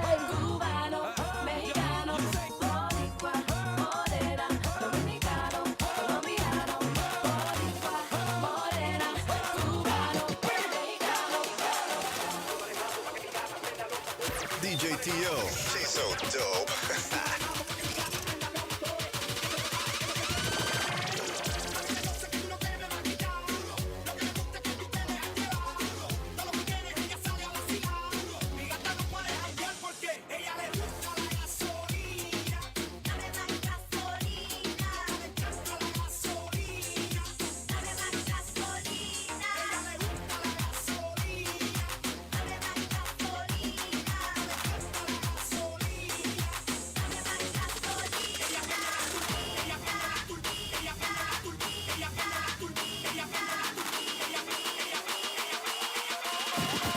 CJTO.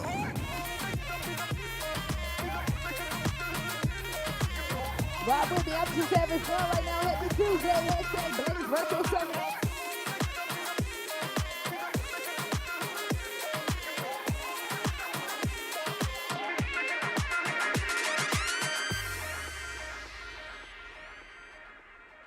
Hold up. It's after midnight and she's on your phone. Saying come over 'cause she's all alone. I could tell it was your ex by your tone. Why is she calling now after so long? Now what is it that she wants? Tell me what is it that she needs? Did she hear about the brand new biz that you just bought for me? 'Cause y'all didn't have no kids. Didn't share no mutual friends. And you told me that she turned trick when y'all broke up in 96. What you gon' do when you can't say no? And you feel like a show, boy, I really need to know. And how you gonna act, how you gonna handle that? What you gon' do when she wants you back? What you gon' do when you can't say no? And the feelings start to show, boy, I really need to know. And how you gonna act, how you gonna handle that? What you gon' do when she wants you back? What you gon' do when you can't say no? And the feelings start to show, boy, I really need to know. And how you gonna act, how you gonna handle that? What you gon' do when she wants you back? There's no need to reminisce about the past. Obviously, 'cause that shit did not last. I know how a woman will try to game you. You don't get caught up because, baby, you lose. Now what is it that she wants? What is it that she wants? What is it that she needs? Should she hear about the brand new biz that you just bought for me? Cause y'all didn't have no kids, didn't share no mutual friends. No, no, no. And you told me that she turned trick when y'all broke up in 96. What you do when you can't say no? And the feelings start to show, boy, I really need to know. And how you gonna act, how you gonna handle that? What you gon' do when she wants you back? What you gon' do when you can't say no? Boy, I really need to know. And how you gonna act, how you gonna handle that? What you gon' do when she wants you back? My milkshake brings all the boys to the yard, and they're like, it's better than yours. Damn right, it's better than yours. I could teach you, but I have to teach you. My CJTO. milkshake brings all the boys to the yard, and boys to the yard, and boys to the yard, and boys to the yard, and boys to the yard, and boys to the yard. My milkshake. My milkshake.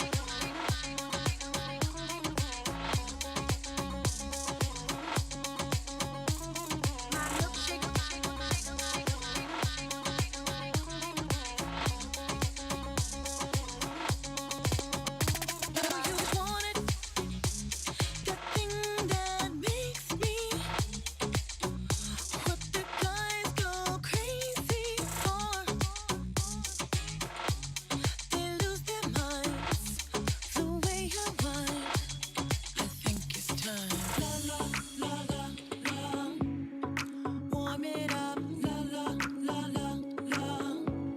The boys are waiting, la la la la la. Warm it up, la la la la la. The boys are waiting. My milkshake brings all the boys to the yard, and they're like, it's better than yours. Damn right, it's better than yours. I could teach you, but I have to charge. My milkshake brings all the boys to the yard, and they're like, it's better than yours. Damn right, it's better than yours. I could teach you, but I have to charge. On it, you want me to teach thee. CJTO. So we're jamming in the party, and you're waiting on me, pushing everything. Right back on top of me, yeah. But if you think you're gonna get away from me, you better change your mind. You're going home. You're going home with me tonight. Let me hold you, go caress my body. You got me going crazy. You turn me on, turn me on. Let me charm you, go wine all around me. You got me going crazy.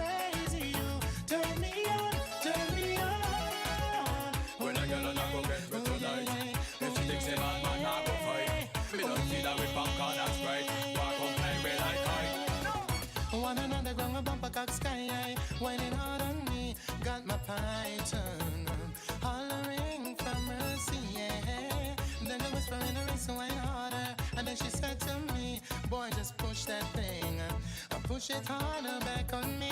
So let me hold you, girl, caress my body. You got me going crazy. You Turn me up, turn me up. Baby, let me love you. Put your arms around me. You got me going crazy. Turn me up, turn me up. From the moment you was dancing in the party, pushing out on me, giving everything. You're giving everything tonight. And if you thought you could get away from me and get away from me, girl, just take your time. You're coming on with me tonight. Girl, I got a question for you. Can I get an answer? Yeah, yeah, yeah, yeah, yeah, yeah, yeah. Girl, I got a question for you. Can I get an answer? Yeah, yeah, yeah, yeah, yeah, yeah, yeah. She only love me 'cause I'm dangerous. That boom boom sound like angel dust. Girl, let me hold ya. Put me ting all around ya. Make me feel like I own ya. Kill it boom like a warrior. Hit the boom like. Girl, I got a question for ya. Can I get an answer? Yeah, yeah, yeah, yeah, yeah, yeah, yeah. Girl, I got a question for ya. Can I get an answer? Yeah, yeah, yeah, yeah. It's the DJ T.O. She's so dope. I'm so control when I see you standing there in front of me. Your style, your clothes, your hair, your flair, woman, you look so sexy. The way you whine and way you dance and the way that you twist and turn your waist. Leaves me wanting, leaves me yearning, leaves me feeling for a Yes. before the end of the night. Vibe with me. I wanna hold you so tight. You know I want you so much. And I'm so tempted to touch. Tempted to touch, tempted to touch. A little woman, man, I need you so much. Tempted to touch, tempted to touch. A little woman, man, I'm inside your clutch. Tempted to touch, tempted to touch. A little woman, man, I need you so much. Tempted to touch, tempted to touch. A little woman, man, I'm inside your clutch.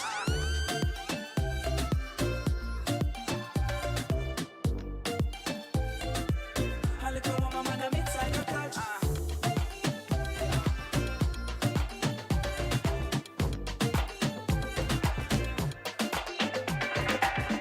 DJ T.O. She's so dope.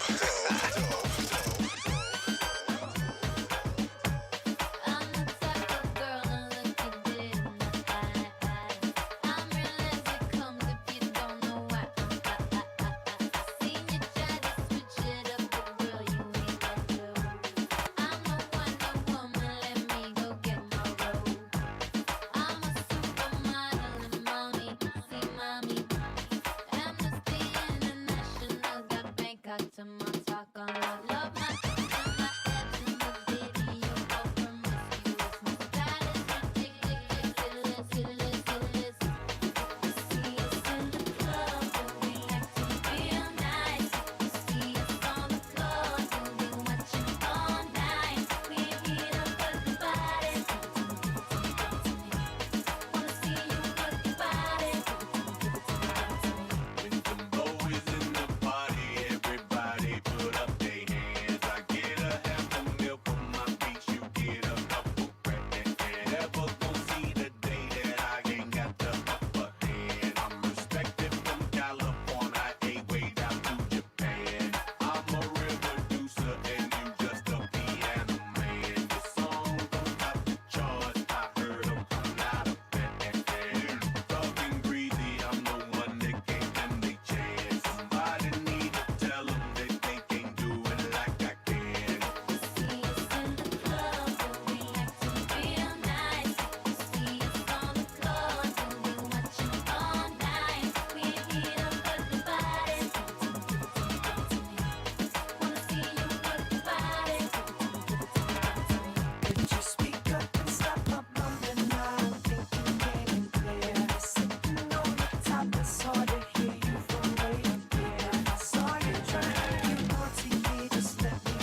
DJ T.O. Come on, girl, tell me how you feel.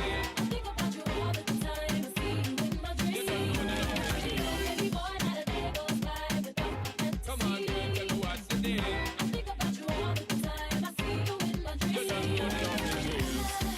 Oh, my baby's my baby girl. Yes, no, hurt me so good, baby. Oh, I'm so wrapped up in your love. Let me go. Let me breathe. Stay on my fantasy. Baby boy, stay on my mind. Fulfill my fantasy. Come on, girl, tell me how you feel. I think about you all the time. I see you in my dreams. Baby boy, not a day goes by. Come on, girl, tell me how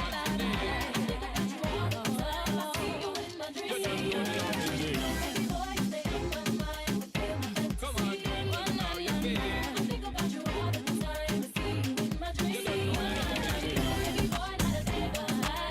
We gonna switch gears.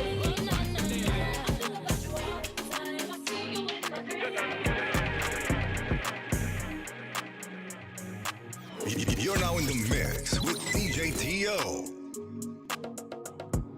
Just saying, came in with an FN. Two girls with him told me he ain't got a preference. Had them both down and I asked a few questions. Met last week and they already best friends. Already best friends. Met last week and they already best friends. Met last week and they already best friends.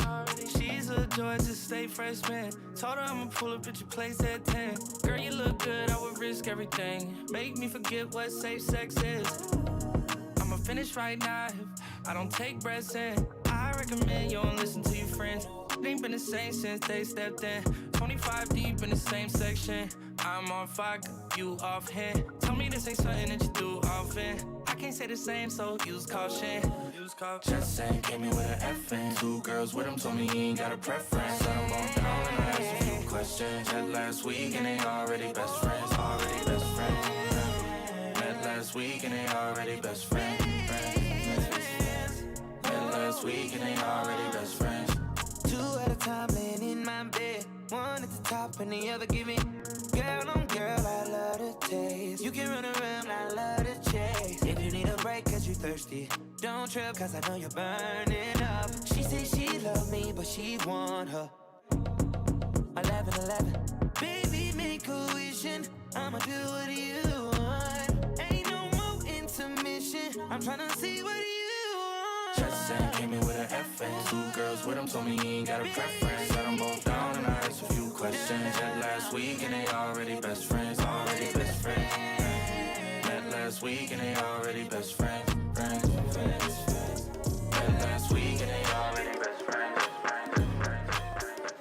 Use the hashtag Blaze Virtual Summit. Shout out to the Blaze Group LLC for putting together a dope conference and summit for women. Talk big t-shirt, Billy. Watch on my wrist, but I want that diamond. Talk crazy when I pull up in sight. Mile high, run that back, I'm stylish. Talk big t-shirt, Billy. Watch on my wrist, but I want that diamond. Talk crazy when I pull up in sight. Mile high, go first class, I'm the pilot. Put it in perspective.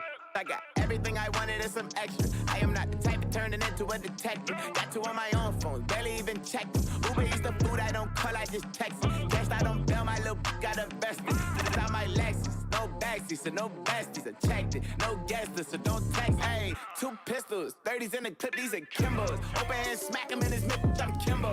You be throwing cash on the strip, my little sucking for the free. I got a but a they got me. I know she trip when I dip, so I agree. They pillow talking about me like I'm sick, but she ain't know this shit in 3 years in my teeth. I'm stylish. Talk big t-shirt, Billie Eilish. Pride right from the back on the island. Heard it talking crazy, my mind and I'm silent. Run that back, I'm stylish. Talk big t-shirt, Billie Eilish. Watch on my wrist, but I want that diamond. Talk crazy when I pull up in sight. Mile high, run that back, I'm stylish. Talk big t-shirt, Billie Eilish. Watch on my wrist, but I want that diamond.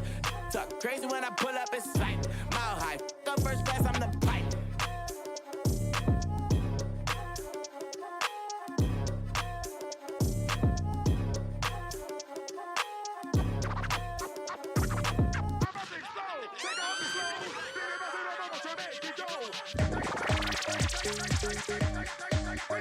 Come on, ladies, vibe with me. Shout out to the Blaze Group LLC, hashtag Blaze Virtual Summit.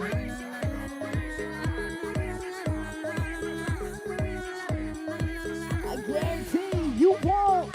You won't break my soul. You won't break my soul. You won't break my soul. You won't break my soul. I'm telling everybody, everybody, everybody, everybody.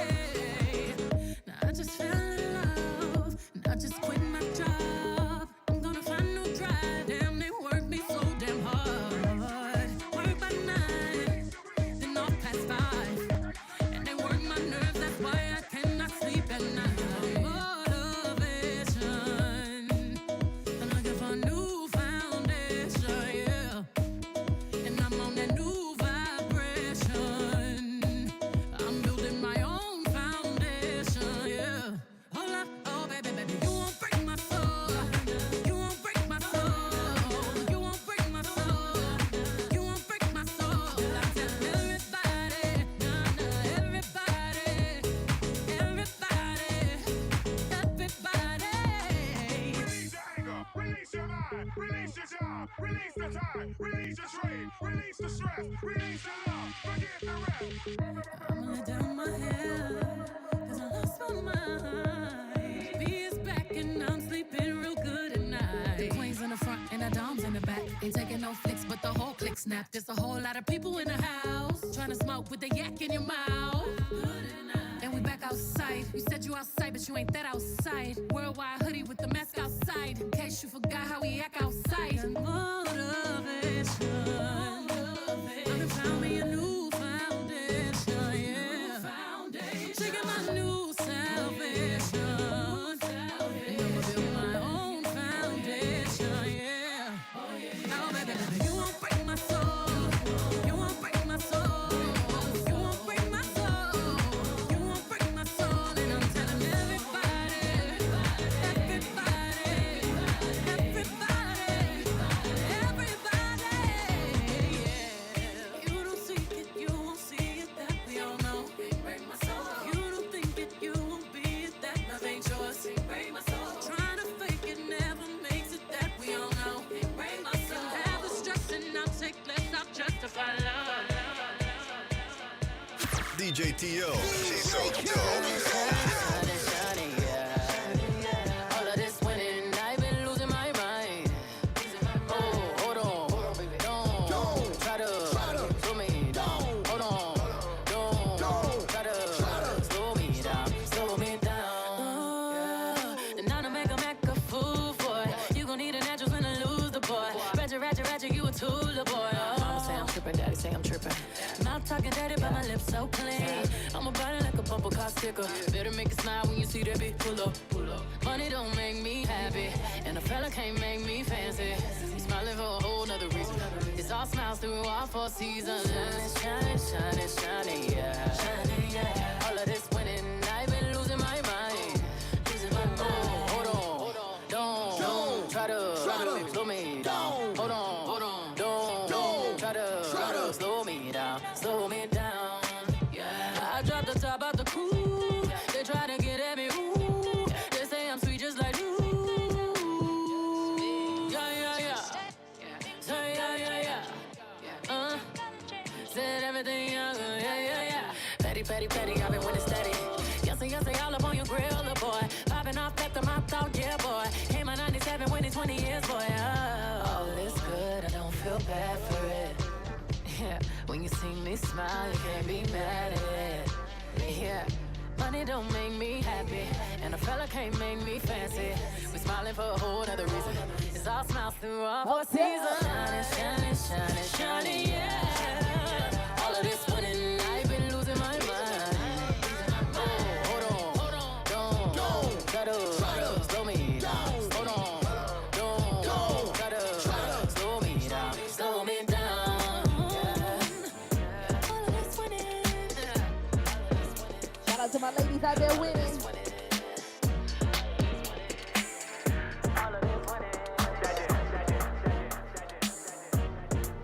I go by the name of DJ T.O. the LSCJ, hashtag she's so dope.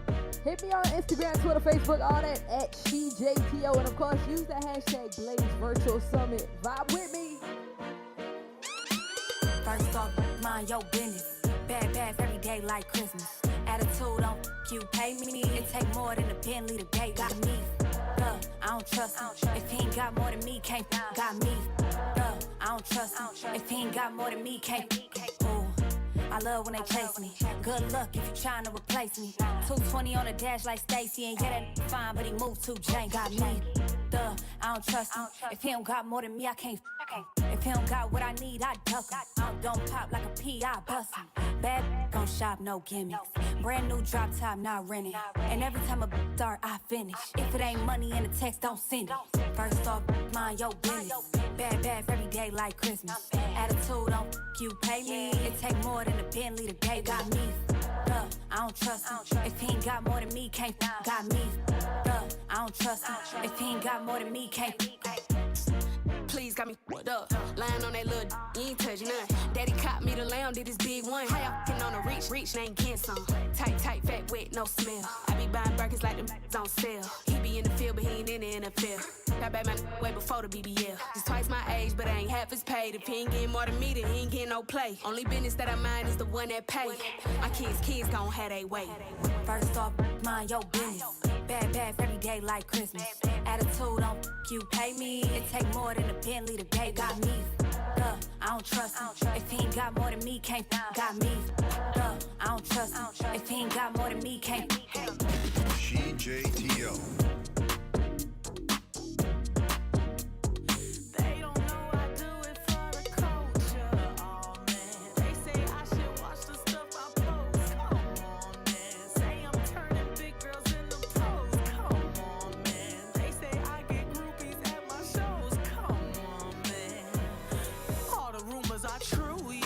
What you heard, that's true, yeah. Him and you, yeah. If you believe I do that, had to cut them all loose, yeah. Indy ain't no loose lips. Now they all tryna sue me. Psh, I don't give two lips. All the rumors are true, yeah. I've been in the bamboo, yeah. Focused on this music. My ex, man, he blew it. Last year I thought I would lose it. Reading on the internet, my smoothie cleanser might die. No, I ain't smashed Drake yet. Spending all your time trying to break a woman down. Real things are going on, baby, take a look around. If you thought that I was ratchet with my hanging out, just wait until the summer when they let me out the house. Yeah.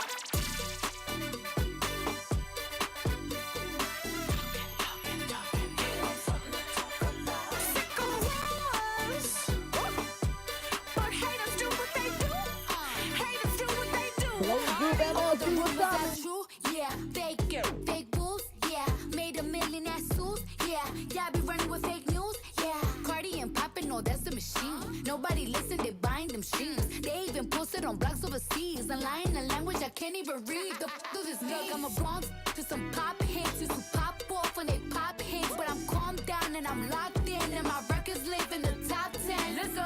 Teach me about big girl. Okay. Last time I got freaky, the FCC sued me. But I'ma keep doing what I wanna do. Cause all the rumors are true. Yeah, they hated on me since school, yeah. I never thought I was cool, yeah. Now me and Cardi, we cool, yeah. I love pros on pros, yeah. I am body goals, yeah. This here from my soul, yeah. Black people may rock and roll, yeah.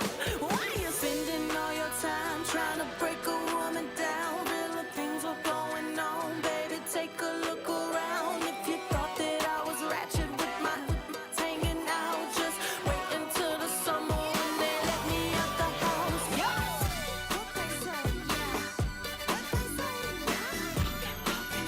Give them something to talk about. Sick of wars, but haters do what they do. It's the vibe. Happy Tuesday.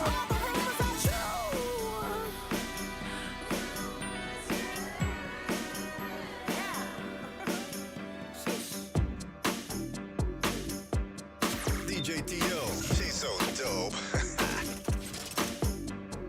Baby, something's on my mind, I gotta say it. Yeah, your loving done changed. It ain't the same, girl, and that's a shame.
type is she, baby?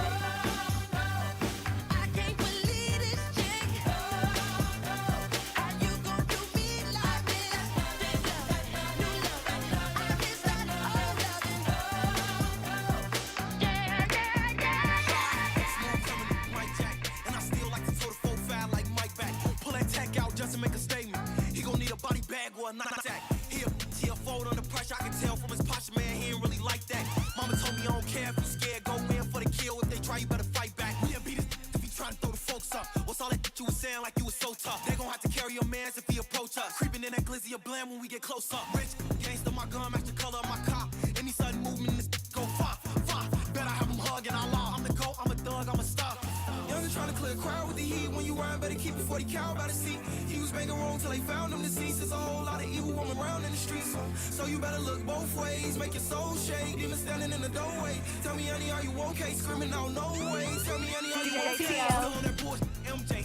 Really one of the hottest, and I never dropped a mixtape. All my life had to risk take. But if they come and try me, 40 kick it till my wrist break. Let anybody in this play, I'ma have my C's leave his in the ground with a stiff face. Where I'm from, all the killers turn hood legend. And they known through them blocks like the Kimbe. Told on something bigger than the Great Khali. 30 shots to knock him down like Muhammad Ali. Do the race, scratch off in the track off G. Catch him lacking, then it's RIP. Youngin' trying to clear a crowd with the heat. When you rhyme, better keep it 40 cal by the seat. He was making wrong till they found him deceased. There's a whole lot of evil woman around in the streets.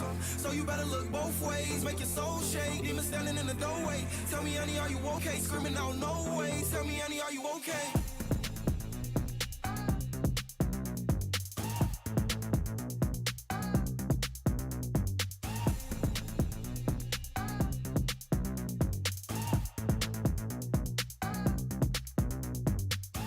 Listen to this track. Girl, the way you moving got me in the train.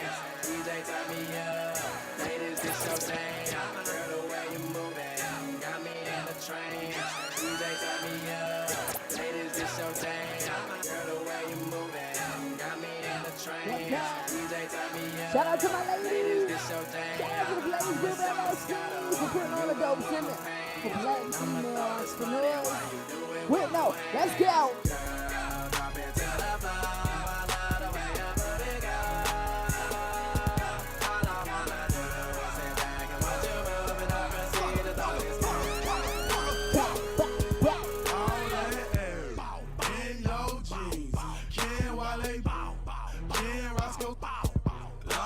She don't care when she walks, she gets this brown skin or a yellow bone. DJ, this my favorite song, so I'ma make it thunderstorm. Blood, want it, block her hell. Flow it, I don't care. Blessings flying everywhere. Have my partner Roscoe like, bro, I'm drinking hell. Can't you tell? Lose 70 bands that fit this stat so fucking well. I'm trying to hit the hotel with two girls, that's why I take this dick when I swallow. Hey, Moscato got a freaky. Hey, you got me in the trends. Please take off your pants. Pop up on the hands, then you got me sweating. Please pass me a bag. Girl, the way you moving got me in the trance. DJ, turn me up. Ladies, this your thing. I'ma sip Moscato. You gon' move them pants. I'ma throw this money while you do it with no hands. Girl, drop it to the floor. I love the way your booty go.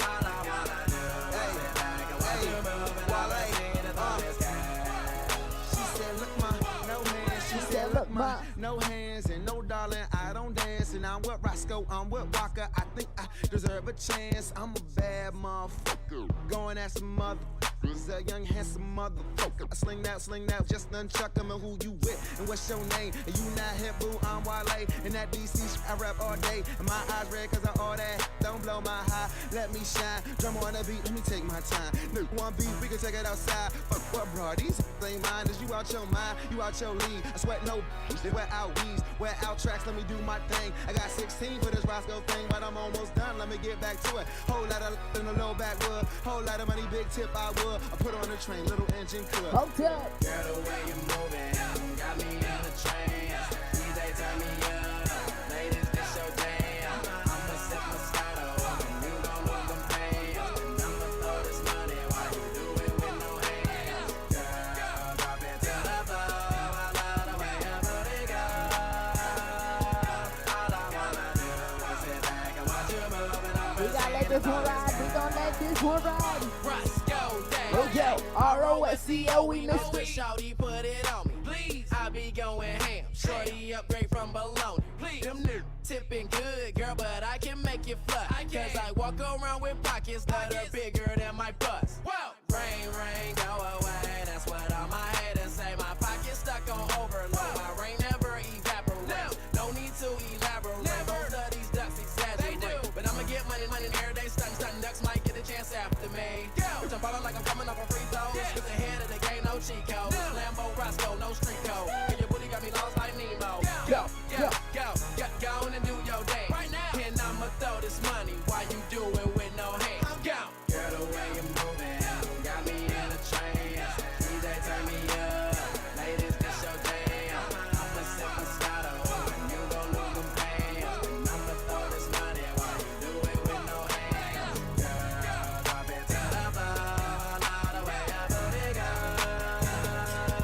All I wanna do is sit back and watch you move and I'll proceed to Yeah, I'm a star, I got your baby wishing. He say he hungry, this cookie the kitchen. Yeah, that's my dog, he gon' sit down and listen. Call him a trick and he don't get a hold up. Yeah, I'm a star, I got your baby wishing. He say he hungry, this cookie the kitchen. Yeah, that's my dog, he gon' sit down and listen. Call him a trick and he don't get offended. He know he giving his money to Megan. He know it's very expensive to date me. Told him go put my name on that account because when I need money, I ain't tryna holler. He know he giving his money to Megan. He know it's very expensive to date me. Told him go put my name on that account because when I need money, I ain't tryna wait. I can't be with, no, you can't touch this. Ayy, I do rich, my money thick, ayy, walk with a limp, I'm on some pimp shit. Ayy, he say you all about money, yeah, I'm on that cash, I'm in my bag, ayy, yeah, I'm on your ayy, yeah, I'm in that new, you on that last year, man, I do pimp shit, girl, you on simp shit. Ay, he say you all about money, yeah, I'm on that cash. You know how they love me? Why? Cause baby don't give what you do. I be fixing the weed while she's out, then I back and killing her. Know I give it up. I be cool on them, ain't no pressure. Till I met this little and they Megan. This little thing here style. Look how she walk, look how she talk, she sexy. I like when they pretty and ghetto. Type of don't even say hello. And whenever we back, put her in the headlock with my elbow. Now she done reversed. Got a bone like a Camaro. I can't be no, you can't touch this. Ayy, I do rich, my money thick, ayy, walk with a limp, I'm on some pimp shit. Ayy, he say you all about money, yeah, I'm on that cash, I'm in my bag, ayy, yeah, I'm on your ayy, yeah, I'm in that new, you on that last year, and I do pimp shit, girl, you on simp shit. Ay, he say you all about money, yeah, I'm on that cash, I just looked at my wrist, I got time today. Get them crossing the line today. The hate be so real, the love be fake. Be bumping they gums and bumping my tape. Don't go against me, they ask for my help. Go get out your feelings and get it yourself. Might got the same shoes, but you ain't gon' step. That that you just put out, you could've kept. Yup, she got a he got a shirt. Why? You can't compete when you can't compare. She ate the through my underwear. Got up and got herself out of there. I see they put me on memes and things. Don't speak on my life without knowing the real. 8 figures a year, what it cost me to live. Don't hold it, just say what you feel. But watch your mouth before I fly at your to a place that she didn't know exist. Mediterranean water my wrist. Keep it on piss how I'm talking my 6 figure check for a show, man, I'm lit. Let's celebrate now, my bag legit. These with me with whatever I'm with. Didn't know who did it, got everybody hit. I don't like nobody. We can get gangster, we can keep it cordial. How you wanna go back? How you wanna do it? I don't backtrack, man. That I don't miss nobody. I don't miss nothing. Left it on scene, I ain't right back. I don't trust nobody. I just looked at my wrist, I got time today. Get them crossing the line today. These will cry and be lying in your face. Slicker than us, gotta know how they play. If the money went straight, you wouldn't be here today. Ain't in mind, sure know what to say. You ain't me, so it's hard to relate. But how much cash I off every day? Big bang every day. Shout out to all my ladies vibing with us right now. Shout out to the Blaze Group LLC. Make sure you use the hashtag Blaze Virtual Summit on all social media. Of course, we doing this all week. Straightening, yeah. Straightening, yeah. Don't nothing get straightening but straightening. Don't nothing get straightening but straightening. Don't nothing get straightening but straightening. You don't get straight, you don't straighten it. In this game, sit back, be patient. Act like the game went vacant. Act like some been taken. What? Ain't nothing but a little bit of straightening. Been kicking, been popping out daily. On the island, it's a movie I'm making. I'm counting the narrows with Robert De Niro. He telling them that you're amazing. Put that on. get on. I bought 2 whips and I put my boot on. She put this wrist on. She fat the wrist said it went rich and meal prone. Turn a pandemic into a pandemic. You know that we on. Yes, sir. Them gon' pull up and L at this together won't get what you homes. I don't do the fake kicking. No. There go a rocket, it's taking it. It's a problem with you, then we straightening it. Swap out the cat, put a demon in it. Upgrade the band up, put fiends in it. I got some shooters you seen with me. We're running back, I just seen tenant. We gonna get straightening. Yeah, straightening. Yeah, don't nothing get straightening but straightening. Don't nothing get straightening but straightening. Don't nothing get straightening but straightening. You don't get straight, you don't straighten it. You don't get straightening if you don't straighten it. No. I'm the type to sit back and watch patient. Do a trick with the stick, it's amazing. In the bando, chopping out bacon. Loads on like I'm starring in the Matrix. I keep the cookie like my grandma made it. I get the keys and the pounds and the babies. And the bricks came white like shady. Drive the Lambo through the avenue. Pretty little with an attitude. Give a shout out to them white boys. All white rolls look radical. Keep you a 5, don't let them take it. If they get charged, you gotta get straight. I got your op, I give them a facelift. My niggas lurking and spending the day shift. I got them right when you see me. Rack A. Spin back to back, it's a repeat. Championship, it's a 3-P. Shoot out the window like Drizzy and Freaky. I keep it on me, believe me. Yes, sir. I be up high where the trees be. I go and put on so much of this ice. They say don't touch me, you gon' freeze me. Straightening. Yeah, straightening. Yeah, don't nothing get straightening but straightening. Don't nothing get straightening but straightening. Don't nothing get straightening but straightening. You don't get straight, you don't straighten. Get my straightening. Automatic handgun like the Navy. I keep 100 round drum, ain't fading. Turn it to a mummy with a payment. Terminating with the money, it was grave. Spin an op block, rock about baby. Made it talk stop, made it mama hate. We were trapping at the spot, out the base. Tasmanian devil, we spin on your block. Spin. I pop a perk and I'm going berserk. And I woke up and bought me a job. Like straight to the point, I get straight to the straight. And your buddy, he can't even walk. We gutted them, nobody talk. We gutted new color, then start to fall. New trapping and hustling, beat down the wall. On with the stepper, Northside rapper. Boy, keep a Mac in the back of the Tesla. On with the gang, we can never be selfish. Watch how I dress, I'm the dripping professor. Bought a kill tech, then I bought a compressor. Time to press them, eat them for breakfast. Taught them a lesson, I'm never confessing. Never my message, somebody stretch them. Straightening. Yeah, straightening. Yeah, don't nothing get straightening but straightening. Don't nothing get straightening but straightening. Don't nothing get straightening but straightening. You don't get straight, you don't straighten. I appreciate y'all rocking with me. Happy Tuesday. Shout out to the Blaze Group LLC for having me. Again, we gonna do this all week. I go by the name of DJ T.O. Of course, it's at SheJTO on all social media. I appreciate y'all rocking with me, man. That's all I got.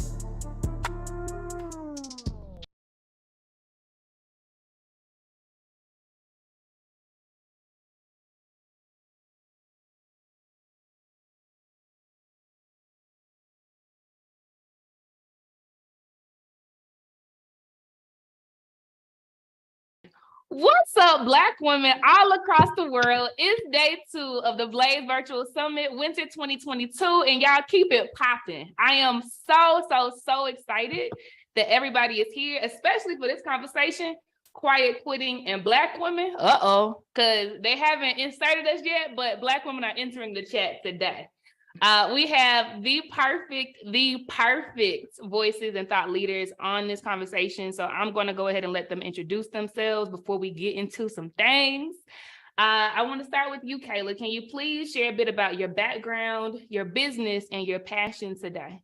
Absolutely. What's up, everybody? My name is Kayla Life. I am the rebrand strategist, aka the main character cultivator, right here in Rebrand Land, home in the main character, where we teach you how to be the center of your story. My background really comes heavily from education. I held no job outside of education before starting my own design business. But with that being said, in that realm of education, I've worked as a teacher, a school counselor, the DEI lead, the researcher. I'm building a school currently as we speak. So I'm very familiar with what our topic is and what we're going to be doing and how we can just move our entire culture forward in this area. Ashe, and I always tell Kayla, it's like her last name is on point. Like every time she opens her mouth, it's just full of vibrancy. Kayla, I'm so happy that you're part of this discussion today. Rakita, on over to you, Mama. Tell us your story.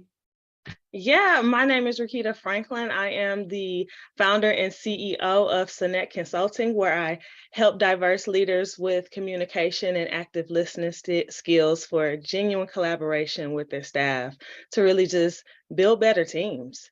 So my background really comes from a lot of everything. I have a bachelor's degree in vocal music and philosophy. And once I graduated and realized that I had a degree that was worth a whole bunch of nothing, I flailed a little bit. I did customer service and hospitality and realized that I don't want to talk to people every day. I really value connections with folks, but I can't do it at this level and this well on a daily basis. So I went back to my alma mater, Lincoln University of Missouri, and started working at Trio. And that was my introduction to higher education, was like coming back home, coming back to work for a program I had worked for before, well, that I was a participant in, and really helping people like myself. And that's where I started in higher education. And to be honest, with the pandemic, I was happy that everyone was working virtually, but your girl has had a flexible schedule all of her life. So when they took my flexible schedule away, I was like, okay, this is the time. Like, no one's going to give me what I need but me. So my background in adult education and training really leads me to do anything that I want to do as long as I do it with adults. So my passion today is to empower adults to continue to be lifelong learners. That's so dope. Full circle moments, and then you still said I'm betting on me. That's what's up, Rakita. And do you sing? I sing at home. The goal is Okay. to start singing again, but it's one of those things that if you don't use it, you really do lose it. So I'm interested in finding me a trainer here soon and starting to sing again. Super dope. I sing. I love it. I mean, it's been a minute, so maybe I need to start saying what you're saying, but I love that. Like, if you do start singing again, keep me posted, sis, because I want to be there virtually or in person with all the snaps. Okay. I got you. Thank you. Super dope. And then last but definitely not least, we have a beautiful spirit by the name of Tamara in this conversation today. Tamara, please tell everyone a little bit about your background, your business, and your passion. Hello. My name is Tamara Lincoln. I'm the CEO and founder of Lincoln Stone Paper. So Lincoln Stone Paper is waterproof, water-free, tree-free, and biodegradable products. We focus on protecting and saving the earth one stone at a time. My passion actually stemmed from my children themselves. They kept destroying my books, and I'm like, wait a minute, we're not about to keep doing that. So I ended up creating this indestructible notebook and also indestructible books for my children. My background is also education and nonprofit organization help, and also coaching. I'm a cheer coach. So that all actually collaborates together and just one big punch to the world to just make it better. So thank you. I'm glad to be here. I love that. I love that. I'm happy you're here, sis. Indestructible books. I would have never even considered that before. So keep going, sis. Like, the sky is not even the limit. I think that's super fire, and we got to have more Black women's names visibly on our shit. Okay.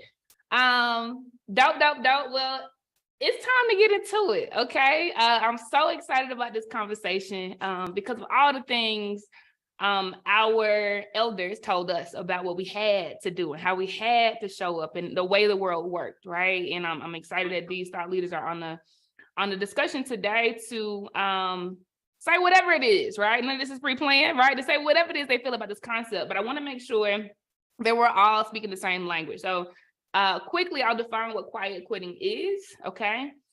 This phrase describes the current swell that's happening globally, honestly, where employees are deciding to only work within their work hours, okay, and not a minute more, and to only do, right, what is in the job description, right? And again, within those hours, okay? So nothing is spilling over, okay? Period. Ladies, I would love to know what your thoughts are on this act of rebellion. I see it as an act of rebellion. And how do you think it's correlated with the recurring notion that we've always had to be twice as good to get half as far? Okay. I want to start with you, Rakita. I'd love to hear your thoughts on this. Yeah, so quiet quitting, or as some people call it, acting your wage, as the old folks will call it, being a job description employee. I love this. And the fact that it is seen as an act of rebellion is astonishing, if you ask me.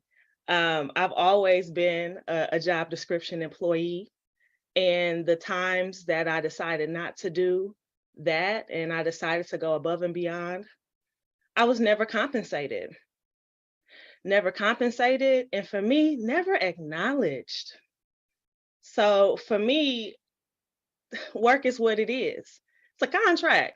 I'm getting something out of you and you getting something out of me. And the moment you're not getting the things out of me that you would like to get out of me, you're going to have a conversation or you're going to let me go. And I feel the same way about an employer. This is a contract and I came here to get something. And with my last position, I really obtained the job to be better in my business. It was all of the things that I wanted to do, but I wanted to do it in a low stakes, low risk, low money way. So I got a job. And once that job no longer served me, I had to go. But I think quiet quitting is a wonderful way to do your job and do all of the things that you are supposed to do, but also get some other things done within this time, because we really are meant to follow our passions and to be with our families and to really have more ownership over our time. I think to not quietly quit is really an act of letting folks cross your boundaries. I support it. Man, that's so good. Even for me right now, because literally I did not stop quiet quitting until I quit the job. But like, I did not start quiet quitting until I quit the job. I was furious over being 10 times colder than the folk who were multiple levels above me, right? They were calling me to speak to the person who reported to the C-suite in a 200,000 person organization, right? And I'm having to ask them stupid questions like, so what is this going to translate in as far as comp? What is it translating into? And they looking dumbfounded, right? I love that you've always had the audacity of the mediocre white man to say, look, okay, y'all want me to do this right here? I'm gonna get it done and I'm out. I think that's so fire, man. And I admire you. I admire that you have had the ability to showcase that in front of whoever's been looking up to you, because I did it a different way and I led people a certain way, and now I'm trying to course correct and say, nah, girl, don't kill yourself. It ain't that deep. Super dope. Does anyone else want to add to that? Yeah, definitely. I think on the very opposite side, I have always been an above and beyond type of person for the simple fact that my background's in education. So, and my mindset, if I don't go above and beyond for my kids, no one's going to do so. And in that standpoint, I was working on the benefit of my school community and my children and my families, and I could really give a damn about anybody else that was involved in the process. But, you know, if you are an educator in a field of just service work, right, and you're working as a service, there's a lot of times where you are giving 200%. And if you ever, you know, if anyone has ever seen me in the school setting or seen me with my kids, they would always say, life is on 200. Life is on 200, because that's my normal everyday energy. But I started to notice when I came in at 100, just standard teacher, right? Standard counselor. Maybe I don't feel like being overjoyous today. Maybe something happened with me at home that I don't feel like I need to give a 200%. I just need to come in and do my job. Now everyone's looking at me like, what's wrong with you? What's the problem? Are you sad? Are you hurt? And I'm like, I'm just regular, like just doing the regular thing. Like, what is the problem? So this aspect of quiet quitting for me, even if I was to give you my personal background story of how I quiet quit into my own business, I was a teacher during the pandemic. I have been a educator for years, actually all of my life. During the pandemic, I was a technology teacher. And just to give you even further background, my school was the only school that had a tech program because I built it. Those students did not have access to technology. They did not know how to open and close a laptop, barely send an email. And this is a school that said that they were sending students to college preparatory high schools. It was in New York. Well, that mission doesn't line up with what you're saying you're giving little Black kids. So I went to my principal at the time. I said, our kids need to have a tech program. She says, who's going to teach it? I was the counselor at the time, the school counselor. And I said, I'll teach it. She's like, well, who's going to be their counselor? I said, you'll find another one, right? And I shifted myself into a whole nother position where I created this technology program. So fast forward to the pandemic, where there are 8 schools in this network, and my school is the only school that is ready to go into the pandemic because they know how to use Google Classroom. They know how to use Zoom. They know how to turn in their assignments because they've had this license in 5th grade. Now we're sitting here and the CEO calls my phone. I'll never forget this. She calls my phone and she says, hey, I heard that your school's doing a great job, you know, and all of the leaders attribute that to you and like how you worked with the kids and their tech. And we're super, super happy about that. Listen, I'm going to have to pull you from working in your classrooms, teaching 7th grade at the time. She says, I'm going to have to pull you from your classroom and I need you to move up. And I need you to come into the network and teach everybody else. I need you to do whatever you did for your school community for the rest of the 7 schools, where in a sense, right? And my very young, not really understanding what was going on brain, I said, wow, that's such a great honor, right? Like I get to now take my talents and show the rest of the school community what I'm doing. But we talk about how culturally we've been taught a specific thing, that you have to be twice as good to even level up to what they're doing, right? So I'm like, oh, this is my opportunity to show them I'm 4 times as good as what they're doing. Like I can do all this stuff. So she's literally moved me away from my classroom.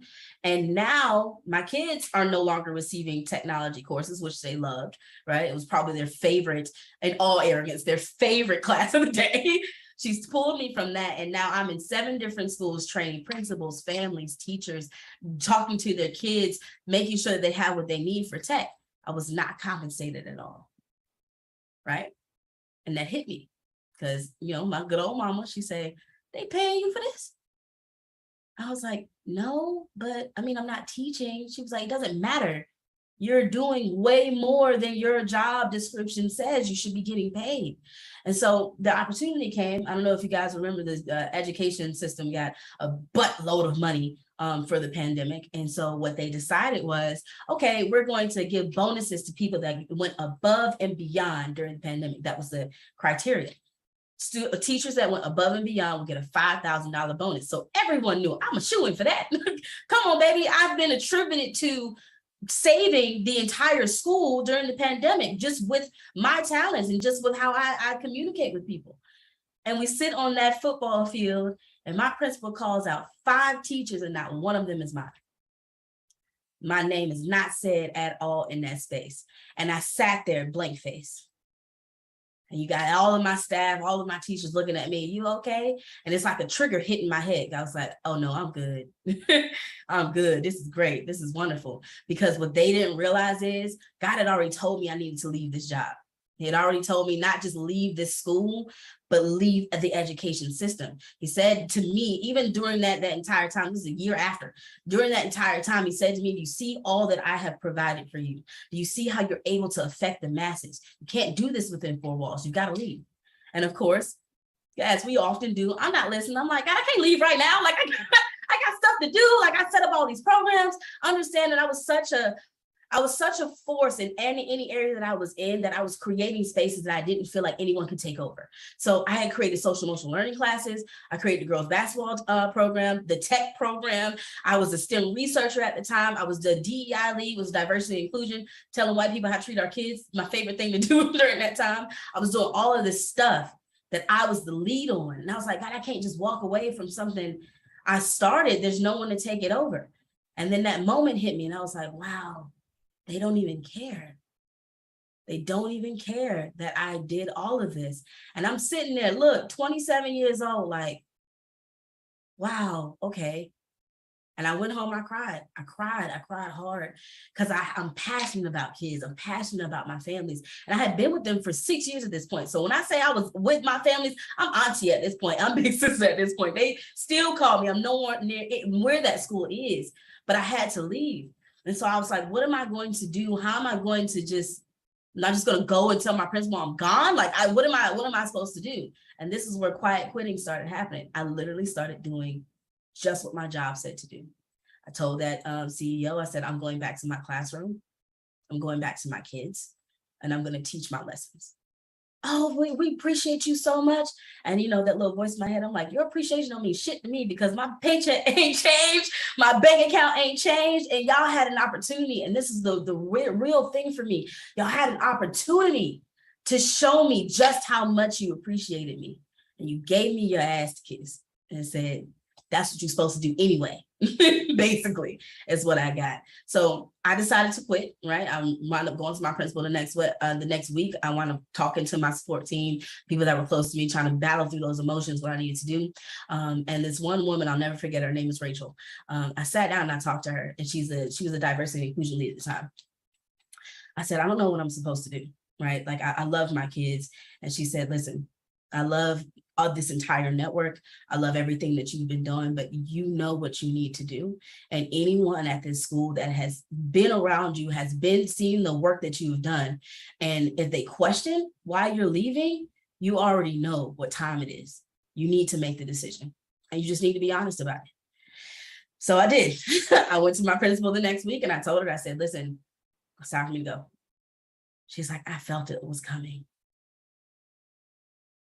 And of course, in my head, I'm like, bitch, what you mean you felt it was coming? Like, what you're saying is you didn't want me to be here anymore, right? But even through that action of quiet quitting, y'all know that when I left, half the other teachers left. Only maybe 3 other teachers that were still working with me at that time remained at the school. I don't think they're there anymore either at this point. But I get these messages like, thank you. Thank you for leaving. You leaving gave me the encouragement to leave. Like, you literally, and they'll tell me, like, I pulled a life today and said, F it, I'm gone. Like, because you realize that you're giving so much of your talent, and in a space like education, it'll be used. It'll be used until you're dry in the ground, till you can't do anymore. And now they're looking at you like, what do you mean you're depressed? What do you mean you can't come to work? What do you mean you're not eating? You're doing such great work with these kids. But I'm still a human, and I still have other things outside of this job, which I needed in that mindset to recognize this is a job. This is not my life. That sometimes when you become a teacher, when you're working in that kind of area, you forget that this school building is an institution. It's a place for me to get money. This is a place for me to sustain my life. Even though my passion is working with younger humans and making this thing happen, I still have to sustain myself. So I left, and I would say it was the best decision I ever made for my life, because now the same thing that God told me, I'm bigger than these 4 walls. I'm now able to take all that energy I was given to one area to the masses at this point. I work with nonprofits and schools across the United States, building their tech curriculum, building their teachers, giving them what they need that I could not in that one silos community do at the level that I'm doing right now. But it took for me to quietly quit and then loudly quit. I shy. And you know, and y'all drop ones in the chat if we're telling your stories, right? Like, this is in healthcare, this is in education, this is in music, this is in corporate. Like, we could go on, this is in nonprofit, right? Like, this is a system, baby. This is a system. We have been cargo, we have been cattle, we have been tools. Like, this is a system, right? They think we can't feel pain, so we dying more than anybody giving, you know, like, exposure you can't boil exposure in water and feed your family with it, right? Like, the CEO knowing your name does not translate into money in your bank account. That stuff does not matter. It does not matter. And we have to decide, like Rakita said, to have a life. Like, it's about more than surviving, bro. Like, are you spending time with your babies? Are you healthy for real? Do you have relationships with people? Are you smelling the roses? Are you going on vacation? Like, we're not tools. Like, this is birthright stuff. This is not even like extraordinary. This is birthright stuff. Love it, ladies. I know we have a lot to cover. Tamara, before I go, I want to see, do you have anything you want to add, or are you good, mama? Yes, absolutely. Really quick. When it comes to quiet quitting, you're really protecting your mental health. So before you start thinking about somebody else, think about yourself. I know it's hard to say because like we are naturally care for everyone else, but you can only care so much. You can only do so much for everyone else. And what happens when your cup is empty? Who's going to fill that cup for you? You have to make sure that your cup is at least halfway full if you're going to still, give to anyone else. But when I think of quiet quitting, just think about your peace, think about your health, your mental health. You got to stay sane for this world, you know. I say, yeah, rest is an act of tactical warfare. Like how you gonna beat the system and you burnt out and tired? Like y'all better get yours. Listen. Okay, love it. So I want to turn up the heat a little bit. Many of us were raised in homes where we were taught how to navigate, this unfair world, right? This world that bends to white supremacy, right? And after the anger and reflecting, I realized like my parents, my grandparents, my great-grandparents were just trying to keep me alive, right? Like they were just trying to make sure my Black brothers came home, so they weren't trying to make us cower down. They were just trying to keep us alive. But many of us have decided today, right? And things have changed, right? Not that they're necessarily better, they're just different, right? Things are a little more discreet, right? So given that we are radical in different ways today, I want to ask you all a very pointed question. Do you believe that Black women can afford to quiet quit? And if we do, are we paying a price that's too high or not at all? I'm gonna say it again. So do you believe that Black women can? Let's start with you, Kayla. Uh-oh, did I cut out? Yeah, repeat your sentence again. Froze. Okay, thank you so much. Do you believe that Black women can afford to quiet quit, right? And if we do you believe that the price we pay will be much too high or not at all? Kayla, we'll start with you. I believe that Black women can do whatever you want to do. I don't believe that there's a price to be paid. I think that a Black woman that has full understanding and control over her own power can take over anything.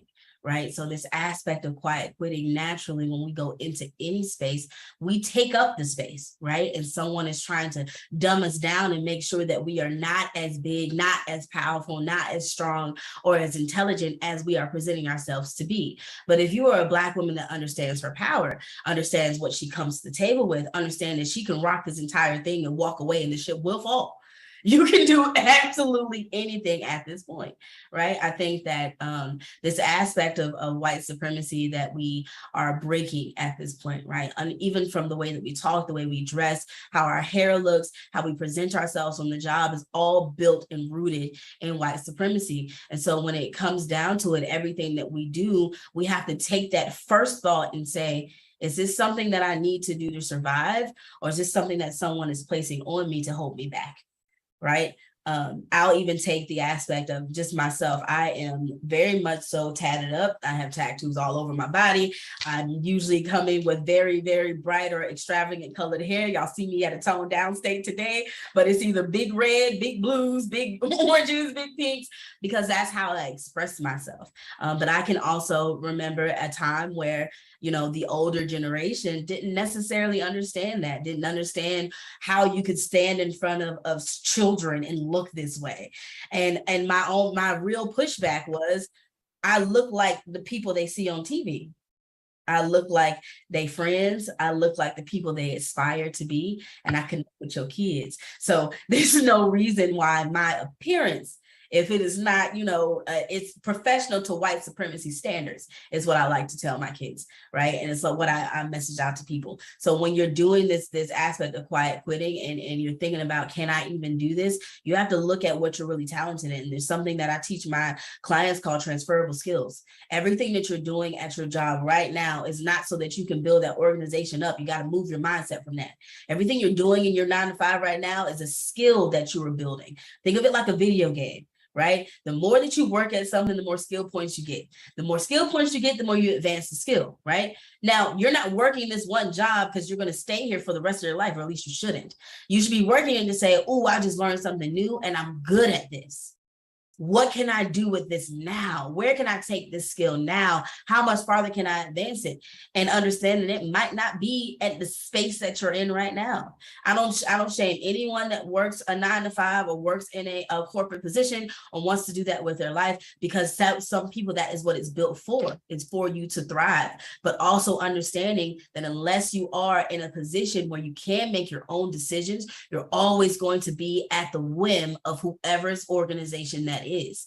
So can you quiet quit? Can you, say, I'm going to take my talents back and do what's best for me? Absolutely. Will it be detrimental to you? It depends on what your mindset is. If you're in a space that says, okay, if these people cannot just take me doing what my job description is, and I've got to work harder for no pay, then you already know what time it is. You got to get up out of there. You've got to go right now, quick, fast, in a hurry. But if you are in an organization that caters to you as a human being, as a Black woman, and understands it's not performative, right? Because they all gonna cater in a performance standpoint, but always looking at how I can improve this Black woman sitting next to me, then of course, let your talent shine. Go ahead and give them a little bit more if you are safe there. But you really have to understand what your safety looks like, both physically, mentally, and in your career field. That's good. And I think that's a good insertion to this conversation, right? Like we can't talk about Black women quiet quitting and not talking about respectability politics, right? And not talk about Black exceptionalism that kills us, right? Because at the end of the day, even if it's not professional, it's just white culture. Even if you decide to try to scrub off the culture, right? And reflect theirs, right? Because they said that British suits are better, right? Because they said that slick hair is better, because they said that these movies are better than Boys in the Hood, right? That does not mean that you are more respected, that you're less Black, that you're less marginalized. So I love that. Like, that is exactly why I'm like, when people, I don't care if it's a $250,000 deal, well, I'm coming to a fintech company to shake some shit up, right? I come looking like I look. White boys in Silicon Valley do, right? Like, I don't got to prove nothing to nobody. I come with my Southern twang. I know how to talk very, very, very smooth and even, right? But I don't change that anymore, right? Because I'm dope, I'm cold. It's your loss if I don't feel safe up in here because I'm out, right? I think that's so important to insert in this because we got to stop performing too, right? If we really gonna take up the space that is important. Anyone else have anything to add on this question around, can Black women afford to quiet quit? Yeah, did you have something to add, Tamara? Okay, I think, is there a price to be paid for Black women to quiet quit? I think so. We don't all have the same desires. I know that due to Black exceptionalism, I thought that my goal was to be the HBIC. And once I started supervising like 40-something people who did 3 to 4 different roles, and I seen how that felt, that's not a lifestyle that I wanted. But for some of us, that's a lifestyle that we want. And not only that, we need some folks at the top making decisions at other institutions, other companies, other areas in life that affect other people of color. So we do need more folks at the top if that is your motivation. I wouldn't do it because of Black exceptionalism alone, or just being taught that you needed to be twice as better. We don't need to go up. I think I heard someone say, we don't need to go up. We can just vector out. So if your goal is to vector out, absolutely quietly quit. If your goal is to go up that corporate ladder, I would suggest setting some boundaries around when you do decide to do a little extra. Because quiet quitting is doing your job. And it is okay to be great within the parameters of your job. But leadership, no matter where you go, is looking for people who go above and beyond. So maybe you put that on your calendar when you go above and beyond. Maybe you're going to plan a Christmas party and that's your above and beyond that year, right? You pick and choose. You quietly quit during the down times of your organization. So finding that balance that works for you. But if we are quiet quitting, who's moving up? Who's moving up? Because even in your own organizations, you look for people who got your back. You look for people that every time you throw them the ball, they got you. It's like that in any other business. So the Black woman trying to be vice president, CEO somewhere, figure out when and how you're gonna quiet quit, but you can't do it all day, every day, because we need you. I love the diversity of perspective, right? Yeah, like when they taught us how to play the game, you are basically saying there are rules to that shit, right? Like regardless of what we decide to do, right? There are rules to that shit. Now, I do believe that the rules are different for white men versus Black women, right? I think that that's a huge gap. I do, because I've seen it in corporate, right? It is who you know. They can be dumb as a doorknob. I stand on that with both feet, 10 toes down. They can be dumb as a doorknob, but because who they know, they can occupy that space. And very smart people that they hire will get the job done. And that's not been the case thus far for Black women. As a matter of fact, she has to be triple sure that when she hires other Black folk, that they off the chain so that she don't lose her job. Like, it's the playing feeling good, right? And so I agree. Like, that is what we are living in today. Like, to make Forbes list and all these other things, like, we have to be exceptional. I would just say that I think the goalposts have to change, right? Like, I think that when we are standing up, 17% of all Black women today are starting new businesses. 17%. That number is as of February 2022. Okay, that's almost 1 in 5. So that means that we Black women specifically, I'm not just talking about the Black race, that means that Black women specifically have an opportunity to create new culture. You know, like, where we give raises because you cold, like your creativity is cold, not because you bled in your knuckles for me, right? Where I'm gonna make provisions for you because you're having a baby, right? Like, not because you have preeclampsia and you about to die, you know, like, I think because we're the fastest growing demographic of entrepreneurs in the entire country of the United States, right? 42% of all new businesses created by women every day are started by Black women. Like, these numbers are correct. Like, I hope y'all know that this is unprecedented, right? Like, we actually have the opportunity to create our own culture and literally say y'all are irrelevant. Like, literally, what minority? Who, what, how? Show me that. Show me the statistics, right?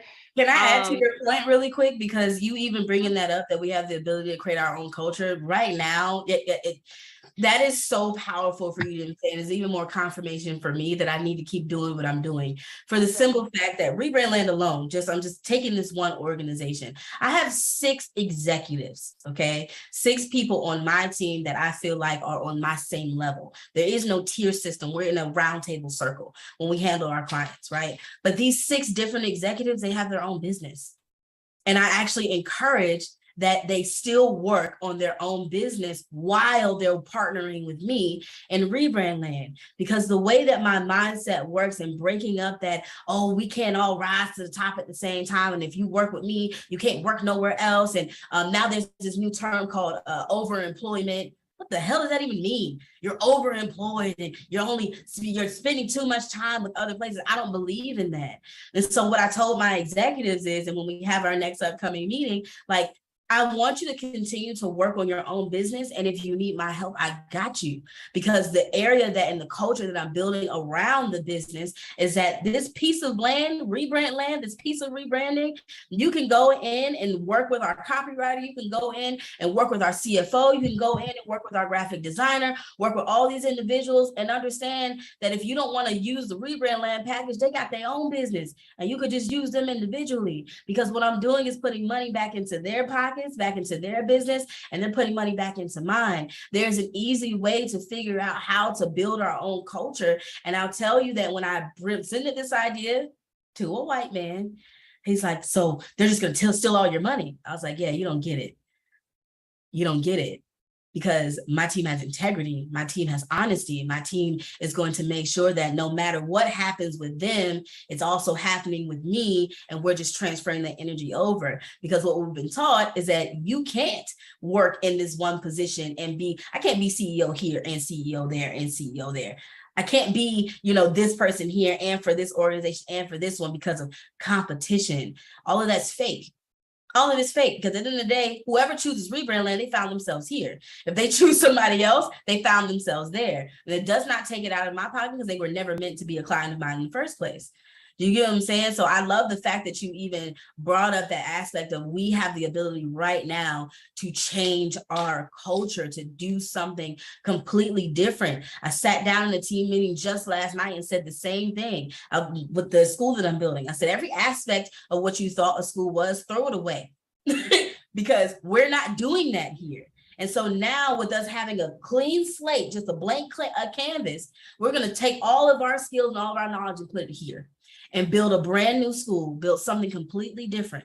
So I love that. Thank you for even bringing that up and giving me that confirmation that I'm on the right track. Ashe, sis. Ashe. The goalposts have to move. Like, we can't perpetuate white supremacy. That's wild if we do. Dope. I kind of want to interject really quick because, like, I want people to understand that it's all about perspective. So if you feel like, okay, I'm going to lose something if I quiet quit, then that's just what's going to happen in your mind. But if you feel like you're going to gain something by quiet quitting, then you're going to gain a lot. But when you do these 9 to 5s, understand that you're going to be in a cage. You might find people that can help, but automatically you're going to be in a cage. Compared to entrepreneurship, you're going to meet a lot of people that want to help you, but they have to see you and understand that you need help. So once you quiet quit, a lot of people are going to acknowledge you and see you for the brand that you created compared to you working for someone else. They're just going to see you a part of their brand, like someone else's brand, not yours. And I take that to mean, I think that's good, right? Like, what do you want to do in exchange? Like, our auntie Maxine said, reclaiming my time. Like, yeah, like, what are you going to do with that energy you get back, with that time you get back, with that clarity you get back, with that, and I think we're seeing a migration. I haven't seen numbers on Black women yet, but there was the great resignation during the pandemic, right, where a lot of people quit when entrepreneurship. That is reversing. Again, I haven't seen the numbers on Black women specifically, but I can see it anecdotally that Black women too, right, are going back because they need that extra capital, right, to fund their businesses, et cetera. And so I think that's really good to keep in mind, right? Like, when we go back, if you still believe in this brand, if you still believe in this vision, if this is just a means to an end, don't work yourself to the bone and then your business flop. Like, remember what you're doing it for, right? Because energy is currency too, right? It's, I would say, a higher form of currency than green. Love that. Thank you, Tamara. So I already mentioned, right, that 17% of Black women are starting or running new businesses. So these are not mature businesses. These are not in the growth stage. These are like brand new. And so for those who are in the audience listening, right, who are at that beginning stage, right, can you ladies please share some of the things that you've gained, right, in entrepreneurship for yourselves outside of the 9 to 5? Let's kick it back to you, Tamara. What have you gained in entrepreneurship outside of the 9 to 5? I've gained patience, ironically, a lot of knowledge, and another thing that I've gained was just experience. You're not going to get the same experience working a 9 to 5 compared to doing entrepreneurship. Once you jump into the entrepreneurship, you're going to meet a lot of people. You're going to get invited to a lot of events, and you just have to break out that shell and just be like, you know what, just go for it. And that's what I did. I just go for it. I just run. Because once you do, like when you're doing a 9 to 5, you can't run as fast as you want to. Compared to entrepreneurship, you can time yourself. Okay, I'm going to get this done at this time. I'm going to get this done at that time. But it's all at your own pace. It's the best experience ever, honestly. Ashe, love that. Kayla, what would you add? Peace of mind. I gained the ability to live so far outside the box and let everything that I am talented in shine and be profitable in it. Like I say often that I realized very quickly into entrepreneurship that my passion wasn't my calling. I'm passionate about kids, but I'm not called to be there. My calling is to create spaces. And so now in entrepreneurship, I'm doing just that. I'm creating spaces. I'm working with visionaries and legacy builders that, needed someone similar to me that needed just someone to say, hey, write that down. This is what the pathway is. This is what the strategy is. This is how you can get it. You know what? I know someone that knows someone that can get you to where you need. Like, here's your connection. Here's your network. I gained community. There's a community that I didn't even know that was out there, you know, and I speak about this often, especially if those that are in the crowd that are transitioning teachers. Listen, if you are transitioning out of education, the first thing you need to do is find a community. Find people that are doing similar to the same things as you, because you're going to feel very lonely. It's very different from going into a school building every day, seeing the same teachers, same kids, same families. You know exactly what's going on there. Now you're in the big open world and you're like, so what am I supposed to do? Find a group. Find a group of individuals that you can merge with, right? And you might not even stick with that group because that's what growth feels like, right? That might be the group that you're in for that time period. At this point, I've been full-time entrepreneurship for going on 3 years. And at this point, I've been in so many different groups, so many different communities, met so many dope, amazing people that are super, super talented and doing things I have never even heard of before, because my present community or my past community did not expose me to those type of things. So now I feel like I'm going through what I took my kids through, exposing them. So now I'm getting all this exposure to all these different talents, things I didn't know existed, people that are building indestructible books. Like, what is that? Like, how is that even a thing? And I think that it's amazing, but I also gained a lot of clarity on what my real goal here on this planet is, like what God has me here to do and what he has me here to be. What I thought in the past was, and oftentimes, you know, a lot of us going into that 9-to-5 world may think this as well. This is what we've been taught. I got to do something that's going to make me money and get a 401k and do this to keep my family afloat. When that's not the goal. The goal is to really, truly build generational wealth with my talents and my skills. And that generational wealth doesn't mean that it lasts for this generation or my kids or their kids. This is for my grandbabies' babies. Like, I'm doing this to make sure that when my grandbabies, babies, cousins come up, they can do whatever and have whatever pathway they want and not have to fall into this mindset that I've got to go into a 9-to-5 to survive, that I've got to do this to make some money. But they great grandmother, Kayla Life, set this up so that they can live just amongst the rest of them and having a choice on what they want to do. And oftentimes, even in our culture, we're not presented with a choice. We're not presented with an option. Even when it's coming to, you know, going into higher education, going to college, doing this. I know many of us, you know, similar to my own story, college wasn't an option. It's what you did. Like, you went to school, you graduated, you went to college, you got a job, and that was it. There was no other pathway for you. When that's not necessarily the truth. I can only think about if someone catered to my entrepreneurial spirit that I've had since I was a child, you know, that they called what they call me a Jamaican hustler is what they call me. Y'all, I'm not Jamaican at all. There's just stereotypes. Like, you see where that comes from. Even our own people place that stereotype on us. Why? Because I was realizing at a very young age that I could not. There were so many things that I wanted to put my hands on. There's so many things that I was good at and talented at that someone was telling me, you can't do all of that right now. You've got to do one thing. And now here I am in my 30s doing everything I'm talented in. I'm an author. I love tech. I'm diving deep into that. I love design. I'm diving deep into that. I love coaching. I do that. I do all of that. And I'm not burnt out. I'm not stressed out. I do have moments where I'm like, oh, I got to take a break. It's exhausting, right? But that is time that I've given myself, and no one's telling me you can only take a break during fall break. You can only take a break during winter break. Oh, you've got this PTO. Make sure you don't use it on a day that is a blackout day for us because we've got testing. I can do that whenever I feel like it. And so now complete peace of mind. I know I'm doing everything that I've been called to do. And every time that I have, I'm letting it shine because it's important to me. Ashe, that's good. And Rakita, what about you? What have you gained in entrepreneurship outside of the 9-to-5? The things I gained are things that I had glimpses of in my 9-to-5, especially with my flexible schedules, but I didn't realize that I didn't like fully have it into entrepreneurship. I gained ownership over my time. Like, I have the pleasure and privilege of being present in my life. Whatever that means for the day, the moment, or whatever, and being present with my family. I have ownership over my creativity. Like, there are no no's, okay? if I green lighted, I green lighted. So that feels really good because I started a co-working community. Like you said, Kayla, you need a community of folks when you transition out of that 9 to 5. So just even having the creativity to create Kinfolk Collective for business owners of color. And I always feel like I'm getting paid what I'm worth.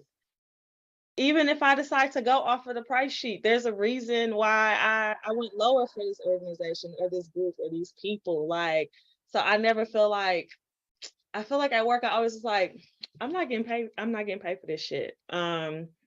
That's not my ministry and that's not my lane. That was always at work. You know what I mean? And that's not it now. Like, I left my full-time job in May this year and I haven't missed a paycheck.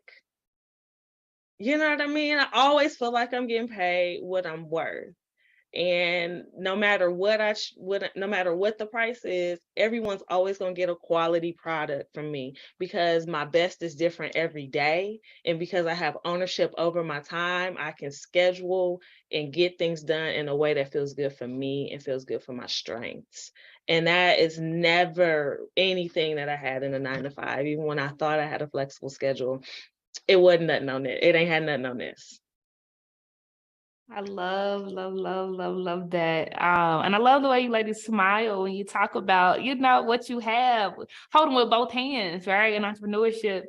Yeah, I see myself in all of your stories, and I say, you know, what it was for me or what it is for me is freedom, you know, like true freedom. Like my mental health has never been better, and I've struggled with mental health, you know. My ability to be present, like Rakita is saying, you know, my ability to build things that last beyond me, like Kayla is saying, you know what I'm saying? Like, yeah, it's beautiful. My mom was murdered when she was 21. I was 1, right? And my granddaddy, he was hard working, smart like my mama, you know what I'm saying? And my mama like him, but he killed himself. He literally worked himself to death. And I literally saw myself in this. I thought about when the heart attack was going to come because I'm working so many hours. I thought about, you know, when I was going to have a mental episode that I couldn't come back from because I kept pushing myself past my limits, right? And like to now feel free, you know, to now take a month off, calendar closed, go to an exotic country I've never been in before, and just, I know I can, you know, to know that I can take many retirements every 3 years and take a year or 2 or 3 off, you know, like it is beautiful. So I say to what y'all are saying. And Tamara, I love that you started this off with the community aspect because so many people still today, right? Like still feel isolated and alone in entrepreneurship. And y'all, we got to stop fronting. We got to stop faking until we make it. Like we got to lead with vulnerability. You know, I know that safe spaces are out there. Like, ask for what you need. Say, I don't know what the hell going on. You know, say I'm staying up at night because I don't know where the dollars gonna come from, right? So that people can hug on you and love on you, man. So good, ladies. And man, I'm sad that this is wrapping. This feels like some warm chocolate cake with ice cream on the side. Y'all are so dope. So the theme of the summit, right, is no longer my burden, right? And it's very closely aligned, I would say, with this concept of quiet quitting, especially when you think about what it can mean in the context of our personal lives and businesses, right? So what boundaries would you say that you've started to set in order inside of your business to protect your own well-being? Rakita, let's start with you. Girl, how much time you got? I'm the queen of boundaries. I will tell you no first and then circle back around if my energy changes, okay? But one of my very firm boundaries is I don't work on Mondays. I don't accept meetings on Mondays. I don't set reoccurring things on Mondays. Absolutely not. Absolutely not. I schedule CEO days. I'm part of this group called Speaking for Profit, and it really just focuses on how to build a scalable, profitable business and also maintain rest and restoration and balance, you know? So I have CEO days where I just conquer my admin things. So Casey, I can't wait to start conquering them financials since I've been doing the free founder webinar series.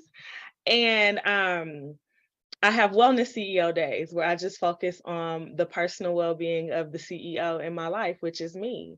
So I had a wellness CEO day this Wednesday, and I had an in-home massage, and I read, and I connected with a friend. So that feels good. And I don't work on Saturdays unless it's an event or something. Like, I absolutely do not work on Saturdays. And because I have the co-working group, I have designated times throughout the month that are on a calendar where I work. Folks can pull up and join me, but if no one shows up, I still got them 4 hours to just knock my stuff out. And being social with friends, like, sometimes, depending on who it is, I'm like, my firm boundary is I'm bringing my laptop. Like, I can create this Canva presentation while we talk. Like, I got to be able, it got to be a twofer type of situation. I love you, sis, but I got to be able to put this flyer together while you give me the tea. You feel me? Like, give me the tea and then let me work on my project. So those are some of the boundaries that I've put in so that folks know, like, if we had a family picnic, we picnicking all day, my iPad is coming. I gotta look at some analytics real quick because I could do these at the same time. Like, we've been told they have to be mutually exclusive, and I'm not trying to be like in my stuff like you see on the movies, just but I can have a sangria and work on this presentation and have a conversation with you. So having really firm boundaries around when I'm working and when I'm not working and how work looks for me is, I'm not bending on it. Love that. You so dope, sis. You so dope. Love that. Tamara, what about you? What boundaries have you set in your business? Let me tell you something. When I first started my entrepreneurship journey, I could not balance the being the Tamara for everyone else and being the CEO for my business. So one thing for certain that I set that boundary on is my business has to come first, because I have a goal, I have a vision, I have a mission for my, not only my brand, but this is perpetual. I have to give something to my kids. So I used to always beat myself up because they're like, hey, we're going to turn up, we're going to the party tonight. And I'm like, no, I need to work my business. So that boundary was like, yo, I can't hang with my friends and my family like the way I used to, and just being always there for them, because I'm like, I have to be there for my business now. So it's just like, you can not have a boundary. But I'm gonna tell you one thing, days be slipping. You see, this month alone is already gone. So when you decide to just be like, okay, you want to be that person for someone else and just be there for them and listen. And another thing, the boundary is when phone calls. If it's not about the business or perpetuating the business, making sure it goes through, because I know a lot of people want to vent to you. I don't know about y'all, but I got a vent to me on my forehead. You got to put a stop to that. Any gossiping, any venting, you have to just be like, no, boundary mode, because that is tiring. That is time consuming. You know, those conversations be lasting for like 45 minutes to an hour to like 2 hours, you know what I'm saying? Just because they want to talk about their life. And it's like, it's not like you don't care for them or care about their life, but them 2 hours would have meant a lot to your business compared to you having a conversation with whoever, you know? So you have to be like, yo, this business has to come first. No offense to you. If it is important, talk to me on the weekend. But don't schedule your times to yourself and for your business. And also like self-care as well. You really got to place a boundary for that. If you don't take care of yourself, it's going to show in your business. It's going to show it. You looking chaotic and crazy, that business is going to look chaotic and crazy. So when you really need to focus on that boundary, and it's okay to say no. Hey, can you do this for me? No, I can't. I actually can't do it because I'm doing something else right now, especially if you already have that schedule planned for yourself. It's okay to say no. They'll be okay. They ask someone else. It's okay. It's funny. When I went to entrepreneurship, the number of calls I got in the middle of the day, especially from family, like, you don't got no job, girl, let me tell you. I'm like, love that. And then Kayla, what about you? What boundaries have you set in your business? I think that even the theme of the conference being no longer my burden, the thing that keeps ringing for me is that I'm no longer the burden of other people's perception. So whatever you've perceived me to be before I stepped into this entrepreneurship journey, or even beforehand, I'm not that. I am exactly who I am, and as Kayla J. Life, the main character of this story. And with me being the main character of my story, my boundaries look like me setting heavy boundaries with myself first, right? Like I am an overworker. I am someone that will like go very, very hard, especially if you have a vision for the way your business is supposed to go. You find yourself not even breaking away from the vision sometimes. But in those aspects of even God, even Jesus had to go into the desert and be alone in silo. And sometimes I need that too. So boundaries I've set for myself. I realized as an educator, I was graced with spring break, fall break, winter break, all these different breaks that were planned into my schedule. So I knew exactly when I could shut off, when I can like be with my family, when I can go and do that. As an entrepreneur, I was in charge of that. So naturally I set none because I was going very hard into my vision and my business and what I was doing. And as my good friend Jasmine said, she said, "You normalized your burnout, and that's not okay." And I was like, damn, you in my business? You right. And so I sat down and I said, all right, now that I'm planning out, if you are an entrepreneur, you're thinking about taking this to the next level, if you're really building a legacy, you should be planning by the year, not by the quarter. So I plan by the year, and my year looks like every month I have a week to myself. And I call it my blackout week. It's the week that I do nothing but what I want to do. I don't set terms for what that week looks like. I don't say, oh, I'm just not going to touch it. This is whatever I want to do in this week. If I decide I want to pick up something for Rebrand Land, I'll do that. If I decide that I want to just kick it and play video games all day, I'll do that too. Like, it just depends on how I feel. But that's my week of just complete choice. Because I'm a service provider, because I am giving a lot of my energy and time 300% to my clients and my business and their legacies, I have to take that week to myself. Very similar to Rakita, I also don't work on Mondays. I don't work on Sundays, right? You got me from Tuesday to Saturday, maybe, right? Because sometimes Saturday, I'll go ahead and knock that off, and maybe I've done too much that week. But that's for me to say, hey, this is just my time to get back in life. I don't speak to nobody before 11 o'clock at all. I am a morning person, but I'm a morning person for me. I'm not a morning person for other people. So I realized that going into entrepreneurship, that wow, I was so high energy because I was in the school and the kids needed to see me excited and happy at 7 a.m. But don't nobody need to see that from me. I can relax, right? Like if I want to do what I need to do, I just want to talk with myself and maybe the dog for a second, and then I'm good, right? Like I don't want to do nothing else. Another boundary that I set is making sure, and this is probably something that a lot of other people have experienced, as even though we sit at a round table, I'm still the leader of the ship, right? I don't let nobody play with my team, period.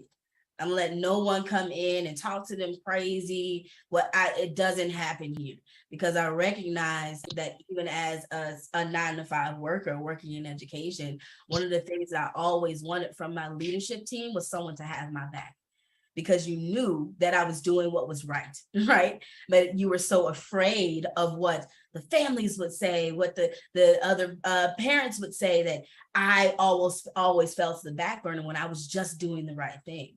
So now I make sure if you got a strife with someone on my team, or you didn't like the way something went, come see me. Talk to me, right? I don't give them that battle, because I don't feel like it's their battle to fight. As someone that is in support of them, I'm not going to let anybody ever play with them or their business or their brand or their work ethic, which is what keeps them around, because they know at the end of the day, I'm going to hold you accountable. I'm going to make sure that you do what needs to be done, right? But I'm also not going to let anyone that is disgruntled for whatever reason come into this place and tear your name down because they had a bad day that day. You know what I'm saying? So I make sure that with my team. Another boundary that I set is making sure that I do reconnect with my family. I am a overworker, as I keep stating, like I do a lot. I'm always on 200, 300%. And so, my clients laugh at me because if you see me bopping around, it's because I have like 7 different screens in front of me. My ADHD allows me to do that. But my clients will say, like, how many screens are you looking at today? And I'm like, just only 3 of them on today. Or it's only 7 of them on today. But it does keep me here. It keeps me here at my desk because I can get so much done at one time. Now I've learned that at 7 o'clock when the sun goes down, I'm in Atlanta, y'all. Sun goes down around 7 around these parts. When the sun goes down, I'm down. No more computer. No more any of these screens. I've moved away from this because it's a boundary and an act of discipline I needed to set. I don't need to be here all hours of the day to get something done, because essentially what I'm doing is wearing my brain down. And everything, I need this. This is my money maker up here in this cranium. This is what's going to keep the ship floating. This is going to keep my clients happy. If this is not working, I'm no good to anybody.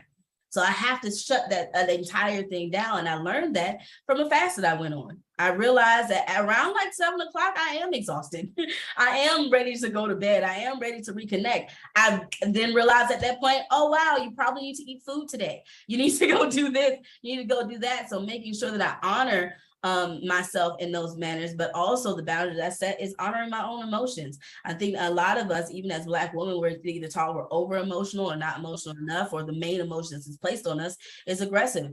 I'm all those things. I'm aggressive. I'm aggressive about this work. I'm aggressive about what I do. I'm passionate about what I do. I'm compulsive. All of those are a piece of who I am. And I'm breaking away from that negative connotation that people put on those words and placed on me to make me feel like I had to operate in one setting. So if I'm sitting in a meeting with a client and I feel emotional, I'm going to cry. And I encourage my clients to do the same. There's no longer a space where you have to hide who you are, because that's not what it means to be the main character. Being the main character means catering to who exactly you are. I'm emotional. I cry. I get upset. There's things that happen. The only problem that comes into play is if I try to make my emotion somebody else's emotion. I'll now put that on them. Now, because I'm upset, you've got to be upset. Or now because I'm happy, you've got to be happy. That's not the truth. I can live and exist in everything that I feel. I can deal with it, and I can move on with it. Right. And that's no longer a point where I was working in a 9 to 5, I'm standing in front of the classroom like, oh, wow, I can't cry right now. I can't cry right now. I've got to get someone to get in my class. I got to go run out real quick, because emotions hit us very quickly. Sometimes there is no rhyme or reason. Baby, I could have looked at something out the window, would have reminded me of something that happened when I was 3 years old. Now I want to cry, right? And I can do that in my setting now. I take time to honor how I feel, because real talk, if you want to get down to the nitty gritty, entrepreneurship is nothing but a healing journey. It is a journey to heal all of those things that have been placed on you from a child till now. And now you're recognizing in your full strength, in your full power, just who you are. And so I had to sit with myself and say, well, who am I? I'm passionate, but I am emotional.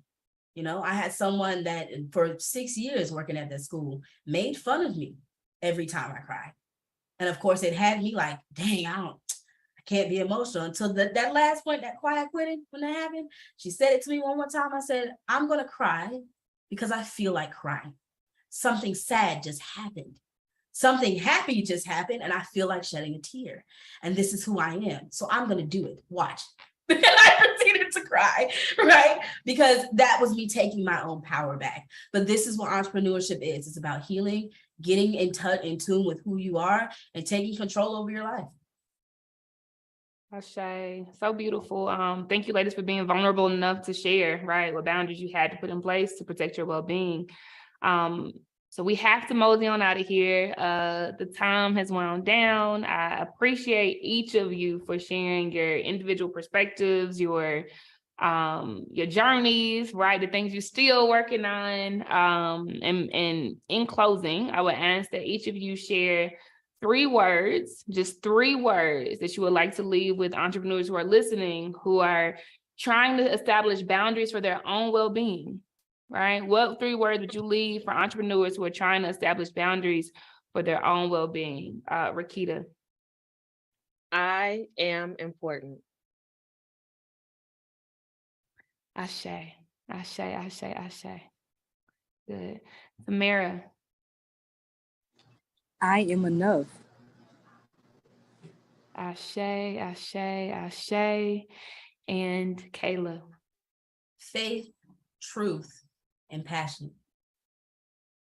Ashe. So good, ladies. Thank you so much for joining us. You are love, you are light, you should be protected at all costs. If I got anything to do with it, I sure damn will. Thank you so much for being with us today. Everyone listening, keep it locked. We have more where this come from. Thank you so much.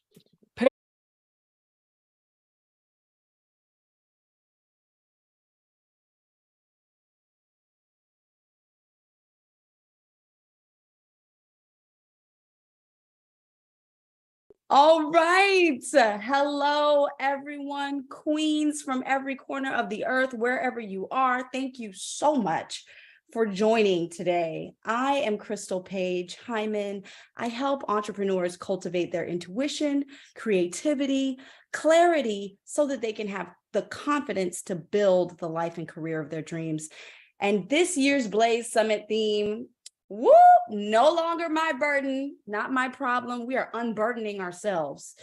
Okay, I'm just so thrilled about this summit and what it means for us and what we'll be doing together.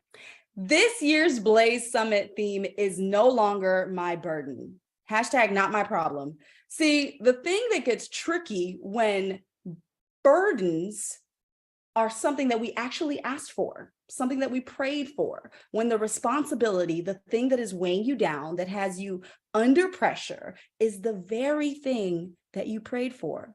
You asked to be the boss. You asked for your own business. You begged for the opportunity to leave corporate America, to be the captain of your own ship. You asked for more clients. You asked for more money. You asked for, I'm going to touch the subject. Yes, you asked for a nice husband and you asked for beautiful children. But with those things, we come acquainted with the pressure of maintaining them. Right? Sis, am I talking to you? Do you know what I'm talking about? We almost always end up at the intersection of Burnt Out Boulevard and Overwhelmed Lane. If that's you, go ahead and say, that's me. Put it in the chat. Yep, that's me. We're all guilty of this. And in today's workshop, we're going to focus on making space to sustain the blessing so that when you get it, it doesn't become a burden. We make space by doing what is called self-cultivation. And with self-cultivation is how we build capacity.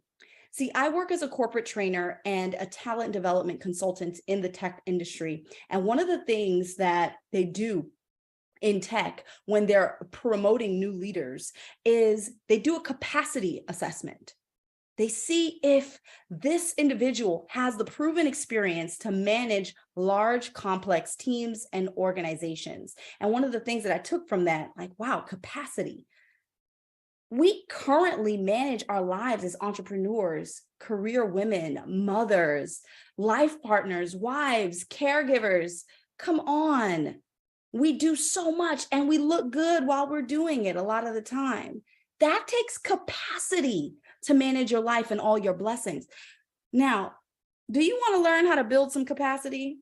Drop a I'm ready in the chat if you're ready to just dive in, because I'm going to give you my all. I'm going to give you my best in today's workshop. That's my goal. So let's just go right ahead and I'm going to share with you all of the slides. And today I just want to give you everything that you need for you to go forward and be successful. So today, again, the name of our talk is When Blessings Become Burdens. And the subtitle here would be How to Build Capacity When Our Bandwidth Seems Broken. All right. So let's just go right ahead. Now, my name is Crystal Page. I have my own consulting company. I want to show you a little bit of who I am because I think it's important. Whenever we're in an adult learning environment, it's very important for us to know who we are learning from and why we should even listen. So I am a Jamaican American, Howard University graduate, business owner of my own consulting and coaching firm. Outside of talent development consulting, I have another job I call my real job. Okay, this is where you'll find out about my manager and assistant manager, my manager being my 3-year-old daughter and the assistant manager being my husband, I am very aware of how much capacity it takes to build a life, not only for family, but also for career, for your work, for your business, for your multiple streams of income. Amen. It takes a lot. Well, I started my coaching career with this lady right here. This is Hay House author Jennifer Grace, who's responsible for helping me get my foot in the door with coaching and consulting. And I've had a wonderful career. I absolutely adore Tony Robbins. Hello, do you see him right there? Come on, Tony. I am into personal development, leadership, and self-help books. My favorite motivational speaker, one of them is right here, is Tony Robbins. The other is Les Brown. And I aspire to be a prominent voice one day in this field of personal development. And just so that you know a little bit about me, any Beyonce fans, you can give me a couple fire emojis if you are a part of the Beehive and have, you know, respect and love for the Queen Bee. That's definitely important to preface here as I give you a little bit about who I am. So the thing that I do, the problem that I help solve is entrepreneur mental health. We are, as a group, as entrepreneurs, we are more likely to suffer from some sort of mental illness.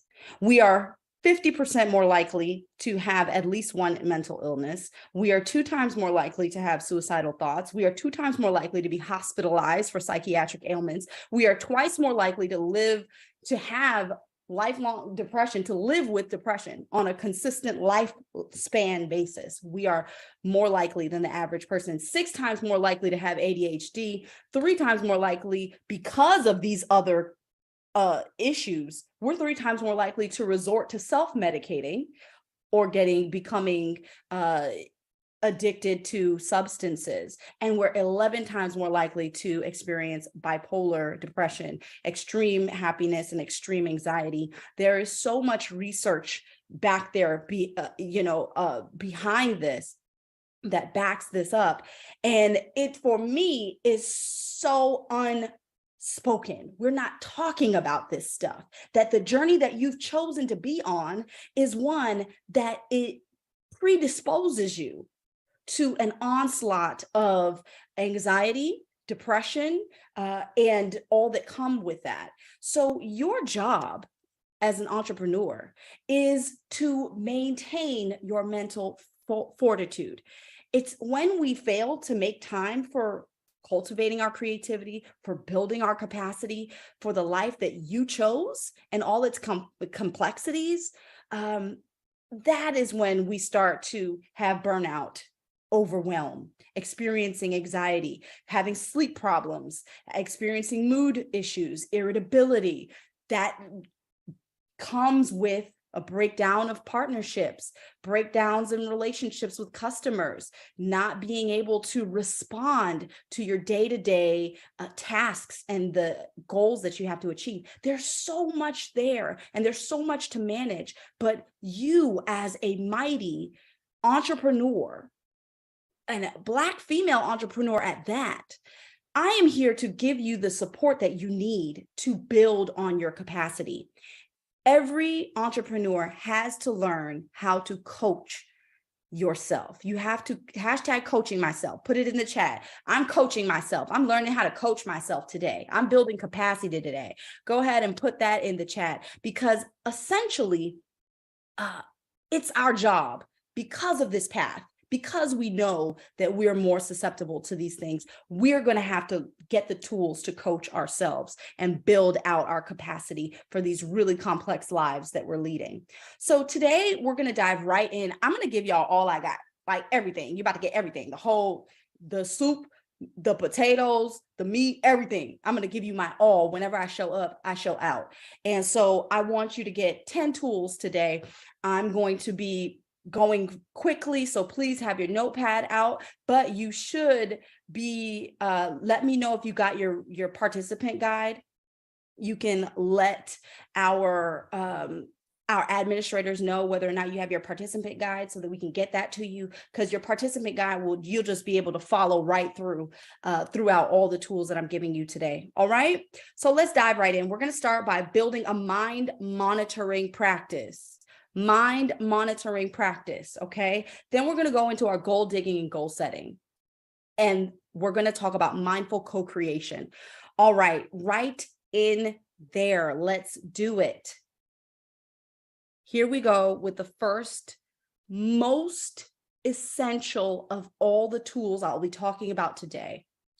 It is your writing practice, a daily journal practice. A lot of the reasons why we lose our bandwidth or our ability to process and meet the needs of our businesses and our busy lives, it's because we have so much on our minds, so much to think about, to address. You're managing so much, but when we get our thoughts out on a page, it frees up space for us to observe the thought as words on a page, rather than a rumination that's in your mind driving you crazy. Really and truly, if you get it out, then you can do something with it. And just to give you a high level, broad stroke of the benefits of a writing practice, I'm talking about this helps you with everything that has your attention right now. You can literally write out every single thing that needs your attention and then refer to that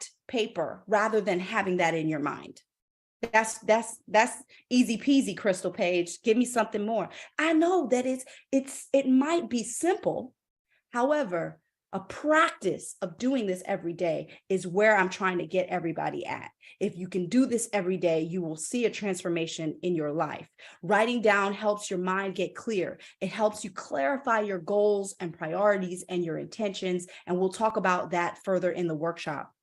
Writing things down helps you stay motivated and helps you recognize how far you've come. You're able to see your progress. When you go back and look at your journals, you'll be able to see and recollect how far you've come. I have a journal, for example, from 6 years ago, talking about today.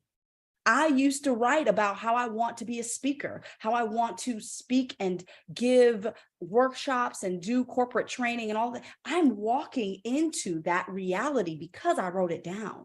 I wrote it down and I didn't give up. So there's power in our writing things down. We're moving right along. I hope y'all catching it.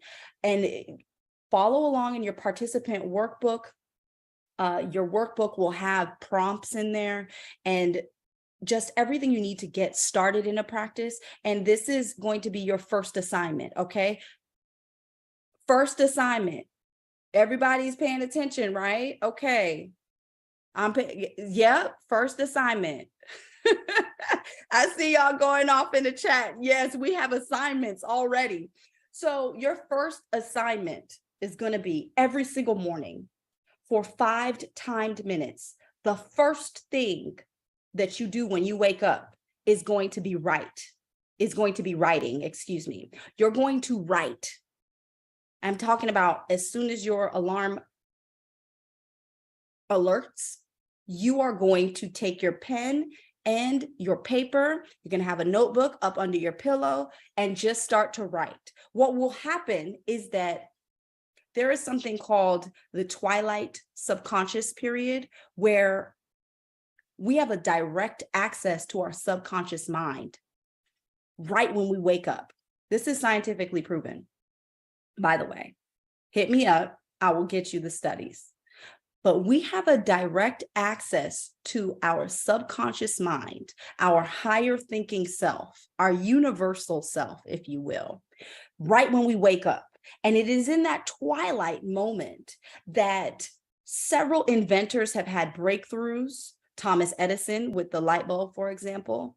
It is accessing that twilight subconscious period that we're able to see the genius and the brilliance arise within ourselves. So start to ask yourself, if you need help, you can start to just don't think about what it is that you're writing, just dump it all out.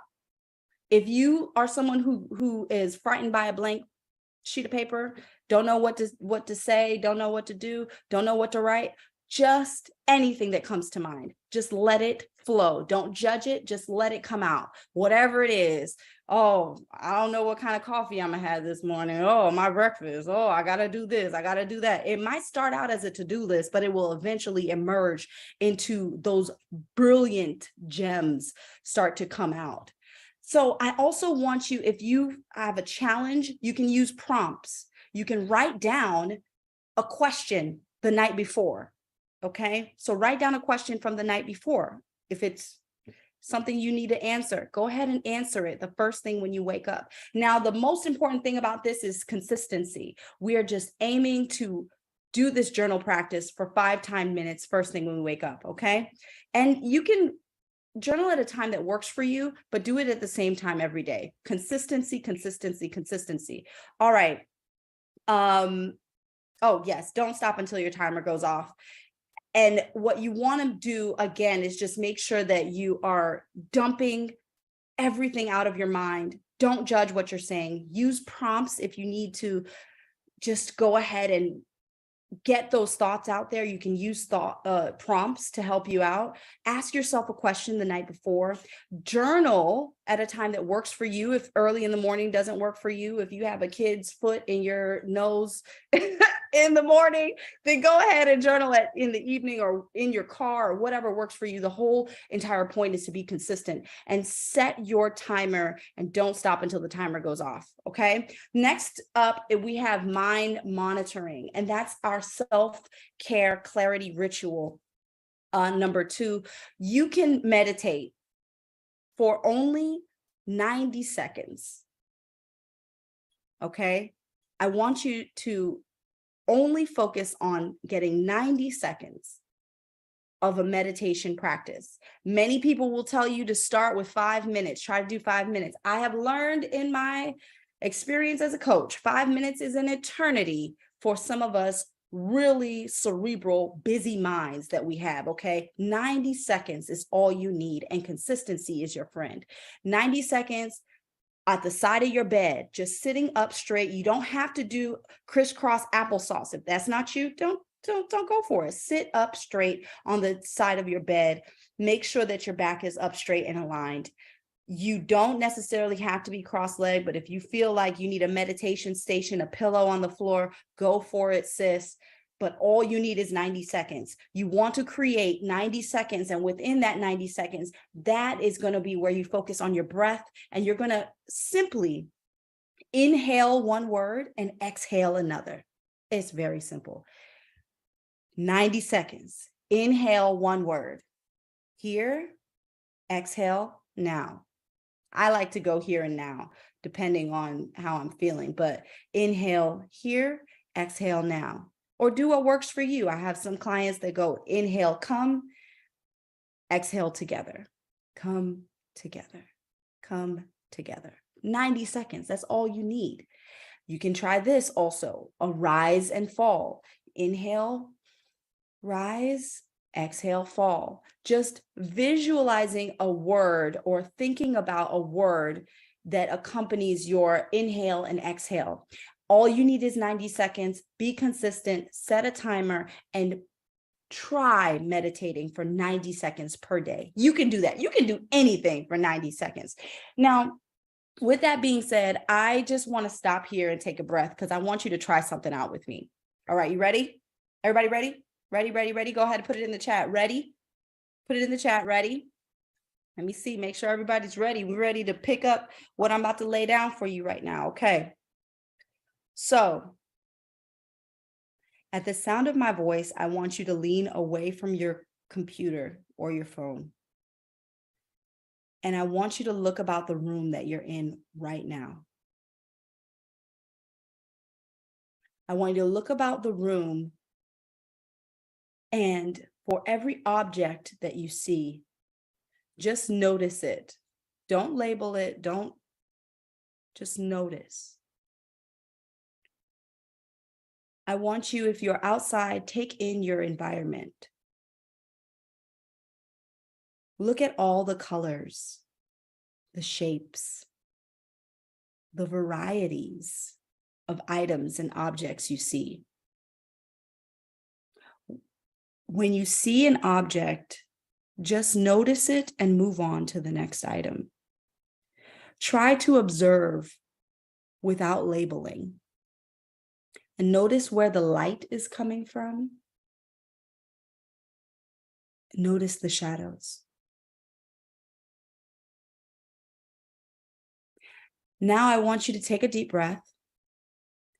And I want you to engage your sense of hearing. Be still and notice what you hear. Maybe it's a humming. Try to hear with your left ear and then your right. Just notice all the sounds that are audible to you. Notice the silence in between the sounds. Now I want you to engage your sense of smell. Deeply breathe, inhaling through your nose. And notice what smells are present with you. What do you smell? Don't label it, just experience it. Now I want you, since your sense of feeling is engaged, let's go with that and feel the air passing through your nostrils and into your lungs. You may be feeling the rising and falling of your chest or belly as you inhale and exhale. What do you feel? Wiggle your toes. Feel how your feet feel in your socks or shoes or barefoot on the floor. Feel how it feels to be supported in your chair. Feel how your clothes feel on your skin and against your body. And finally, run your tongue along the roof of your mouth and the back of your teeth. What do you taste? Can you taste anything?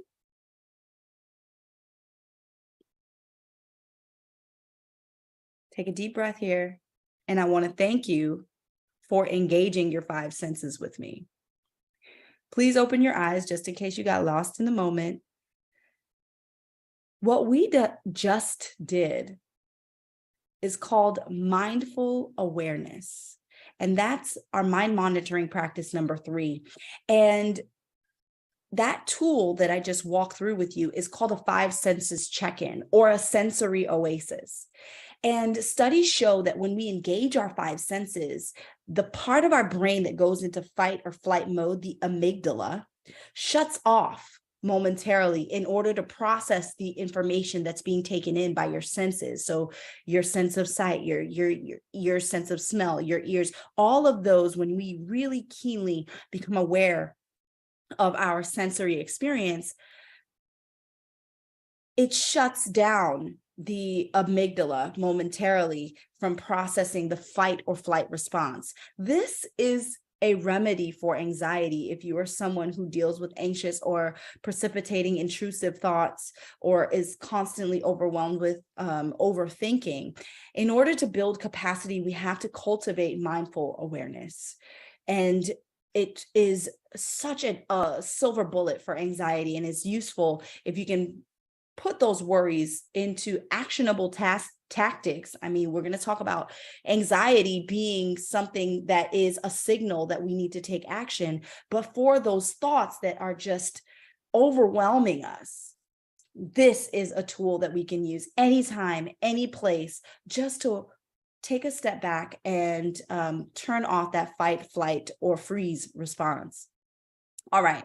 So following along in your participant guide in your workbook for this workshop, I want to introduce what is called the Wheel of Life tool. What we're going to do is rate our lives in all of these departments, okay? Because a lot of the issue tends to be when we're overwhelmed is we can't even put our finger on the issue, the problem.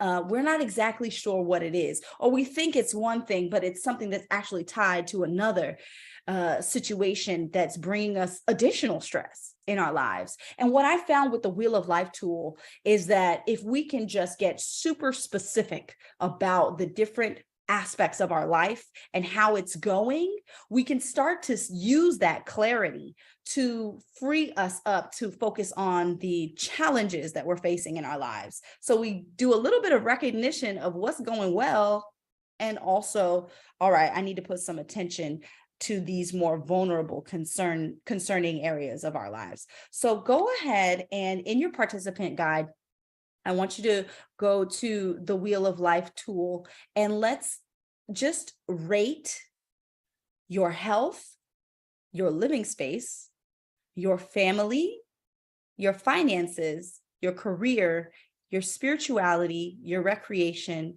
and your romance. And I want you to give them each a rating and plot a point on there for where it is that you mark. So for example, in the health department, I'm gonna give myself a 7 in health right now. That's a very generous, I really more like a 6.5, but I would plot my point right about here, right over here, okay? So that would be 7. And in your participant guide, in the workbook for the workshop, you will see an example of how it is that you can do this. Now, what I find with this is it gives us a sort of like a statistical analysis of where we are and how we're doing. So after you're done with this rating, I want you to put a date on the sheet so that you can look back on where it is that your starting point was and where you are when you go to do this exercise in the future. Now, this is a gift for you, and you can definitely use it and work through the areas that need the most attention from you. And I also will be sharing with you a little bit more follow-up support that you can use for this exercise. But from this, I'm going to give you a moment to do this. Go ahead and do the rating system. And I want you to consider, okay, we're going to do an assessment real quick. Which are your lowest rated Wheel of Life categories? Which ones are the lowest? Go ahead. Just in your quick assessment, which ones are your lowest and why? And I would like for you to take those 3 lowest rated categories and write it out on your workbook under the areas of improvement that you're working on. Those 3 areas that we identified are now your areas of improvement, okay? And we're going to figure out what 2 to 3 things we can do to improve these areas. Oh yeah, we're getting busy today. Yes, you are going to work in this workshop, okay? And then we're gonna pick one of your list of 2 to 3 things that you can do immediately, okay? And this is a little bit it's going to transition us into the goal digging part of our work today. So let's just jump right into this.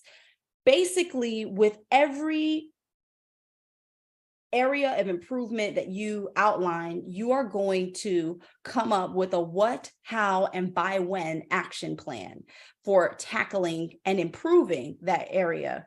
So, for example, what? You're going to name the goal, okay? Say it plain.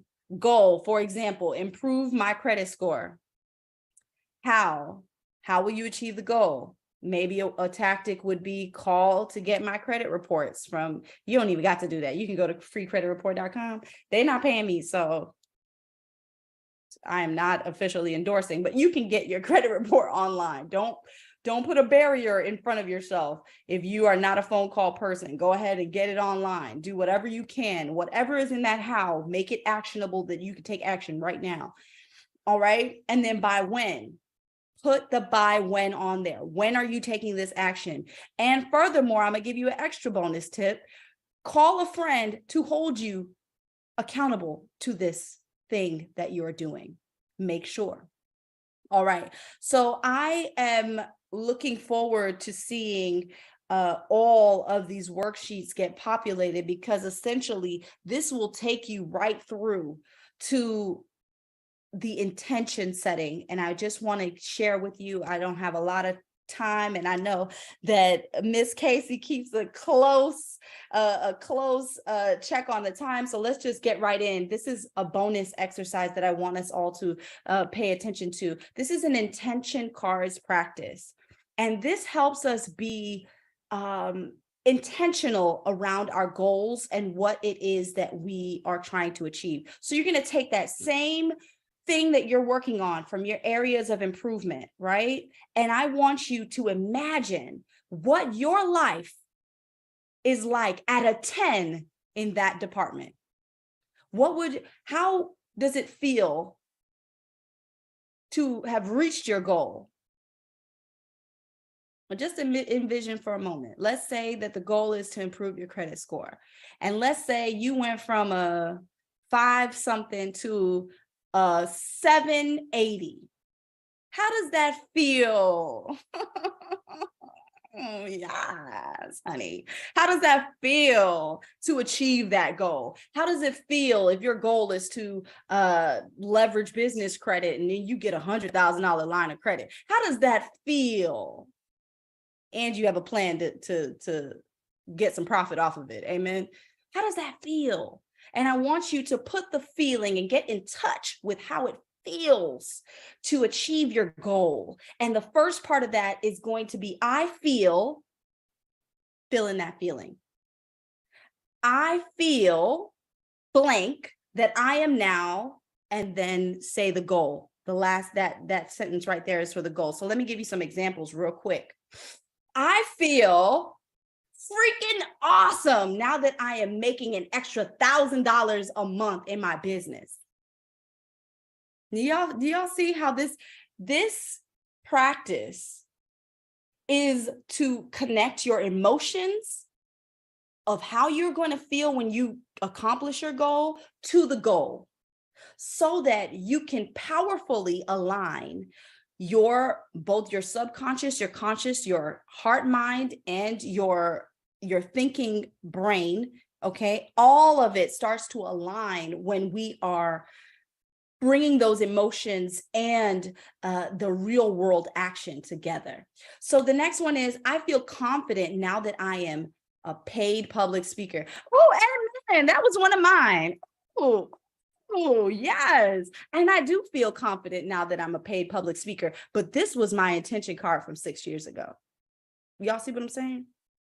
So I am hoping that this was as good for you as I intended for it to be. My hope is that each of you will meet your future self. I have a recording that is for you. Please take a moment to dive deeper into building your capacity through visualization. And the best way to do this is just by closing your eyes and following a guided meditation. This one that I've included for you is extra special. I'm going to go ahead and make sure that you get this in the chat. Thank you so much for sharing time and making space. And I really want to implore all of you at the sound of my voice, know your worth. You are so worthy. You are so valued. You are so loved.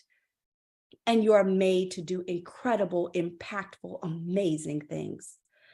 I would hope to empower you. If there's anything I can do in support, but in honor of you, I am going to include a free gift, which is my Thought Maps and Distortion Traps workbook. So on top of your participant guide that will walk you through all of this, you will also get the Thought Maps and Distortion Traps workbook that will help you walk through any cognitive distortions that could be stopping you or blocking you or getting in your way.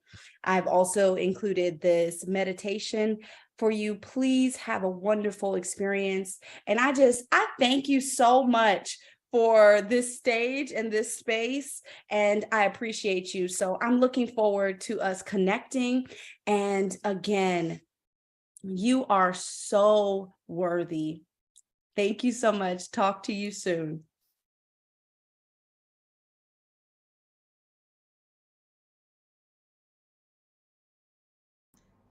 Yeah, y'all. Clap it up, clap it up, clap it up, clap it up, clap it up, clap it up. Crystal, you are absolutely incredible. The chat was on fire. Some of our friends were in the wrong chat. They were in the feed. Just scroll up, y'all will see the workbook.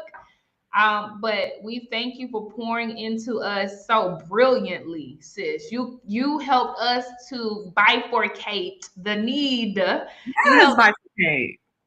Girl.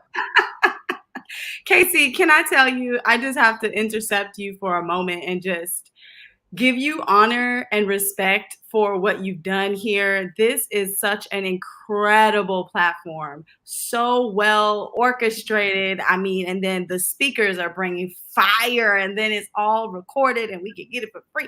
I mean, somebody give Casey a hand clap. Like, this is incredible what you put together, you and your team. Thank you so much for allowing me the opportunity. Excuse me, my webcam is acting donkey right now. Excuse me. I'm trying to get it working. I'm trying to get it working, but I appreciate you. And I hope that it was just beneficial and to spell out essentially like our minds are so incredible. And when we are intentional about what we do with our minds and crafting that story and beating back that self-doubt and really just going forward with our trust in our abilities and, you know, our journey, we can be so powerful. We can be so powerful. Ashe.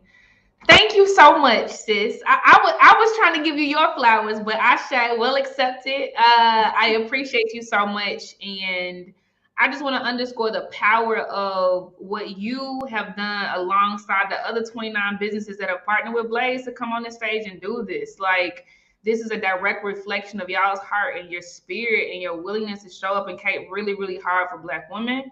I have chills talking about this, and then another 30 businesses in the booths. Like, literally 60 businesses came together for this because we deserve all the things. So, Crystal, thank you so much. I'm going to make sure that folks get their questions out to you because you lit it up, sis. So, y'all, I know y'all were enamored and enthralled in that workbook, but please do type your questions in the question panel and raise your hand to come to the stage. So I see Sequoia up already. The way she cued herself was by hitting the hand under the stage. Sequoia, I'm bringing you up right now, Mamacita. The floor is yours. Okay. I'm going to turn this camera on. Hold on. Let me get Sequoia. Am I on? Hi. Okay. Hi, everyone. Thank you so much, Crystal and Casey. Yes, for the platform. I'm trying to get my words out. I'm so happy to see that you presented this, Crystal, because I have been I've been talking about mental health and creative healing for a long time. I went through entrepreneurship for a while in my first business and burnt myself out like to the max, mentally, physically, emotionally, all that. And then in that process, I went back to my painting. I come from a family of creative people that never did entrepreneurship. And I've been healing this big, deep wound from my family for a very long time. And when 2020 hit, up until the beginning of this year, I realized I was like, okay, I need the healing. Like, I was chasing for money, afraid of what would happen. And I was like, you know what? I'm going to stop what I'm doing because I need this healing. And when I finally stopped, more things came to me, and of course, more trust. I can go on, but I just want to say thank you for sharing the mental health aspect, because for me, because I didn't have a degree or degree in counseling or therapy, I felt like ashamed to talk about it. And my business is building the gap between the personal and the brand development and showcasing and helping people heal their business. And when they heal their business, they're healing themselves. And I like to incorporate chakras in this. And I get a little woo-woo, and you know, especially like in the areas that I have been in it really wasn't accepting, or they just didn't understand. But I've been finding my footing and pushing back the negative things that we go through as entrepreneurs. And I just really want to say this was such a breathtaking, because like we went in today earlier with some other things, and that was a good, like today is coming through with the punches, but in a way it's enlightening, so this softened it up a little bit, but I appreciate this. And I'm gonna get off, but thank you, Crystal, and thank you, Casey, for this, because I really needed this. Like, this was one of the weeks where I was like, I don't know if I have time. And then I was like, something just kept saying to my spirit was like, sit down, sit down, sit down. And I sat down, and I'm like, okay, I got some more things to do. So yeah. Thank you, Can I ladies. just say something real quick, Sequoia? One, thank you for your courage, for stepping up and like being courageous to share a little bit of yourself and be vulnerable. And I think it was Kayla who said it in the last session. Entrepreneurship is your healing. You're gonna have, it's gonna be your job. I love that. I love that quote because it resonated with the work that we are all doing. Because essentially, as far as I know that you said it might be a little woo-woo, let me tell you something. We're going from a time, we have left the industrial age, okay? We benefited as a society, as a world on the industrial age. We are leaving the information age. We have benefited from the information age, the technological advancement, and all of this data and information that we readily have access to. But really and truly, do you know that we are stepping into the intuition age now? Thank you for saying that. This is the truth, and I got to speak truth so that if anything that I find to be true and that I've read in my research, and I want to loan it out to my sisters who are going through the same struggle, we all are more susceptible to having these sorts of challenges in our mental health. I don't know the correlation exactly, whether it's because we are born this way, we crazy enough to step out and do it on our own, or if it's because we have put ourselves in this situation where we're more vulnerable to the different circumstances that might make us, a little more depressed, or a little more, anxious, or worried about all of it, or completely overwhelmed. But honestly, we need you. We need your voice. As we go into the intuition age, creativity is going to be one of the number one resources that human beings will need. Yes. Number one. So creativity, being able to harness that intuition and being able to build the gap for others who are going from that black and white data world into that, what's the vibration like? Yeah. How is this, whatever external thing is happening to me, what lesson does that teach me? What thing am I going to release in my chakras because of this experience? These experiences that we have are here to agitate us. And that thing in the washing machine is called an agitator for a reason. It gets us clean. Yeah. So don't let it overcome you, sis. These are just agitations. That's just making you clean so that you can go and do the work that you've got to do on this earth. Thank you. Thank you. I accept and receive all of that. Thank you so much. Because I've seen so many people just not even understand how to process their ideas. And I know what that is like when you are going through the rejection alone as an entrepreneur, so, and so much more. So thank you so much. Thank you, ladies. I appreciate everything. Thank you for you. And keep taking up spaces. Don't apologize. Don't try to move out of the way. Okay. I love that. I love that. And thank you so much again, Casey, for, just the opportunity. You're welcome. Thank you for your brilliance, Mamacita. You are light, and I'm happy to stay connected. I mean that. You let me know. Whatever you do, I got you. For sure. Thank you so much, Casey. And it's mutual. So talk the to next. Do we have another? Next is Monique Roundtree. Monique, you are on the stage. The mic is yours, Mama. Oh, hi, Monique. Hey, hi. I just wanted to say thank you, Casey, for having this event. I was at the last one in the summer, and it was just so inspiring. and it got me back to my poetry. I used to do poetry, and we did a little ode to a Black woman, and I loved that and enjoyed that. And I'm just trying to kind of like push past my anxiety when it comes to starting business and being an entrepreneur.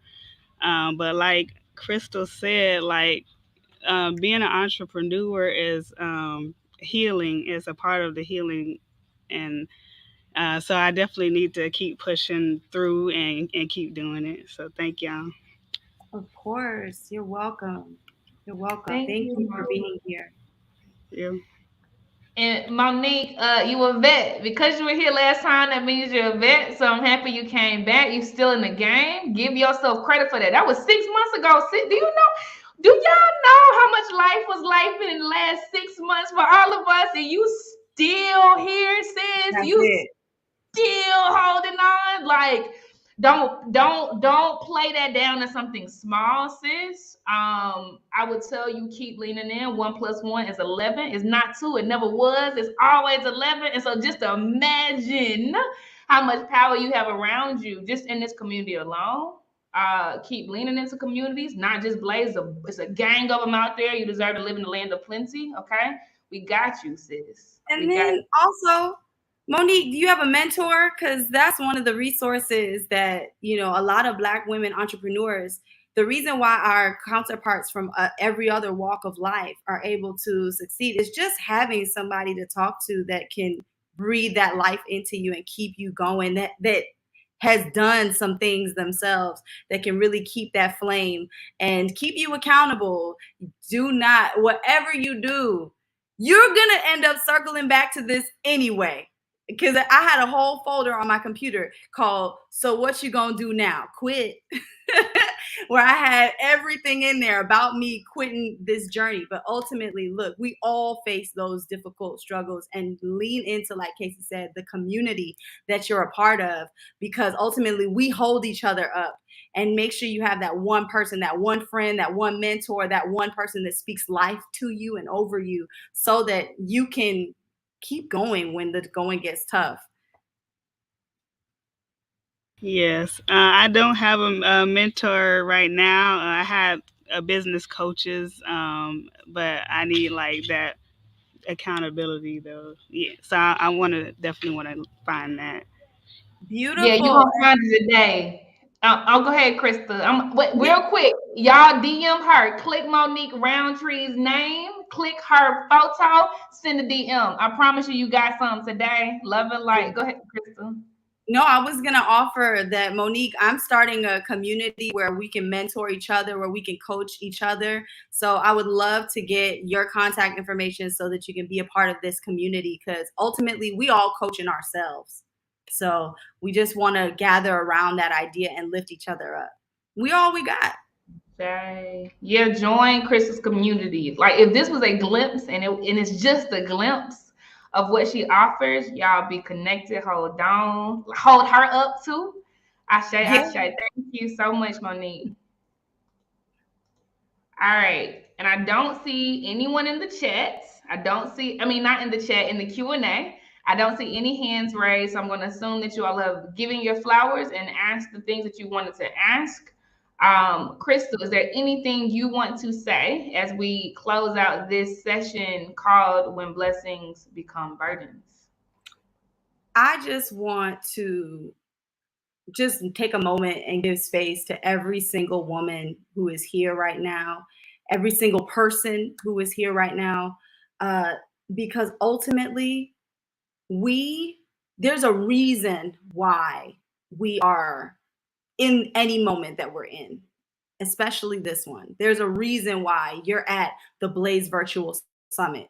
There's a reason why you heard that nugget, that quote, that gem, that fire that you just can't get it out your ear. It's on your heart now. There's a reason why you came up on this information at the time that you did, so that you can be sharpened, so that you can add a little fuel to your cup, so that you can pour into somebody else and pour into your work.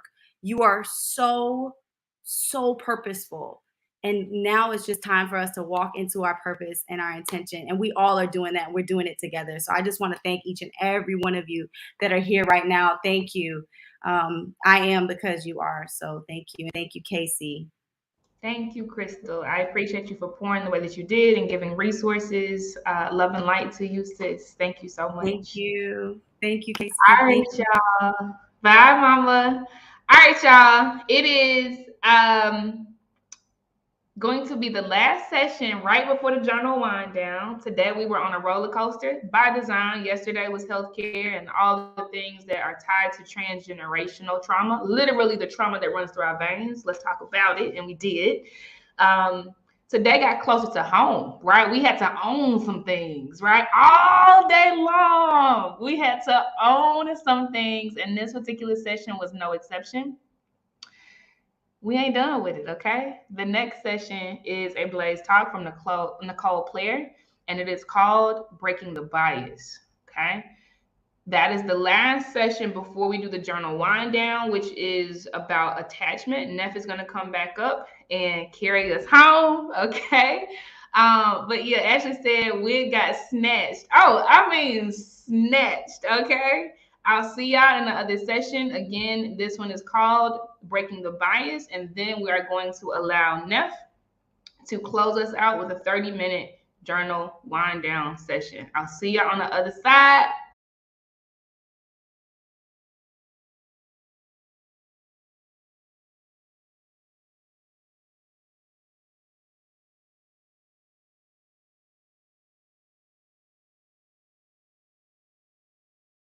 It was hard for me the first time I experienced bias in the workplace from my own boss, who was also a Black woman. Not that I hadn't experienced it before, but this time just really hit different. It was even harder for me when I had to have a conversation with my 4-year-old daughter and share with her that this world does not love her. But how these experiences would shape me into the woman that I am today, I am even more proud of. So how do you break the bias that you experience being a Black woman? Initially in my career, I had trouble speaking up and speaking out against the bias that I had experienced in the workplace. It was my second job out of college, and I was so excited. I had just landed what felt like a big girl job. I was even more excited when I found out that my boss, who experienced life just like I did, was a Black woman. I looked forward to the conversations we would have where she would be able to mentor me and help me to navigate my professional career. I knew a lot of people, and out of all the people that she would get me. But instead, it was total opposite. She had placed unfair assumptions on me. She bullied me. She even told me that I didn't have the right look to work in corporate America and that people would not take me seriously. This experience with her really damaged my self-confidence in my profession and ultimately caused me to put in my resignation letter because my time was way too precious to spend it with someone that didn't make me feel my best. I also recall saying those dreadful words, I don't ever want to work for another Black woman. Now, when I think back on that experience, it really crushed my heart because I'm a Black woman. And while I was working in corporate America at that time, I aspired to be in leadership. I one day wanted to own my own company. So how would I feel if another Black woman shared those same sentiments that she didn't want to work for me because I'm a Black woman? I had always hoped that I would, if I had to do life again, I would handle that situation differently. I was a person that I wanted to shy away from conflict, and conflict is not a bad thing, and I just really had to get comfortable talking about the uncomfortable. And how do you do that? You find yourself in more uncomfortable situations. And if I just could have spoken up and stood up for myself, maybe I could have avoided the next Black woman working for her and the trouble that they may have, with unfair assumptions placed on them. one thing I told myself, from here on out, I'm going to use my voice and I'm going to speak up and speak out against things that I know are wrong. Now, it didn't always happen, or it didn't happen exactly that way. I had to have some real life experiences in order to, feel comfortable and where that actually felt natural for me to speak up and speak out. And when I say I could still say that it still doesn't feel natural. It still is uncomfortable at times. But there is something about motherhood that really just puts that oomph in your step, right? Like you just feel like the things I couldn't do for myself, I will make sure I can do it for my children. I've been blessed to be the mother of 4 beautiful Black little girls, ages 11, 8, and 4-year-old twins. So as you can imagine, my home is super dramatic. There's a lot of emotions flying around. And as you can see, I've locked up my hair because I could not fathom doing 5 heads in the morning. And I had to reclaim my time somewhere. And by the way, this was the best decision I could have ever made. I'm really hoping and waiting for one of my daughters to tell me that they are ready to start their lock journey so that we can make life a lot easier. But nonetheless, I am learning so much about myself through the eyes of my daughters. And this has just been a really amazing experience thus far. So I'm getting a lot of practice in this discussion around breaking the bias because it is my civic duty as their mother to make sure that my daughters know how to stand up for themselves, but also that conversation doesn't stop until every Black woman in this world is treated equally. And we've got a lot of work to do.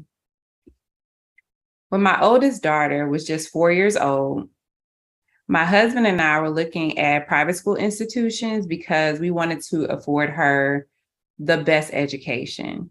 We live in St. Louis, Missouri, in the metropolitan area, and our private schools are really good in the area.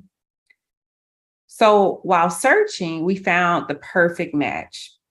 It was a school where we felt like our baby girl could thrive, where she could, and she could at times be very timid and soft-spoken. And this school was going to really challenge her to use her voice and really focus on building our future leaders. The only thing I questioned about the school was the diversity, because when I toured the school and the classroom that she would be joining, I saw no one in that classroom that looked like her. But I figured, we could offset it because we lived in the city and we lived in a pretty diverse area.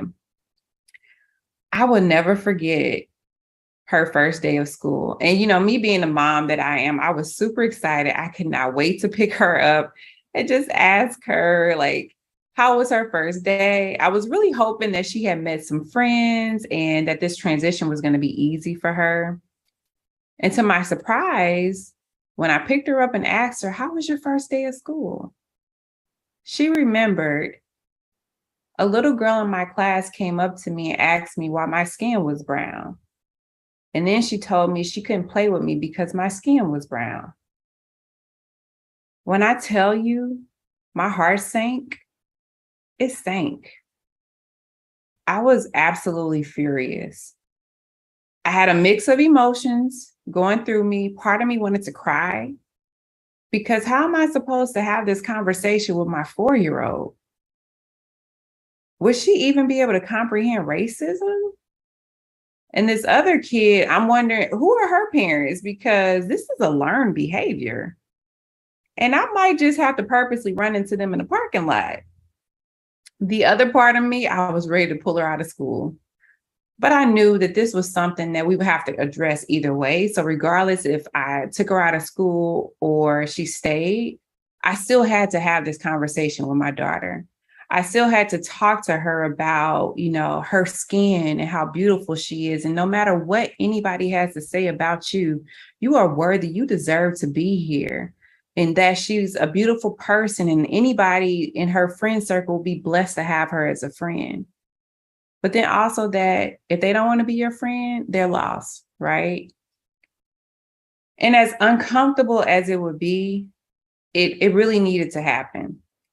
I just didn't think it would happen that soon in her life. So of course, I did what any other mother would do. I contacted the school I told them about the situation, and I told them about the seriousness of it too, and that, we need to have more difficult conversations like this with other kids, and the importance of letting these children know that, hey, we are all different and we come from all different backgrounds and walks of life, but it's important that you be kind to one another. And I also expressed my concern about the diversity in the school, right? My daughter needs to see other people that look like her. She felt so alone in that moment, and she had no one to turn to or talk to, and nobody else that knew what it was that she was experiencing. I will say I was more than impressed with how the school handled the situation, and then their focus on diversity being a priority for years to come. It gave me a little comfort, but I did notice a sadness in my daughter. I noticed something happening in her internally, where she wanted to feel included, wanted to belong, wanted to feel wanted. But isn't that so many of us Black women that experience this throughout our careers, where you're working as an entrepreneur or working in corporate America, and you've been in rooms where you did not feel wanted, or where you had to prove that you were worthy to have a seat at the table, even though you are worthy? And in the words of our great sister Rihanna, a lot of these companies were built on the backs of Black women anyway. So I knew that this would be an opportunity for me. I needed to take a stand and commit to breaking the bias for myself, my daughters, and generations to come. And this is how Black Girl Motivation was birthed. Black Girl Motivation was created because I wanted all Black girls and women to be inspired, empowered, uplifted, and motivated daily, because we experience so many hardships throughout our lives. And if I could just use my voice and other Black girls and women's voices, we could begin to change the trajectory of Black women being silenced and instill life, power, value, and worth in one another. So how am I using Black Girl Motivation to continue this charge and breaking the bias against Black girls and women? While Black Girl Motivation is a technology company, it's been my focus to make sure my business is getting the exposure it needs to position itself to reach Black girls and women from all over, not just through technology. My background is in technology. I built a technology company. However, I know that there are areas that I lack experience and knowledge in. And I position myself to be in rooms where, because I might lack that experience and knowledge, I want to get some additional exposure. I want to make sure to find organizations where I can join their board. And most times this is minimal commitment to you. However, this could be a major breakthrough in your business. For me, I joined a board at a local school where we serve underrepresented communities. So now I have exposure to more Black girls that need daily positivity. I want to encourage you to break the bias by not limiting yourself and your business to just your area of expertise. If you own a beauty business, there is room for you in education too. For me, I am still working a 9-to-5. So while I'm also running my own business, over the course of these last couple of years, a lot of companies have really put a lot of focus on employee resource groups where they have a specific focus. So like Blacks in your companies, Asians in your companies, and so on and so forth. And I've been able to utilize these groups at my company as well as other companies because of my focus on empowering Black women. This is another way I'm breaking the bias to ensure we all have the tools to speak up for ourselves. I've learned that, to make my job work for me. And if you're in the same boat as I am, working a 9-to-5 while also leading your own business, I encourage you to do the same. Make your job work for you. Another way that I'm making my job work for me is continuing to break that bias is being very strategic about my career decisions. I position myself into roles that serve a dual purpose. And while they benefit my company, they also benefit my business too. I've been afforded the opportunity to attend different conferences specific to my area of expertise that has put me in rooms with people that I probably would have never been in rooms with. And to be able to open up the conversation about Black girl motivation and how we are empowering, uplifting, and motivating Black girls and women around the world. And I encourage you to do the same. I didn't recognize this at the time. And most times we don't recognize it, right? We don't recognize it until we go through what we have to go through. But that traumatic experience my daughter had at just 4 years old, mixed with my own unfortunate experiences, in my life and in my career, will be exactly what I needed to build my own brand, Black Girl Motivation. The great thing about it is I've been able to include my daughters in this movement.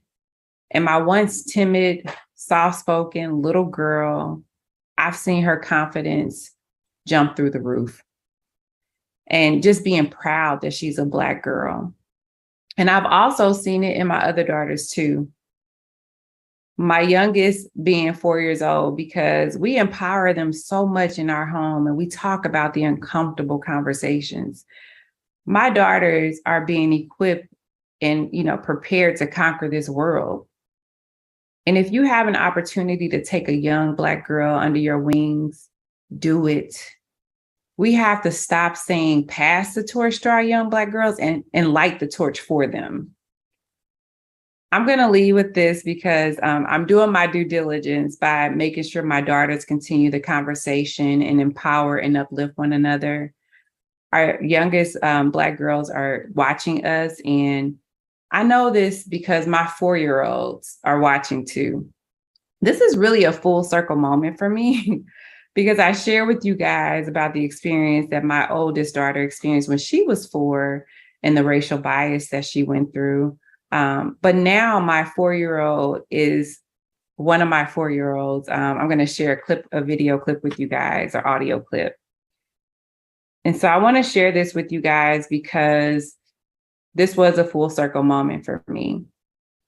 And, I shed a tear afterwards because I thought about what my oldest went through and just thinking about my youngest now. And I am more than confident that I know that she would handle that situation differently if she was at school and someone told her they didn't want to play with her because of the color of her skin.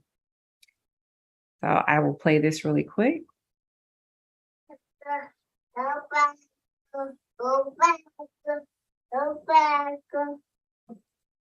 Are you a Black girl, Riley? Yeah. Yeah. You like being a Black girl? Yeah. Go back, go back, go back, go back, go back, go back, go back, go. Better go, Black girl.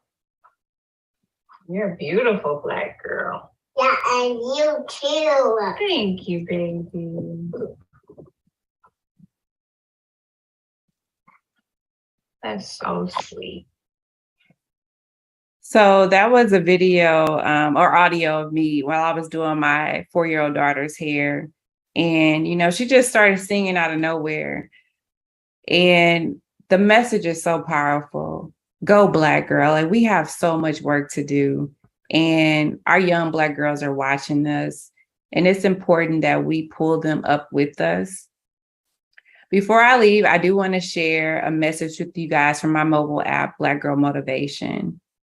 And I'll leave you guys with this. Hey, sis, the Black woman who does not require validation from anyone is the most feared individual on the planet. And I want you guys to remember this because you are worthy, you are valuable, and you deserve to be here. Thank you.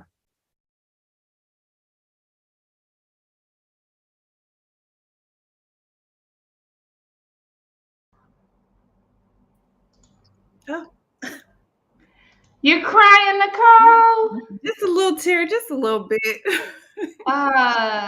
Sis, that video just, man, I don't have words. Anything you want to say right now? Boy, wow. Okay, these last 2 days I'll just start with this. This is my first Blaze Summit. I didn't know I needed this as much as I did. Like, it has just been so insightful and just an opportunity to just like, hey, like these are some things, some patterns that you're seeing in your own life that you may need to change. And, I'm just so fortunate to be here. And I thank you. I love the chat because I'm seeing all of your comments and I see people who are experiencing the same things I talked about in my message. And I'm here for you, sis. Like, you are not alone. I'll just say this because while we're talking about bringing community together, right? Like, and it's so important for us to have community. We also need to be mindful of those that don't want to see you succeed, that don't want to see you do well, right?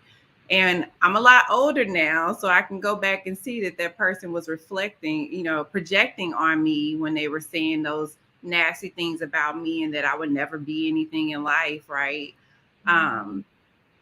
But it's something, right? Like, you have to go through that journey and that experience till you get to that place and you learn what you need to learn. And, even going through it with my daughter, which was so painful. And it took a long time to get her to a place where she didn't want to be validated by the white person, right? Or when she was in a classroom, even though they start bringing in more diverse, students, but she would still gravitate towards the other students, right? And I'm like, well, why is she playing with the Black kids? Like, so just those things. And it took us a while to get her to a place where she loved the skin that she was in. So just thank you for this platform. I appreciate you so, so, so much. I really do. Likewise, sis, we must be looking at mirrors right now because I appreciate you just as deeply. I'm going to ask every single person that is in this session to write out words of affirmation directly towards Nicole right now. It could be one word, it could be a full sentence, it could be a paragraph. Flood her right now with affirmations. And as they do this, sis, and as you read this, I want to tell them a story about you. I met Nicole Claire through the Fearless Fun Summit some months ago on a spreadsheet, on a Google Doc. And introducing ourselves to each other, she invited me to go on her app and put in an affirmation that Black girls could read. Man. Oh, I mean, the concept alone, I'm like, oh, this cold right here. And I did it. In doing it, I was affirming myself. I was talking to the little Black girl inside of me. And sis, for me to hear your baby girl's voice affirming herself, I'm talking about you are experiencing things that we've never even dreamt of, because we've been saying, I want my children's children to be free. You went from your first baby to your little baby. Right. That is phenomenal. That is phenomenal. And now you are exponentially doing that for the world. Like, you cold, sis. You cold. Thank you. Thank you. I really appreciate that. Thank you. I honor you. And I'm going to read these to you, Mama. Okay? The chat. Nicole, you are amazing. You are compassion, Nicole. You are beautiful. You are worthy of an equal exchange of positive energy. Nicole, thank you for everything you poured into your daughters and Black girls. Nicole, you are enough. Nicole, you are a powerhouse. Nicole, you are worthy, Black queen. Nicole, you are powerful. You are so powerful, queen. Continue to conquer this world. Nicole, you are the embodiment of what we as Black women are called to be. Nicole, you are light. Nicole, you are wondrously made, sis. You are an amazing mommy. Thank you for pouring into your little Black girl and teaching her that power is inside of her, not inside of how others see her. Nicole, you are needed. Nicole, you are powerful. You are a great mother. You deserve the flowers, sis. You deserve the flowers, sis. Thank you so much. Okay. So now I'm going to bring someone on stage to ask what they want to ask of you or to speak whatever they want to speak into you. First, I'm going to bring up Chandrell, and then right after that, Alexis Miller. You are next. How you doing, Queen? How are you? I love what you've done. Just to see how you've taken your situation and you turn that into your superpower. And I notice as Black women, that's what we have a tendency to do. We take what seems to be bad and we make it for good. We turn it into good. And I have a Black young queen myself who is 9 years old, and I feel that you know the Barbie dolls that they create, and not really seeing themselves in the things that they're seeing on TV and things like that, and basically them just kind of conforming to these ways of people who are not like them. And I also have struggles as far as just trying to teach my daughter, love yourself. You don't need makeup. You don't need those things. And I think she had seen me kind of go through that phase of trying to find myself as well until I actually locked my own hair. She hasn't quite gotten there yet, but she's like, she sees her mom embracing her naturalness, and I want her to also embrace that. But um another thing, our thing, it's not, we don't have the exact situation, but kind of similar. I feel like it's still relatable. My son, he's delayed in his learning and everything, and it was a situation where he's playing outside, and somebody called him retarded, and it broke my heart. you know it really broke me down, because as a mom, you want to defend your baby, you know and that broke me down. That crushed my spirit. And I know, as a mom, it is my fault that I didn't teach him the way I did, because I spoiled him so much. And now I'm kind of going through this process of getting him the help. And I know that they have a tendency to want to put labels on our children when they become young. Oh, they're autistic, or these different things. And it's like, man, I watch my child every day. I watch my baby every day, and you can't sit here and tell me that my child has problems learning, because I watch him every day. And I just hate that they try to put these labels. But I've been kind of observing the school system, and just like you done become a part of the school board, that's something that I kind of thought about doing as well, because I'm like, there's no way y'all could just take these kids and put labels on them. You can't do that. You cannot do that, especially our Black children, because I understand a lot of Black parents are not as active, but me, I'm very active. I changed my entire life. I've stopped the 9 to 5 thing just because of my kids, because I didn't have consistent babysitters and things like that.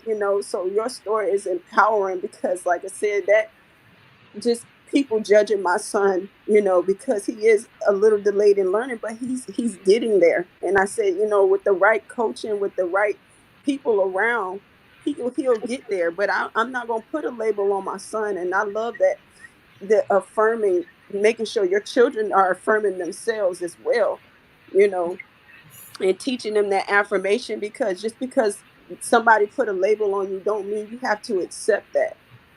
So I really love that. I thank y'all so much. I really appreciate that.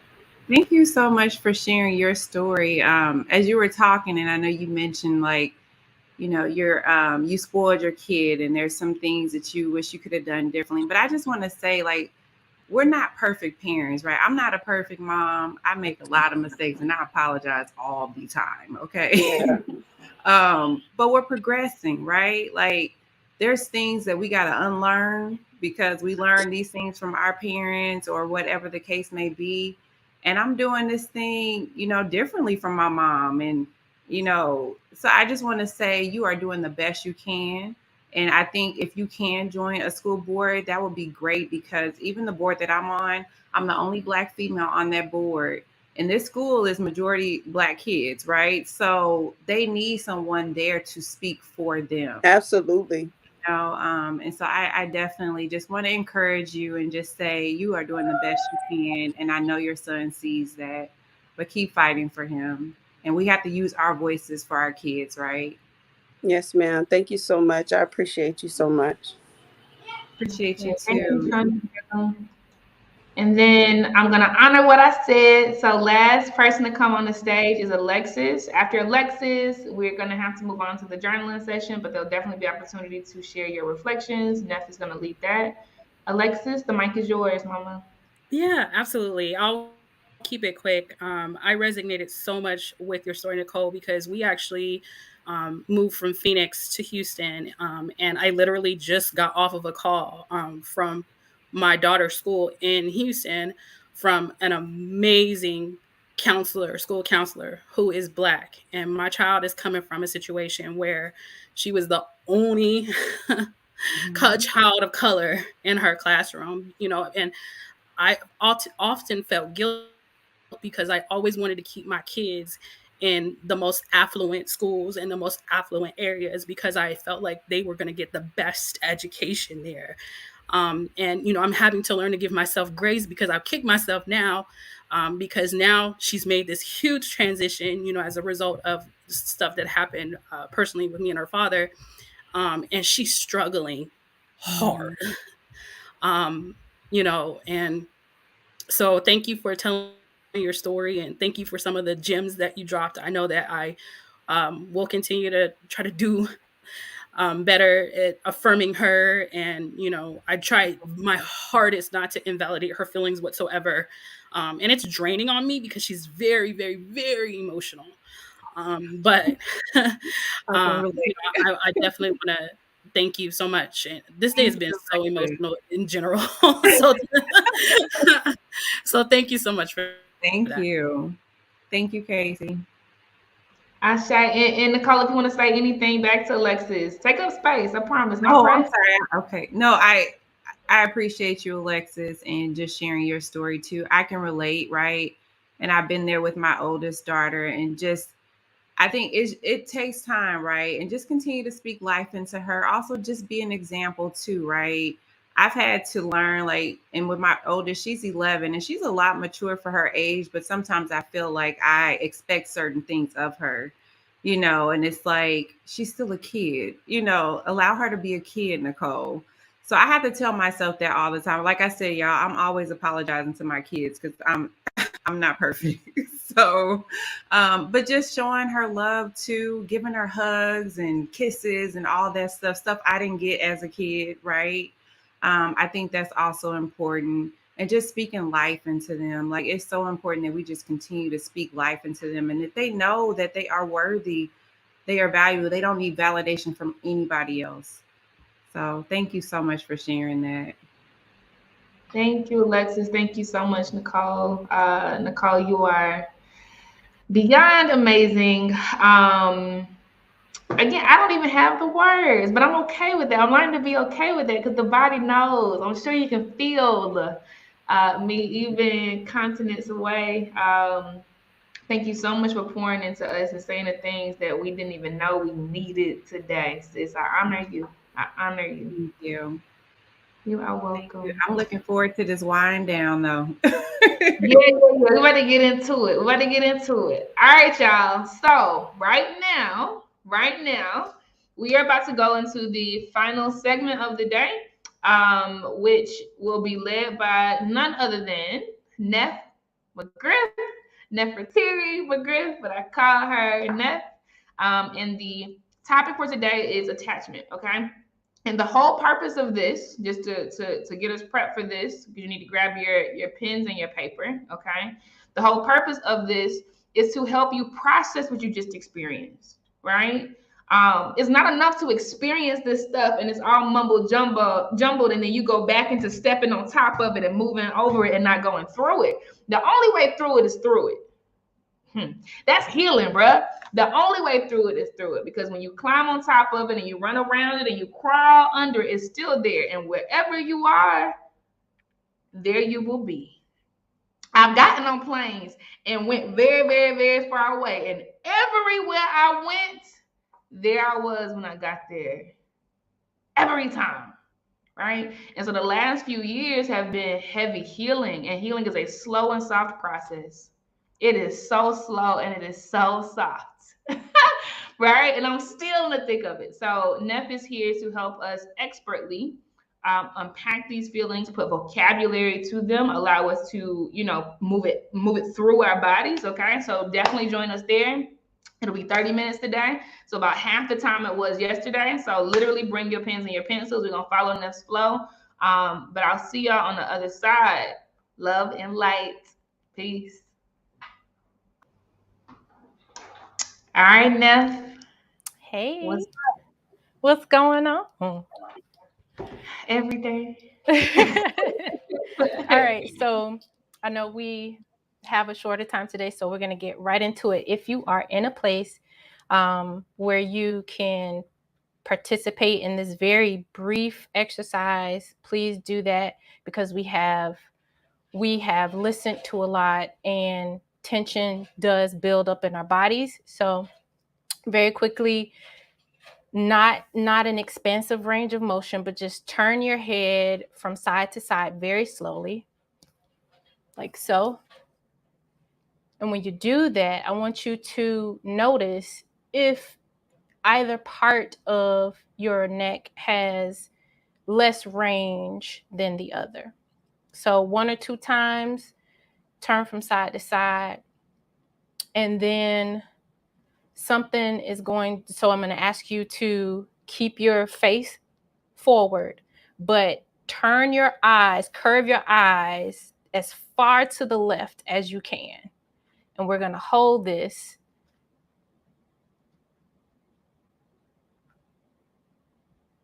I know it's uncomfortable. And now we're going to release it. And so look back to the center, blink 2 or 3 times. Now, keeping your head straight again, look as far to the right as you can. And we're going to hold that for a few seconds. I know it's uncomfortable. Okay, now we're going to release it. Blink a couple times. Now, turn your neck again and see if the range is a little bit better. See if if some of that tension has left your neck. See if, yeah. You like that, don't you, girl? So you're a magician. So if you ever feel like, there's a lot of tension, because a lot of times we carry tension in our neck, especially being in front of computers and sitting down most of the day. Whenever you feel like there is something, that is kind of caught up in your neck, go ahead and do that. And so I wanted you all to just kind of enjoy that a little bit, to kind of get you ready to release whatever it is that you need to release and be able to focus on the task at hand, so you're not too much worried about the range of motion in your neck. So usually when we talk about, or when we hear attachment, especially for my clinical folk, we usually think about the attachment styles, like the anxious attachment style, avoidant, secure. We're not going to do that today. This is totally different route. So in your journals, and this is all about us. This is all about us, because we talked about being comfort able. We talked about pain of purpose. We talked about blessings becoming burdens. We talked about weak ass advice. Okay. So this is about us. It's not about parents. It's not about jobs. It's about us. This is inner reflection. So on your paper, write down, I am, and then insert your name after that. So for example, I would write down, I am Nefertiri. Once you've done that, list at least 5 traits of who you are, but really dig deep. with this one. At least 5. You can come up with more than that, but really dig deep.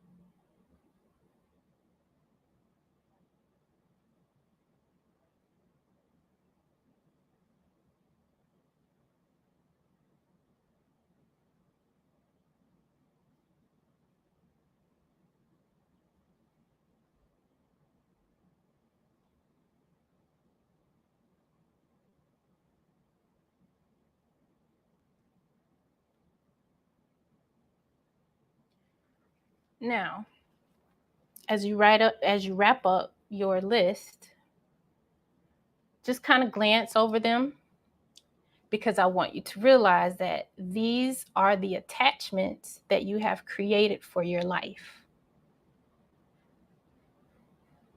These are the attachments that you have created for your life. So do not go back and change anything. You were led to write them for a reason, so let it stay. So usually what gives attachment strength is conditional love. I'm sorry, but that's what it is. Attachments get their strength from conditional love, and that isn't always a bad thing, but it becomes a bad thing when we lose awareness of our authentic selves. So think about it. Your attachment, you wrote down the list because there's some kind of condition that you know you've met, or some kind of condition, there's some kind of conditional love that you have for yourself that made you choose those traits. And that's fine, again, but it becomes a bad thing when we lose awareness of our authentic selves. And so that leaves room for infiltration by other people's belief systems that we have subscribed to, and it becomes our voice. So when you look in the mirror each day, do you see those traits that you just described? If not, write down, what do you see? When you look in the mirror each day, do you see the traits that you described? If not, please be transparent with yourself and write down what you actually see. And this isn't just about physical appearance either.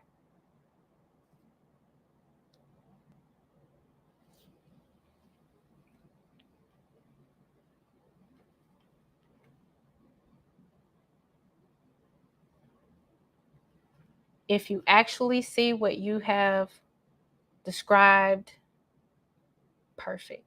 That's great.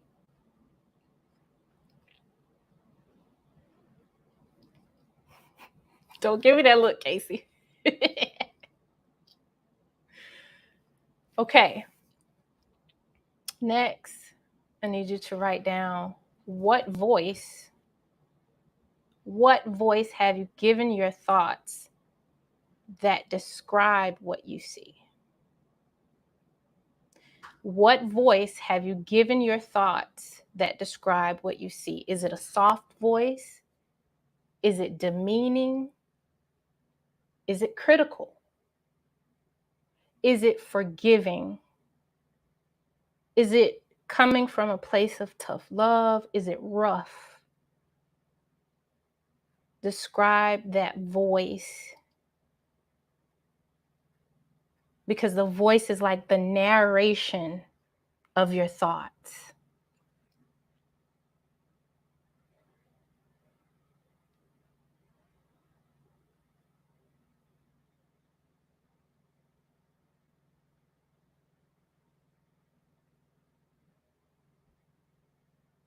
Next, I want you to think about, have you ever felt the need to meet an expectation to be worthy of your own love. Have you ever felt the need to meet any kind of expectation to be worthy of your own love?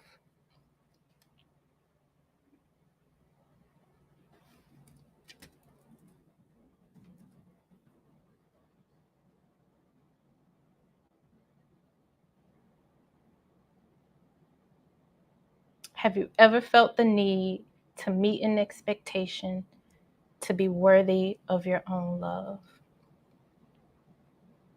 So our attachments to the beliefs about self-acceptance, or even who we have defined ourselves to be, will become the norm. And we accept them as a part of who we are. And again, just know this isn't about physical appearance.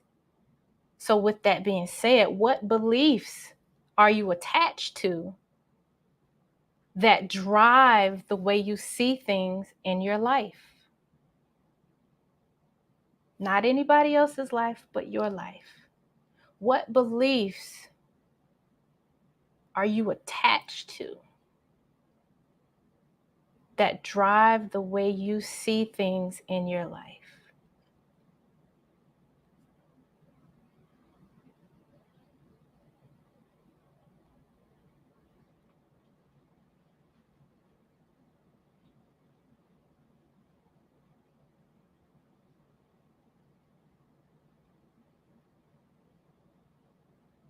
What beliefs are you attached to that drive the way you see things in your personal life?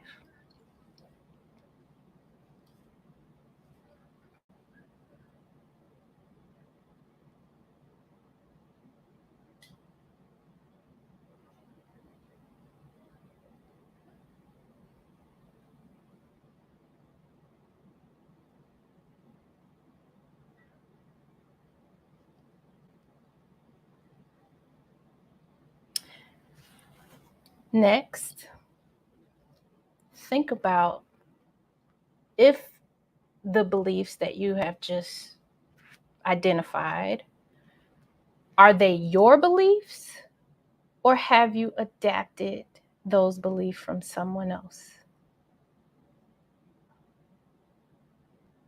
Are they your beliefs, or did you get them from someone else?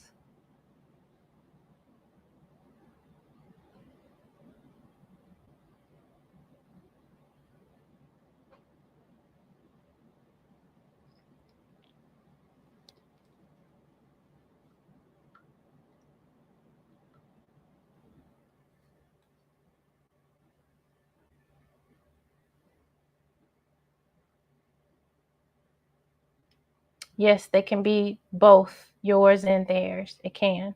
Yep. However it fits your life. Now, out of those beliefs, whether it's yours, whether it's theirs, identify one of those that you promise to yourself that you will detach from in the next 6 months, that you will adamantly work on to detach from in the next 6 months.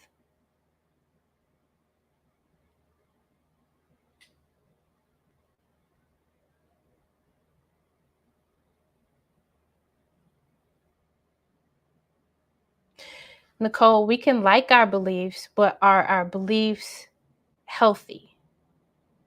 Is it an attachment that makes us feel like we're not worthy of self-acceptance? But if your beliefs don't hit on that, then you're fine. But if they are an unhealthy attachment that you have, then, because beliefs can make us feel safe, but when we really look at the volume of safety, is it practical for us? Is it appropriate?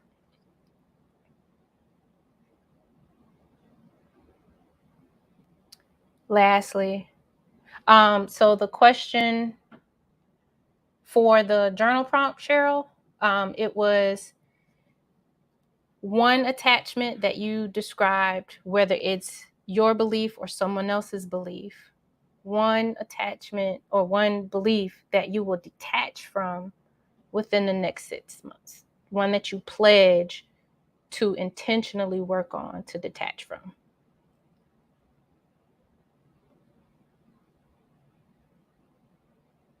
So lastly, I am confident that releasing this attachment will improve my quality of life by. I am confident that releasing this attachment will improve my quality of life by, and you fill in the blank. This is your way. This is your why. This is hopefully the purpose of you saying, okay, I have recognized that this is a belief that I want to detach from. And so I need to release this because my life will be so much better in this way. And naturally, everything on that list, those beliefs that you feel like you are attached to, one by one, go down that list. Because again, our attachment to beliefs about self-acceptance, if it's negative, even though we feel like it motivates us, but if it's negative, it becomes our norm.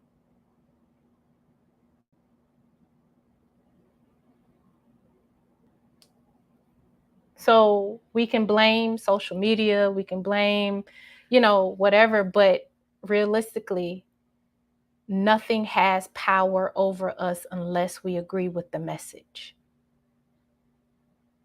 So anything that you find yourself attached to that is not serving you, even if it's a great relationship and you're still holding on to memories, but you have no space, no capacity, that's an attachment. But I wanted to make sure we kept it inner. This is about us. This is about what we see in ourselves. This is about being able to make space to be better.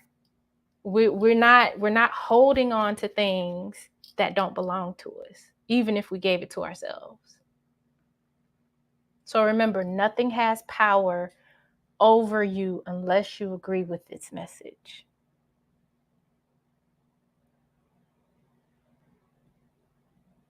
So I'm going to give the floor to you, Casey, if you have any feedback or if anybody wants to. Girl, you messed me up. Okay, you messed me up. What? You good. Okay, you got to take this on the road now. You good. You good, girl. Woo! Okay, so I just want to share my reactions, and Aaliyah has her hand raised. I'm gonna let her come up and say whatever she wants to say. Because I'm actually enjoying this. I feel like I'm vulnerable, but clearly, I mean, my therapist wouldn't say I'm vulnerable. My therapist, she done worked hard, y'all, over the last 6 years, child. Okay, so, okay, when you said to write 5 things that describe me, I said, I am Casey, a protector, a teacher, a leader, deeply passionate. I am an artist / creative. Mm-hmm. And then when you said that these are attachments, can be attachments from, or these attachments can get their strength from conditional love, it messed me up immediately because all of these things are born out of my need to feel safe and respected and viewed as something worthy. And, these are the things that people had the good connotation. Somebody said connotations earlier, like, it has everything to do with how other people see me, right? Because I was the A student. I was the valedictorian of all of my schools, elementary, middle, high, and I'm still trying to unlearn that mess. Mm-hmm. Then when you said, sis, come on now, you gotta take this on the road, sis. Then when you said, when you look in the mirror, what do you see? How would you describe yourself? Immediately, without thinking, I said sensitive, fragile, seeking, learning, blooming. Completely different. But when I look in the mirror, that is what I see. I see how soft I am and how much protecting I need, and how fine of a line there is between me being broken, depressed, anxious, stressed, right? And me being whole. It's a very fine line. My baby knows that. Like, he works overtime to protect me, even from myself, you know? But the world sees me as a warrior, right? And then I'm almost done, Leah. I'm about to pass you the mic, sis. And then when you said, what voice do I speak to myself, or what the voice do I hear? I said soft and loving, 100%. It is so soft and loving, which is deep, because the way I show up when I'm protecting people and caping hard for people and standing in the gap for people is very, very bold. It's very assertive. I do not flinch, you know? But the voice I hear in my head is way softer about myself, right? Just deep. Then when you said, have I ever felt the need to meet an expectation to be worthy of love? Absolutely. All caps, yes. Girl, yes. What beliefs am I attached to that drives the way I see things in my life? Worthy of your own love, though. Worthy of my own love. Yes. Okay. Yes. I'm talking about, I mean, even when I left that dude, like, I know I was doing the right thing, but I was mad at myself for years for choosing him. But it's like, now I'm at, like, girl, you were 16. Girl, what are you talking about? Right? Like, yes. Like, there was so much self-loathing. I wanted to die. I literally didn't even feel like, I was like, if I could be this stupid, why am I here? What is the purpose of living? So I can just keep making dumb decisions. I was so, girl, like, what is the point? I really felt like that, right? Don't feel like that today, but yes, definitely been there. What beliefs am I attached to that drives the way I see things in my life? Productivity, hierarchy, scarcity, dominance, evolution, connectedness. And the last two are who I am, right? Like evolving, right? And the first four, which is your next question, are these my beliefs or did they come from someone else? Yes, somebody else. It was productivity, hierarchy, scarcity, dominance, like 100%. And evolution and connectedness is mine. Like, I realize I'm connected to the soil and the air and it's deep. It ain't no scarcity in it, right? Identify one that I'm determined to, like, detach from over the next 6 months, productivity. And then lastly, I am confident that I can't read my own handwriting, but I am confident that releasing this attachment will improve my quality of life by giving me rest, peace, a clear mind, mental health, a free and safe relationship, and the ability to be present. Thank you so much, sis. I feel so good. I'm so proud of myself. I appreciate you. I'm bringing the Leah. Good.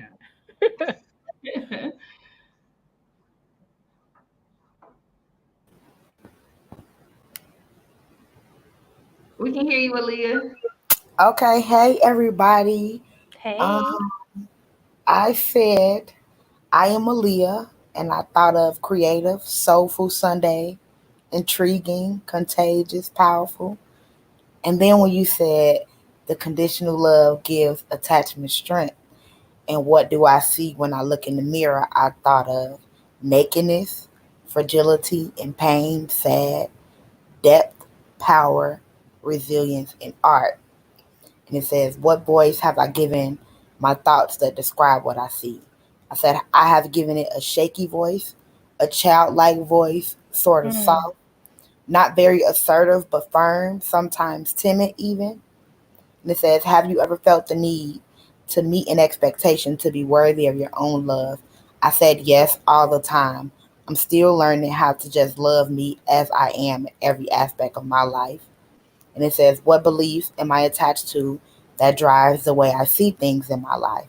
I said that mistakes are who I am, not what I did. And then my second one was, I must die empty of all that God has placed inside of me. And my second belief is something that came from me, from knowing God for myself and figuring out my spiritual journey on my own. But I said the first belief of The mistakes are who I am, not what I did. It probably came from my childhood, from my past relationship, my past friendships, my family condemning me so much when I do things or when I have shortcomings. And then I said, I promise to detach myself from that belief. And I am confident that releasing this attachment will improve my quality of life by allowing more love, healing, rest, tears, and joy into my life. I am not stuck in cycles of punishment or condemnation. I deserve great things. I deserve light. And I am worthy of great things coming from me, and to stop being surprised when great things come from me. And then I also wrote down your point that nothing has power over me unless I agree with the message.